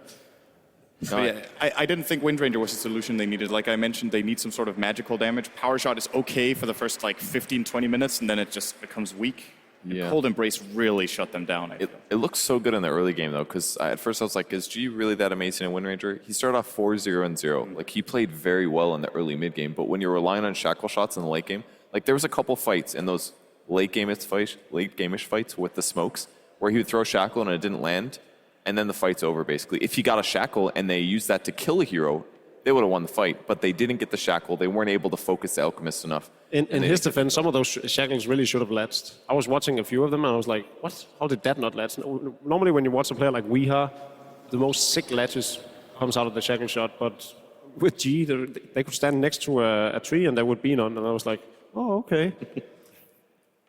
I just think Windrunner is, I'm losing faith in the hero in the late game, basically. It's great if you have the better late game, because then you just wait until you get a shackle shot. But if you're in a game where you need to get an advantage, then it's scary, because you'd have to have perfect vision to lead into the shackle. Maybe you itemize differently or something, but these blink daggers after Ags, in some cases, they just don't quite pan out if the shackles don't latch. Okay, so what do Virtus.pro do? What do they do differently for Draft 2? Well, they gave away a lot of good heroes. I personally don't think you give Alchemist again as a 5th pick. Apart from that, I don't know. And do we see their bans different this time? I mean, it's difficult because they sort of had a good ban phase and they still gave away a lot of very good heroes, and collectively VG was very strong. It again ties back to the initial pick, the fact that they pick up the Shadow Priest as the 2nd pick. I still disagree with that, and one of the reasons why AA would have been a better pick is because so many heroes in this meta has the whole healing, but also very tanky ability. So AA is just regarded as one of the very best supports, so that you would take a Shadow Priest to obviously have a lot of good functionality against the Slardar, for instance, over an AA. It is also for the rest of the draft, and in this case, you're playing against a team that is known for playing a lot of Alchemist, or even Ice plays sort of tanky offlaners as well. AA would have AA would benefit a lot from playing against VG Gamers lineup. I agree a lot. If you think about how that game went, if they had an A instead of a Dazzle, throws out his ult, if Quap blinks on him and silences him, okay, maybe A is going to die. But as long as he gets his ult first and he trades his life for a core, then it's completely worth it. And then you don't have to worry about an Orchid as much. And you can sit so far back that your ult hits no matter what. So I think you're definitely right there. And A would have been much better than Dazzle in that game. We'll probably see Virtus.pro grab Slardar as well. They do have the overall first pick in this game. It always alternates between game 1 and 2, right? And then coin toss for 3rd? Or is it based on seed? I don't think it is. I think they just choose. They choose, yeah. They decide whether they want to take side or whether they want to take first pick. First game, one team gets to choose. Second game, another gets to choose. And 3rd is coin toss for who gets to choose? Or is it higher seed I would that gets imagine. to choose? No, I would imagine it's the coin, but I don't know for sure. But it's definitely the first two. They can decide what they want to do, because we've seen this before. Evil Genius. Yeah, we've seen teams play 3 sides of Dire. Yeah. Yeah, I believe in the first one, the first choice always goes to the higher seed team. In game number 1, they get to choose, and then it does alternate. So I think Virtus.pro will probably go for first pick this time then, and get themselves the slot, or at least just get it out of the picture. Something I'd like to see is that they just go for a more typical Virtus.pro lineup and care less about the metagame and go for, maybe the carry position silencer or one of their vengeful strats. Granted, Vengeful Spirit hasn't really worked out too well for them. Did they not just do that, though? No. I mean, it wasn't. I mean, you're right, meta-wise, but in terms of the way that they played the game out in the This was actually a half-assed meta lineup where it was like, sorry, it was not as strong as the lineup that VG Gaming got, and it wasn't at all in style with typical Virtus.pro fashion either. Yeah, I agree. It was halfway there. They picked the meta heroes with the exception of maybe Dazzle being ideal, but they played it Virtus.pro style, which was very aggressive. So I think maybe if they had the perfect lineup and they were able to get those kills, it would have been really worth it. But it just didn't quite pan out perfectly. So I think they stick on the same picks. They just need to alter the picks just slightly so it's better for getting kills and getting catches, but still play the way that they normally play because they shouldn't try to form themselves into any of those other things. And sometimes I'm just unsure about those really crazy picks. So I kind of like what they did there. They just need to play a little bit better. They've shown a tendency in the past to come up with some tricky drafts. They're going to need one now, aren't they? Yes and no, because more than anything, I think the bans are more important than the picks for them in this game. They have a pretty wide hero pool. Like, yes, they can go for something tricky, but it's more about denying VG Gaming the kind of combination that they did. Yeah, BP does go first pick here. The thing is, VG Gaming also has a very wide variety. Oh, absolutely. So it's not easy to ban out against VG Gaming. Probably one of the harder teams in the tournament, actually. You're not gonna get VG to pick heroes they don't play. That's for sure. That's an identical ban first phase as we had before, isn't it? Yeah. No. It's not. Missing one? Slaughter went through last time. Oh, you're right. Of course he did. Yeah. But the rest are, I think, the same. So who got through now? Darkseer. Okay. All right. Good call. They were listening to. Yeah. It's time for AA. 1 hour too late. It was a hero they picked a lot in the group stage too, though. So. Yeah. I'm still surprised to see that's the overall first pick. This is probably going to be an Ice Darkseer. No, I mean, it happened when they were playing in their group stage as well. The team, I don't remember what team they were playing against. It might have been Newbie or Newbie Young or something, but it was Newbie, I believe. In the first round, they basically, between those two, they made the meta AA first pick because they took turns doing it. Was it Evil Geniuses who did it yesterday? I think there was one team who picked it up first pick yesterday in one of the series. If I remember correctly, it was one of the Chinese teams. So I believe it was Newbie. Yeah, they played him twice. I think VG will choose against Wyvern with the Darkseer opener. AA Ice Blast, of course, counters Cold Embrace Heal. Yeah, I agree. It's not necessarily what they need to go for here. I'd go for the Queen of Pain again, even though Burning, he wasn't very convincing on it. He had a very rough early game into the mid game, but then he started landing some big ultimates when it came down to the late game and the big 5-on-5 team fights. What I like about the Queen of Pain is it also brings versatility. It isn't necessarily Burning who has to play it. They can put Super on it. Reserve time. And again, it's just been a super successful hero throughout the main event. Yeah, 58% win rate right now. 50 how much? 58. 58 for Queen. 50,000. Over the entirety, 50,000%. Oh, only in Jacob's World. In Jacob's World, that's probably a loss. No, there are no losses in Jacob's World. There is for everyone else. Only challenges. This is taking some time for VG. It is. I'm not sure. I think they're definitely considering Queen. So, okay. Yeah, so that would be almost identical to the first time, except they've replaced Slaughter with Darkseer this time round. So, do you take an Ember here? I think you take Lina before it's too late, if you want to run it, and then play Virtus.pro style. That's actually a good idea. It's going to get banned in the second phase. They want to match up against Quap. They want to have the burst.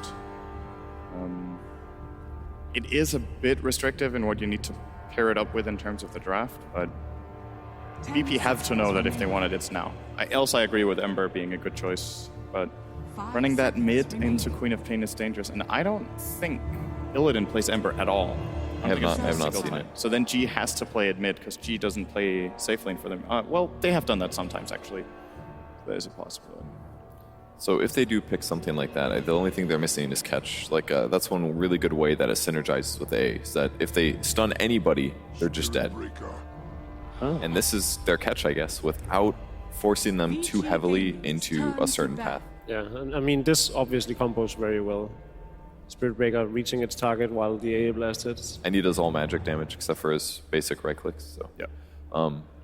I felt like Spirit Breaker was very good for them last game. They got a lot done with it. Maybe it didn't work amazing in some of those late game team fights, but I felt like that was more maybe the cores not carrying through, their picks, not their play. I mean, theoretically, Spirit Breaker should be the very best hero in the game for Virtus.pro in the way they play the game and approach it with their all-out aggressive attitude. Surprised they banned the one. Yeah. So it did bother them enough last game. Okay, that goes to the carry silencer, right? This is a very good ban for VG. That hero ruins Darkseer. And Queen of Pain. Yeah.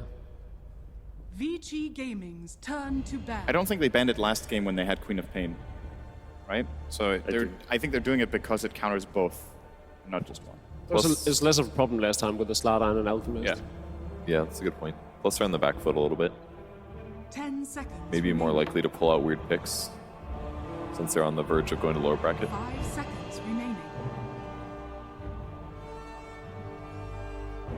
So now they just have to anticipate their strat, basically. Dragon Knight is the pick. They're targeting G really hard. Yep. Almost like they're baiting him into his Lina. It does mean they can leave it a bit later now, perhaps. Why would you ever bait anyone into a Lina, though? If you are planning on getting a good counter. Not for the lane, but for the game in general. I don't know what direct great choice they would have, though. Shadow Demon would be pretty good versus what VP has. Yes. VG is one of the teams that does play it from time to time, but it's just not that popular right now. This hero is popular. Just want to throw this out there. There's no Phase 2 Brood ban this time. Correct. They have Darkseer, so they have Queen. So they have Queen versus Brood in a one-on-one lane gets crushed. But Darkseer is obviously good in the lane, and Queen can manage after. If she's in another lane, she can transition to. So they feel comfortable. Yeah, they can deal with the Brood. VP will not get it. I'm almost 100% sure. In addition to that, opening with AA Spirit Breaker, I'm pretty sure it's still going to be DK Phobos on the Spirit Breaker, so that's their offlane player already. Remaining. Else they have to put Lil onto SB, and I don't think he wants to play that hero. Yeah, that's so a good point. Reserve time. I think he did fine the offlane last game. Didn't die much. Charge is kind of nice, though, against Night Stalker. It's a little bit of a benefit. Because you get his vision, right? You get the vision of the target, so at nighttime you see a lot when you charge NS. Of course, against Queen of Pain we already talked about. It's okay. I wouldn't be too worried about who plays what between FNG Lil and DK Phobos. Really? Yeah. I feel like Lil is very straightforward in the heroes he plays. Like last game he played Visage, and even in situations where it looked really bad, he was able to pull out a lot of value. I could see a Visage again. Me too. But they don't have to pick it yet. I don't think VG has played it for a long time. If there's no heroes left, I think it's pretty safe. VG would ban it as their 5th, but maybe save it for their 4th pick. Unless they're anticipating G's hero to get picked out by VG. I feel like VP's draft is in a good place here, basically. They can go a lot of different ways. They just need some damage, some burst damage, basically, and some cores that counter their opponent's cores. And some more time. Ideally. Okay. VG Gaming's turn to pick. So this gives info, of course, to VG Gaming. They know it's a core Spirit Breaker. Lil's Visage is a secondary core most of the time. But can compensate. The reason Spirit Breaker and Visage is a nice pairing is that, first of all, Visage can do a lot of physical damage during the charge stun and the Nether Strike, but in addition, can also compensate for Spirit Breaker's lacks as a core. He doesn't really scale very well compared to a lot of other heroes, but Visage can take it over. So if you're VG Gaming, are you concerned 5 seconds about remaining. them, Virtus.pro picking up the Gyrocopter?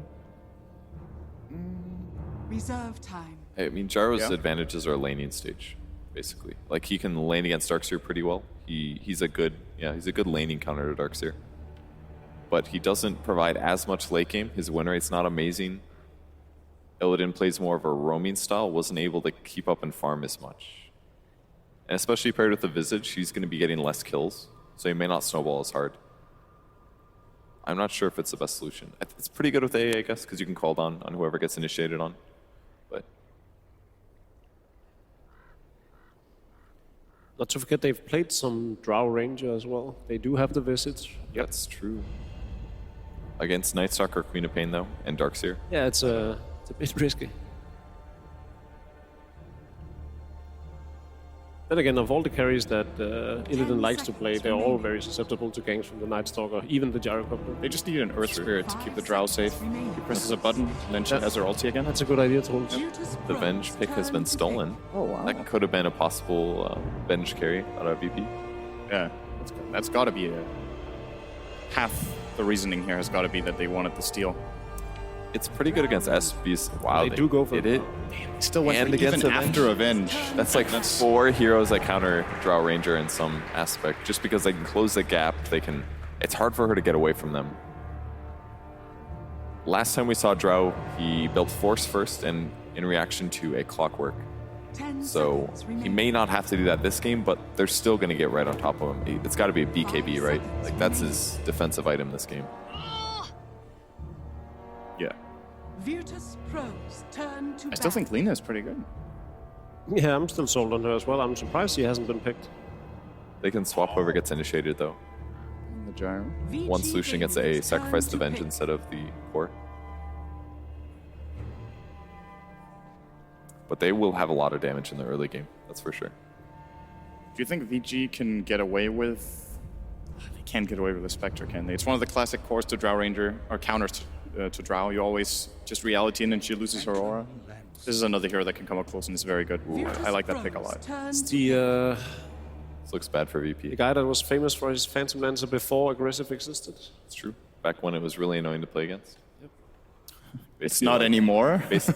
I don't think it's that bad. Less annoying. It's basically like current Alchemist. It's annoying in another way now. It's still annoying.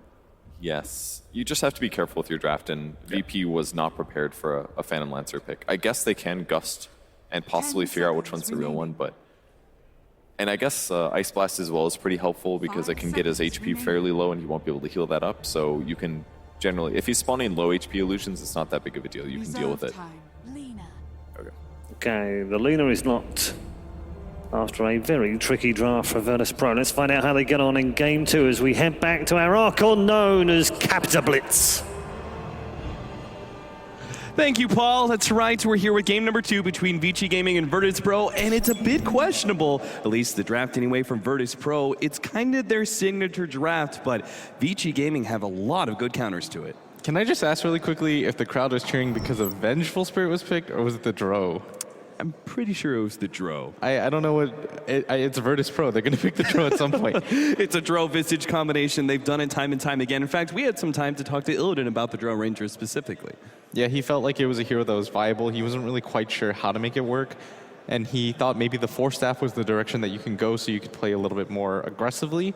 And so that you're not just instantly killed by anything that stuns you. But we'll wait to see how that works out. For me personally, the Venge support is the bigger question mark for me because this hero, it either works out or it doesn't. And nobody's picked it in quite some time.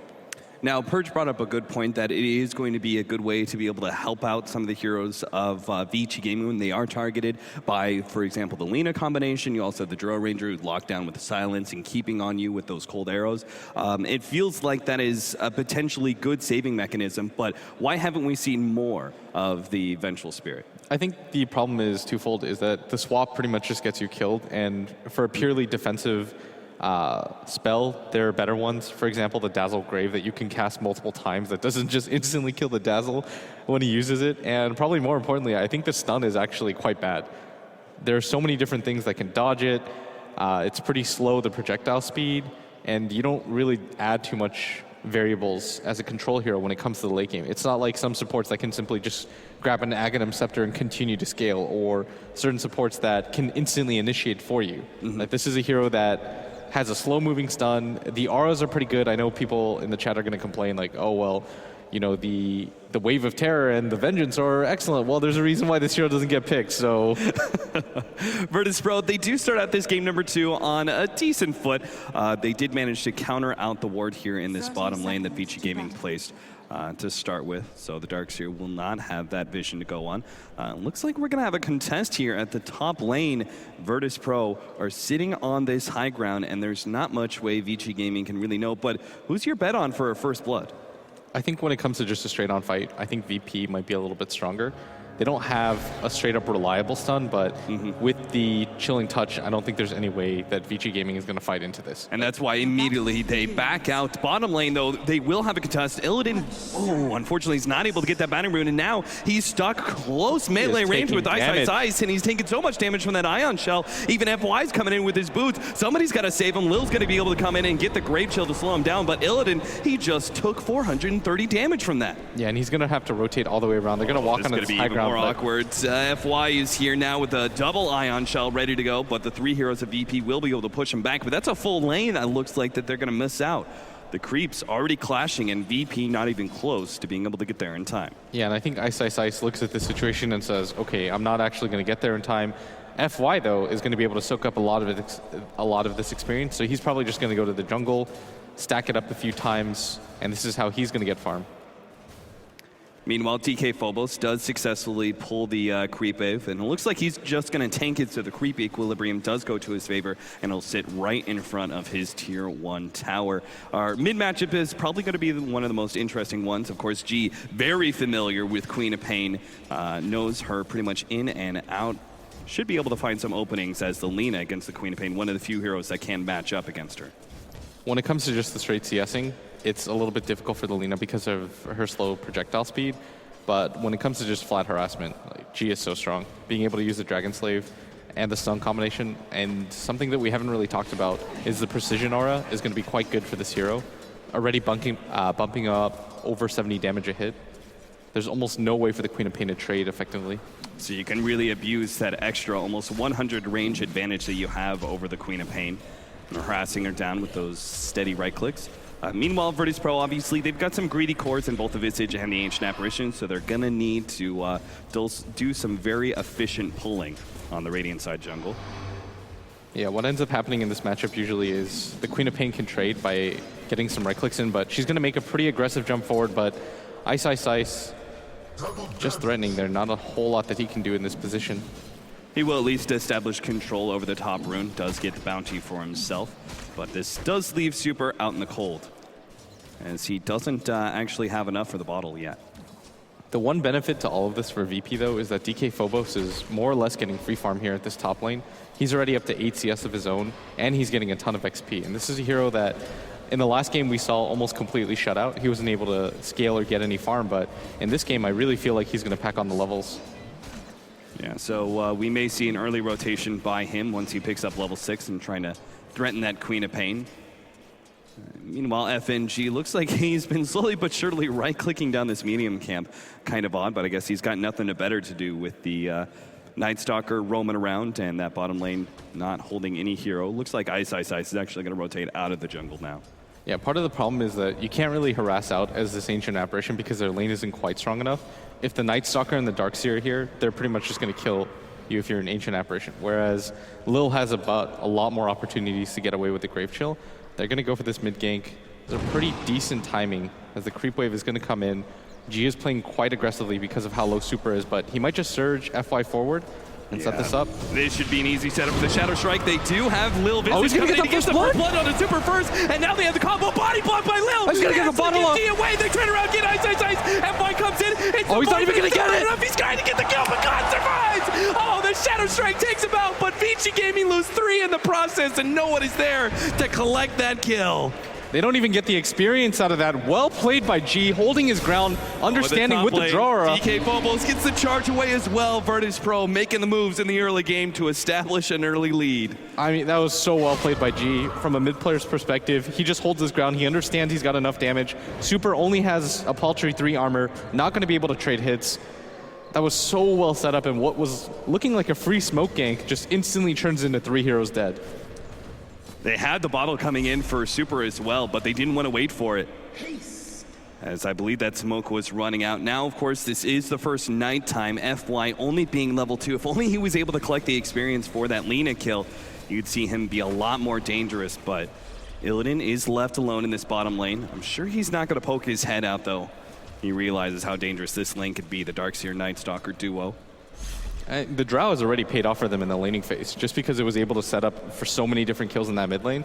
But this is the one disadvantage of playing this as a safe lane hero, is that you can't aggressively push out as if you were a Gyrocopter or a Queen of Pain, because there's so many different combinations that can just kill you. Like, they're just going to double Ion Shell, maybe try to go on him. FY, though, is going to run into some problems as DK Phobos is already starting the charge. Yeah, unfortunately, he's only gotta level get so 4. lucky. So he's not really going to be able to keep FY in one spot. And again, this duo is still able to stick around and fight against the tri lane if they try and go for it. The Iron Shell's preemptively laid out in the creep wave. All they have to do is stick close. FNG was hiding himself in the side trees here in this top lane, collecting some experience, and will show himself to try and get some CS, and looks like even harassing Burning a bit.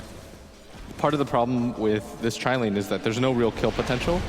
But this mid lane... The stun on his super, he will be able to blink back, but they're just going to keep on going. Chase. DK Phobos, he's leading the charge here, and G, he'll finish him off with Laguna Blade. Picks up yet another kill. And sure enough, G proving his worth as a mid laner. Now bottom lane, Lil.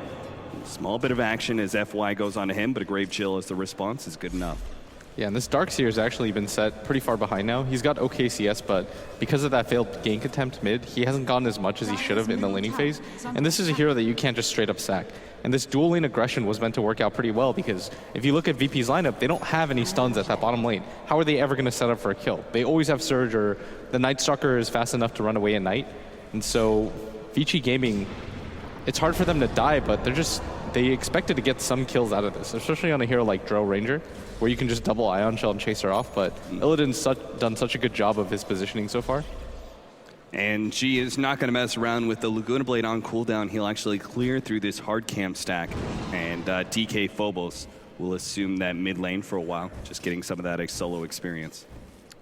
So something we should talk about once again, though, is this safe lane. As this Phantom Lancer, he's got a fair amount of farm. The problem right now for Vici Gaming is that the Lina is much further ahead than they expected. Like in that last game, even though it was 5-1, we saw a lot of different opportunities for Vici. Like we talked about how the game isn't really started until Super gets his Radiance, right? Or when Burning starts to participate in fights. And once we saw that happen, Vici Gaming really turned the game around. But in this game, the Queen of Pain is so far behind the Lina right now. She's 1,500 net worth already, just at 7 minutes into the game, that this is fairly game-changing when it just comes to the straight-up laning phase. And Super's going to try to make the rotation, but they've got to get something out of this. And Fenrir's already going to lose the smoke. Super's going to try to hide away, but you have to get a kill out of this rotation. There is something that we do have to mention. The change-up, the interaction between Lina and Phantom Lancer is actually more favorable to the Lina now, right? Because you have that slight animation for Doppelganger. It does allow a chance for you to be able to hit the Yule's Light Strike Array combination on that carry. Yeah, FNG right now continues to soak up XP in this top lane, and this is quite a fast level 6 for a hero that you'll usually see it around the 10 to 12 minute mark.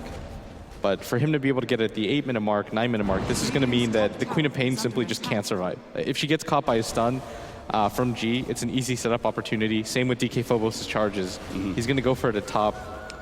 Yeah, Burning, they do have almost the level 6 on the Ancient Apparition. He does manage to pop the Doppelganger at the right time. But that said, G was coming in. Looks like FY spotted the Lina's rotation over, so. Yeah, he's instantly going to TP out, but they wanted to try to use the Ancient Apparition ult if possible. And once again, like last game, Vici Gaming, they're trying to get established control of the Radiant jungle. Yeah, they're going to go for a dive here at the bottom lane. Leading in, get some vision onto Lil, stunning him up with the DD. They'll quickly clean him up, but the Sonic Wave is able to get that kill. Illidan coming forward now, challenging Super. Is outdoing him, and Damage might be able to get the kill before the end. The Ice Blast coming in, and they will clean up the carry. Looks like no one's going to die in return on the side of Vici Gaming. A well-executed tower dive. Yeah, there just simply wasn't enough time for a response. They actually saw that the Lina had used that. Oh, nice pickoff. DK Phobos gets in range with the charge and hits the Nether Strike to complete the Queen of Pain kill. That was so awkward because I think she saw him run in and DK Phobos was like, no, I'm just going to get this kill for free on the way through. And as I was saying, G had TP'd mid and they had seen that. So they probably thought, okay, he went for a rotation and failed. Let's go for our own. There's zero chance that they're going to try to defend this. but at the same time, they do take the mid tower. So in some ways, that's sort of even. Because now VP can just constantly control their bottom tower and their mid tower. Yeah. And try to get control back of their jungle. Oh, nice Ice Blast. That's a beauty. Ice. He may just tick down to this one. Let's see if FNG can get a little bit more damage. Doesn't look like it, and the ticks will not be enough. No, at 100 HP, he's perfectly fine. It's surprising, actually, the amount that you have to get him low at the level 1 ulti. It just looks like a lot once you start to build up HP. But at bottom, Burning's just going to pick off a little for free, and this might just mean they're going to lose their bottom tower now. Gaining control if VP want to be able to keep that tower. I mean, they still have time to take this tier 1 in the top lane and rotate over with Vici Gaming no longer having a glyph. But it would take some mass rotations. Well, they're going to start with 1 here. The glyph isn't up. They're going to try and go with G. Gets, barely missing on that stun. The Ice Blast also misses. Somehow Burning got his way through all of that. The Laguna Blade gets laid out. They still have the charge on him. Nuke. Burning Vision. There it is. He just could not juke through those trees thanks to the Charge of Darkness coming out from the Spirit Breaker, and G easily picks up yet another one. That's going to be an incredibly fast Eul Scepter. What an insane hero Lina is. You miss every ability, but you just cast the ultimate. They didn't even hit the AA Blast on him, but at this phase, he's so strong right now. He's level 10. His right-click damage is no joke either with the Precision Aura, and that's what enables him to grab that kill. And now he's got the Eul Scepter too. Illidan is going for those kind of early stat builds, obviously. Treads a Wraith Band, a second one that goes into the Ring of Aquila. We're talking about an early BKB, most likely, for our Dry Ranger, right? I think he can maybe get away with that 4-staff build that he was doing earlier, because it would allow him to separate between the Darkseer and the Night Stalker. And those are really the only ways that you can get initiated on, especially with Ice being as underfarmed as he is. So that could potentially be the route that he decides to go. For me, that's what's a little bit more concerning is just simply that Vici Gaming, it's not even the Drow Ranger that's the issue right now. It's the fact that the Lina's already up to 6,400 net worth at 11 minutes. I can't stress enough, this is so quick right now for that kind of timing, and he's about to hit the level 11 at just 11 minutes into the game. This just means a guaranteed kill with that big bump in damage. He's going to go for the smoke. Blade. Solo smoking out, heading up to top. FY is the one farming there. And it's just about to be nighttime too. They could take away some of that secondary nighttime for the Night Stalker. and feel pretty confident. Charge coming out. He's still going to keep going here. Super is going to be almost stunned up. If Fenrir is able to interrupt that combo, but they still get off the ultimate now. Lil's going to be able to come in with Birth. We've seen this story before, and once again, the Queen of Pain is going to go down. DK Phobos is the target, but they do have the Ice Blast coming in. DK Phobos turns, will get the charge out. Looks like the Ice Blast missed on FY, but they'll still be able to get the kill. Lil keeps on going. He's got another nuke. Will be able to finish off the Vengeful Spirit. Turns out of Burning. It will try and fight him too. The birds don't have the stun just yet, but it looks like Burning, Doppelganger away, does have the wand and will be able to get out with a little bit of extra heal. Illidan's trying to catch up desperately. Will have the slow down. Now the charge, the Lil, they're going to be able to catch him out the slow, and they have just barely enough. No, ice. He saves him with the mech and gets Burning away to safety.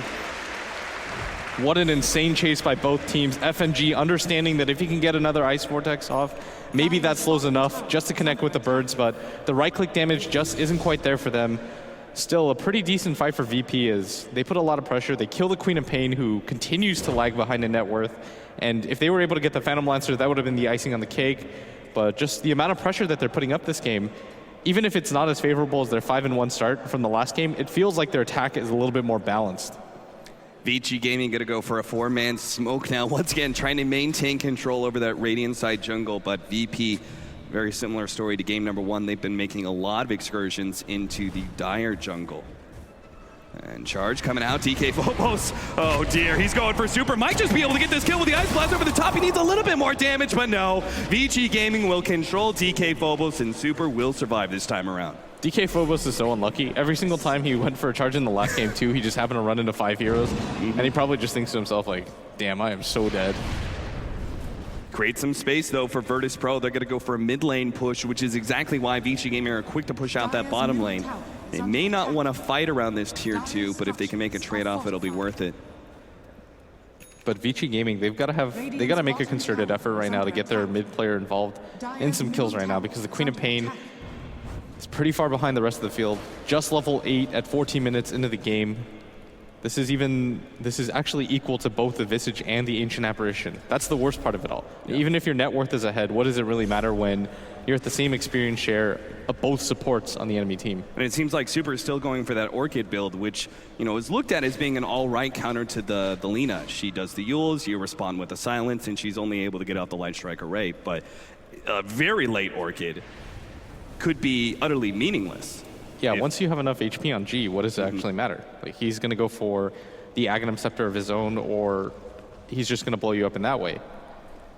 FY will be running into G here.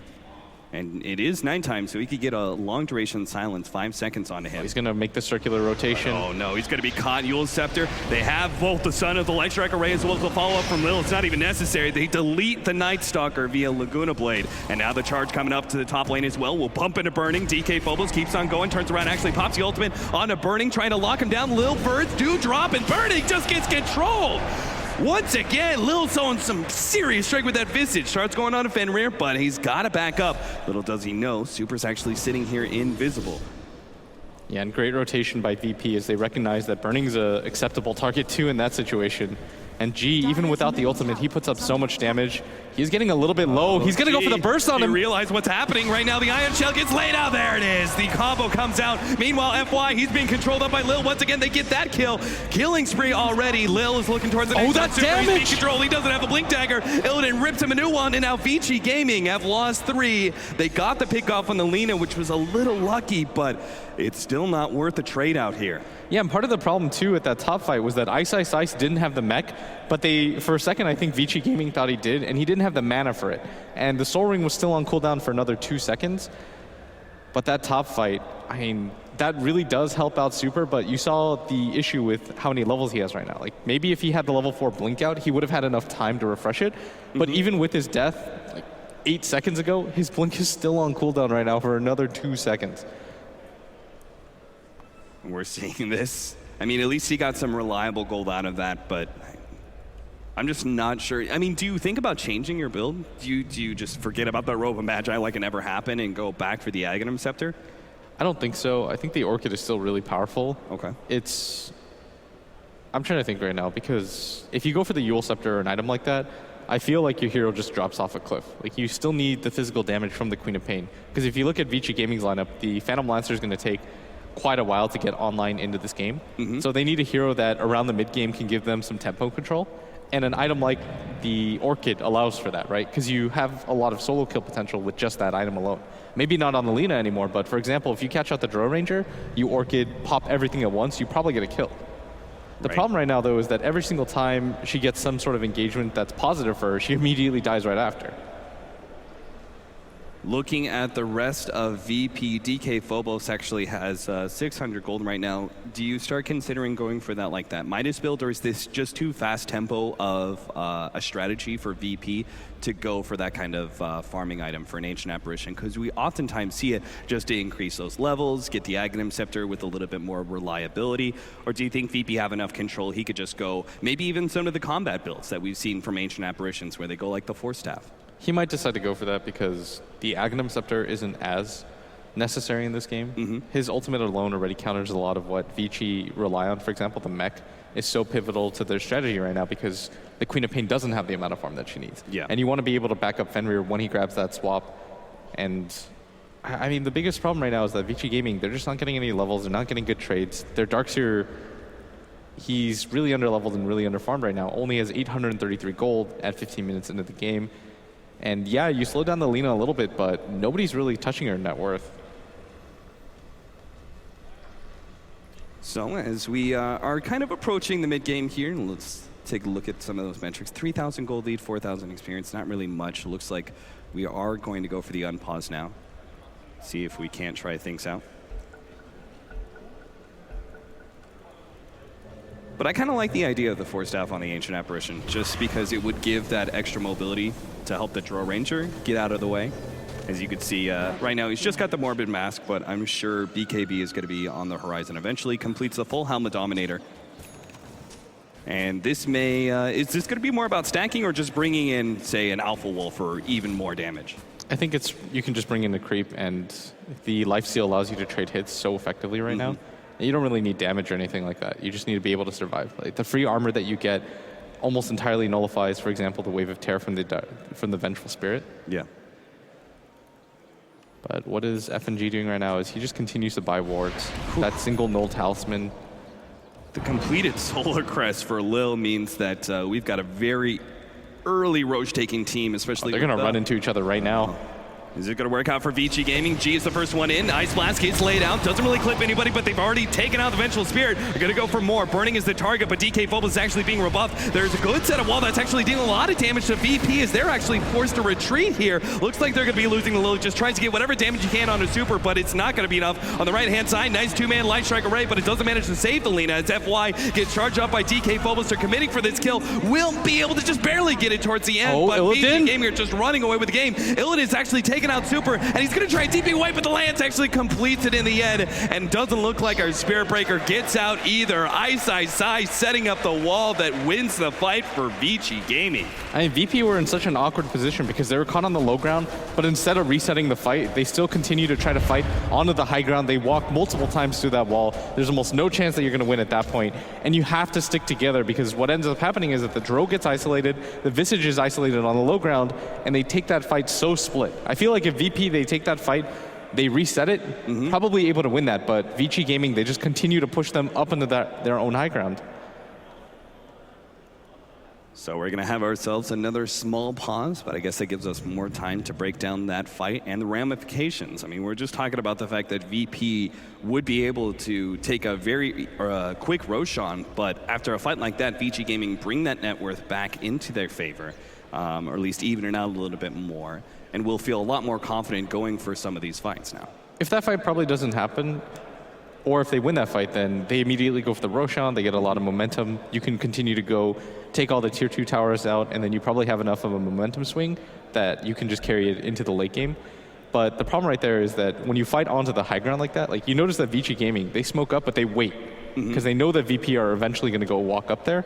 And every single time we've seen in all of these games, the smoke placement has been better for Vici Gaming so far. Because they take advantage of the high ground. They know that they can just place the Darkseer wall down. And it was probably a really good Darkseer wall, but they didn't have to continue passing through it. But at that phase, they were all clumped up on the left side. The Queen of Pain just blinks in, gets really aggressive, and no chance for them to win.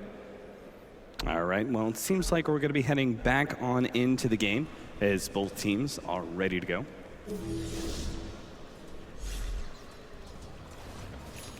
What a huge momentum swing right now. Like the net worth almost climbs to just 0. Yeah, Vici Gaming, especially since they do have such a sizable amount of late game in that Phantom Lancer, and really good heroes to just close the gap with the Drow Ranger. It's a very fragile lineup for VP. They could very easily fall apart past that 30-minute marker. So it's very important for them to gain an early lead and hold on to that lead in fights like that. End up just throwing it away. VP are still going to look towards an early Roshan.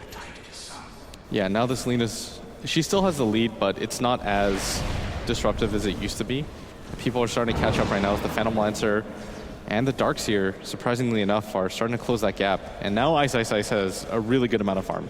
They've got the initiation tool in the Blink Dagger now. You don't have to rely on the Vengeful Spirit swap. VP, they've got to be careful, but it actually looks like Vici Gaming didn't expect this aggressive of a maneuver. I'm not sure. Super was kind of drawn on the map around that Roshan pit. Maybe they just decided to give it up intentionally, thinking that they wouldn't be able to win a secondary fight, and they should just be happy with what they got. They didn't have the Night Stalker Knight. They probably still fear the fact that VP, they put out a lot of damage right now with the Drow. Yeah. But Super's going to get charged up at top. Will the Ice Blast follow? They did ping out where FY was farming. Super is going to be hit by the 15%.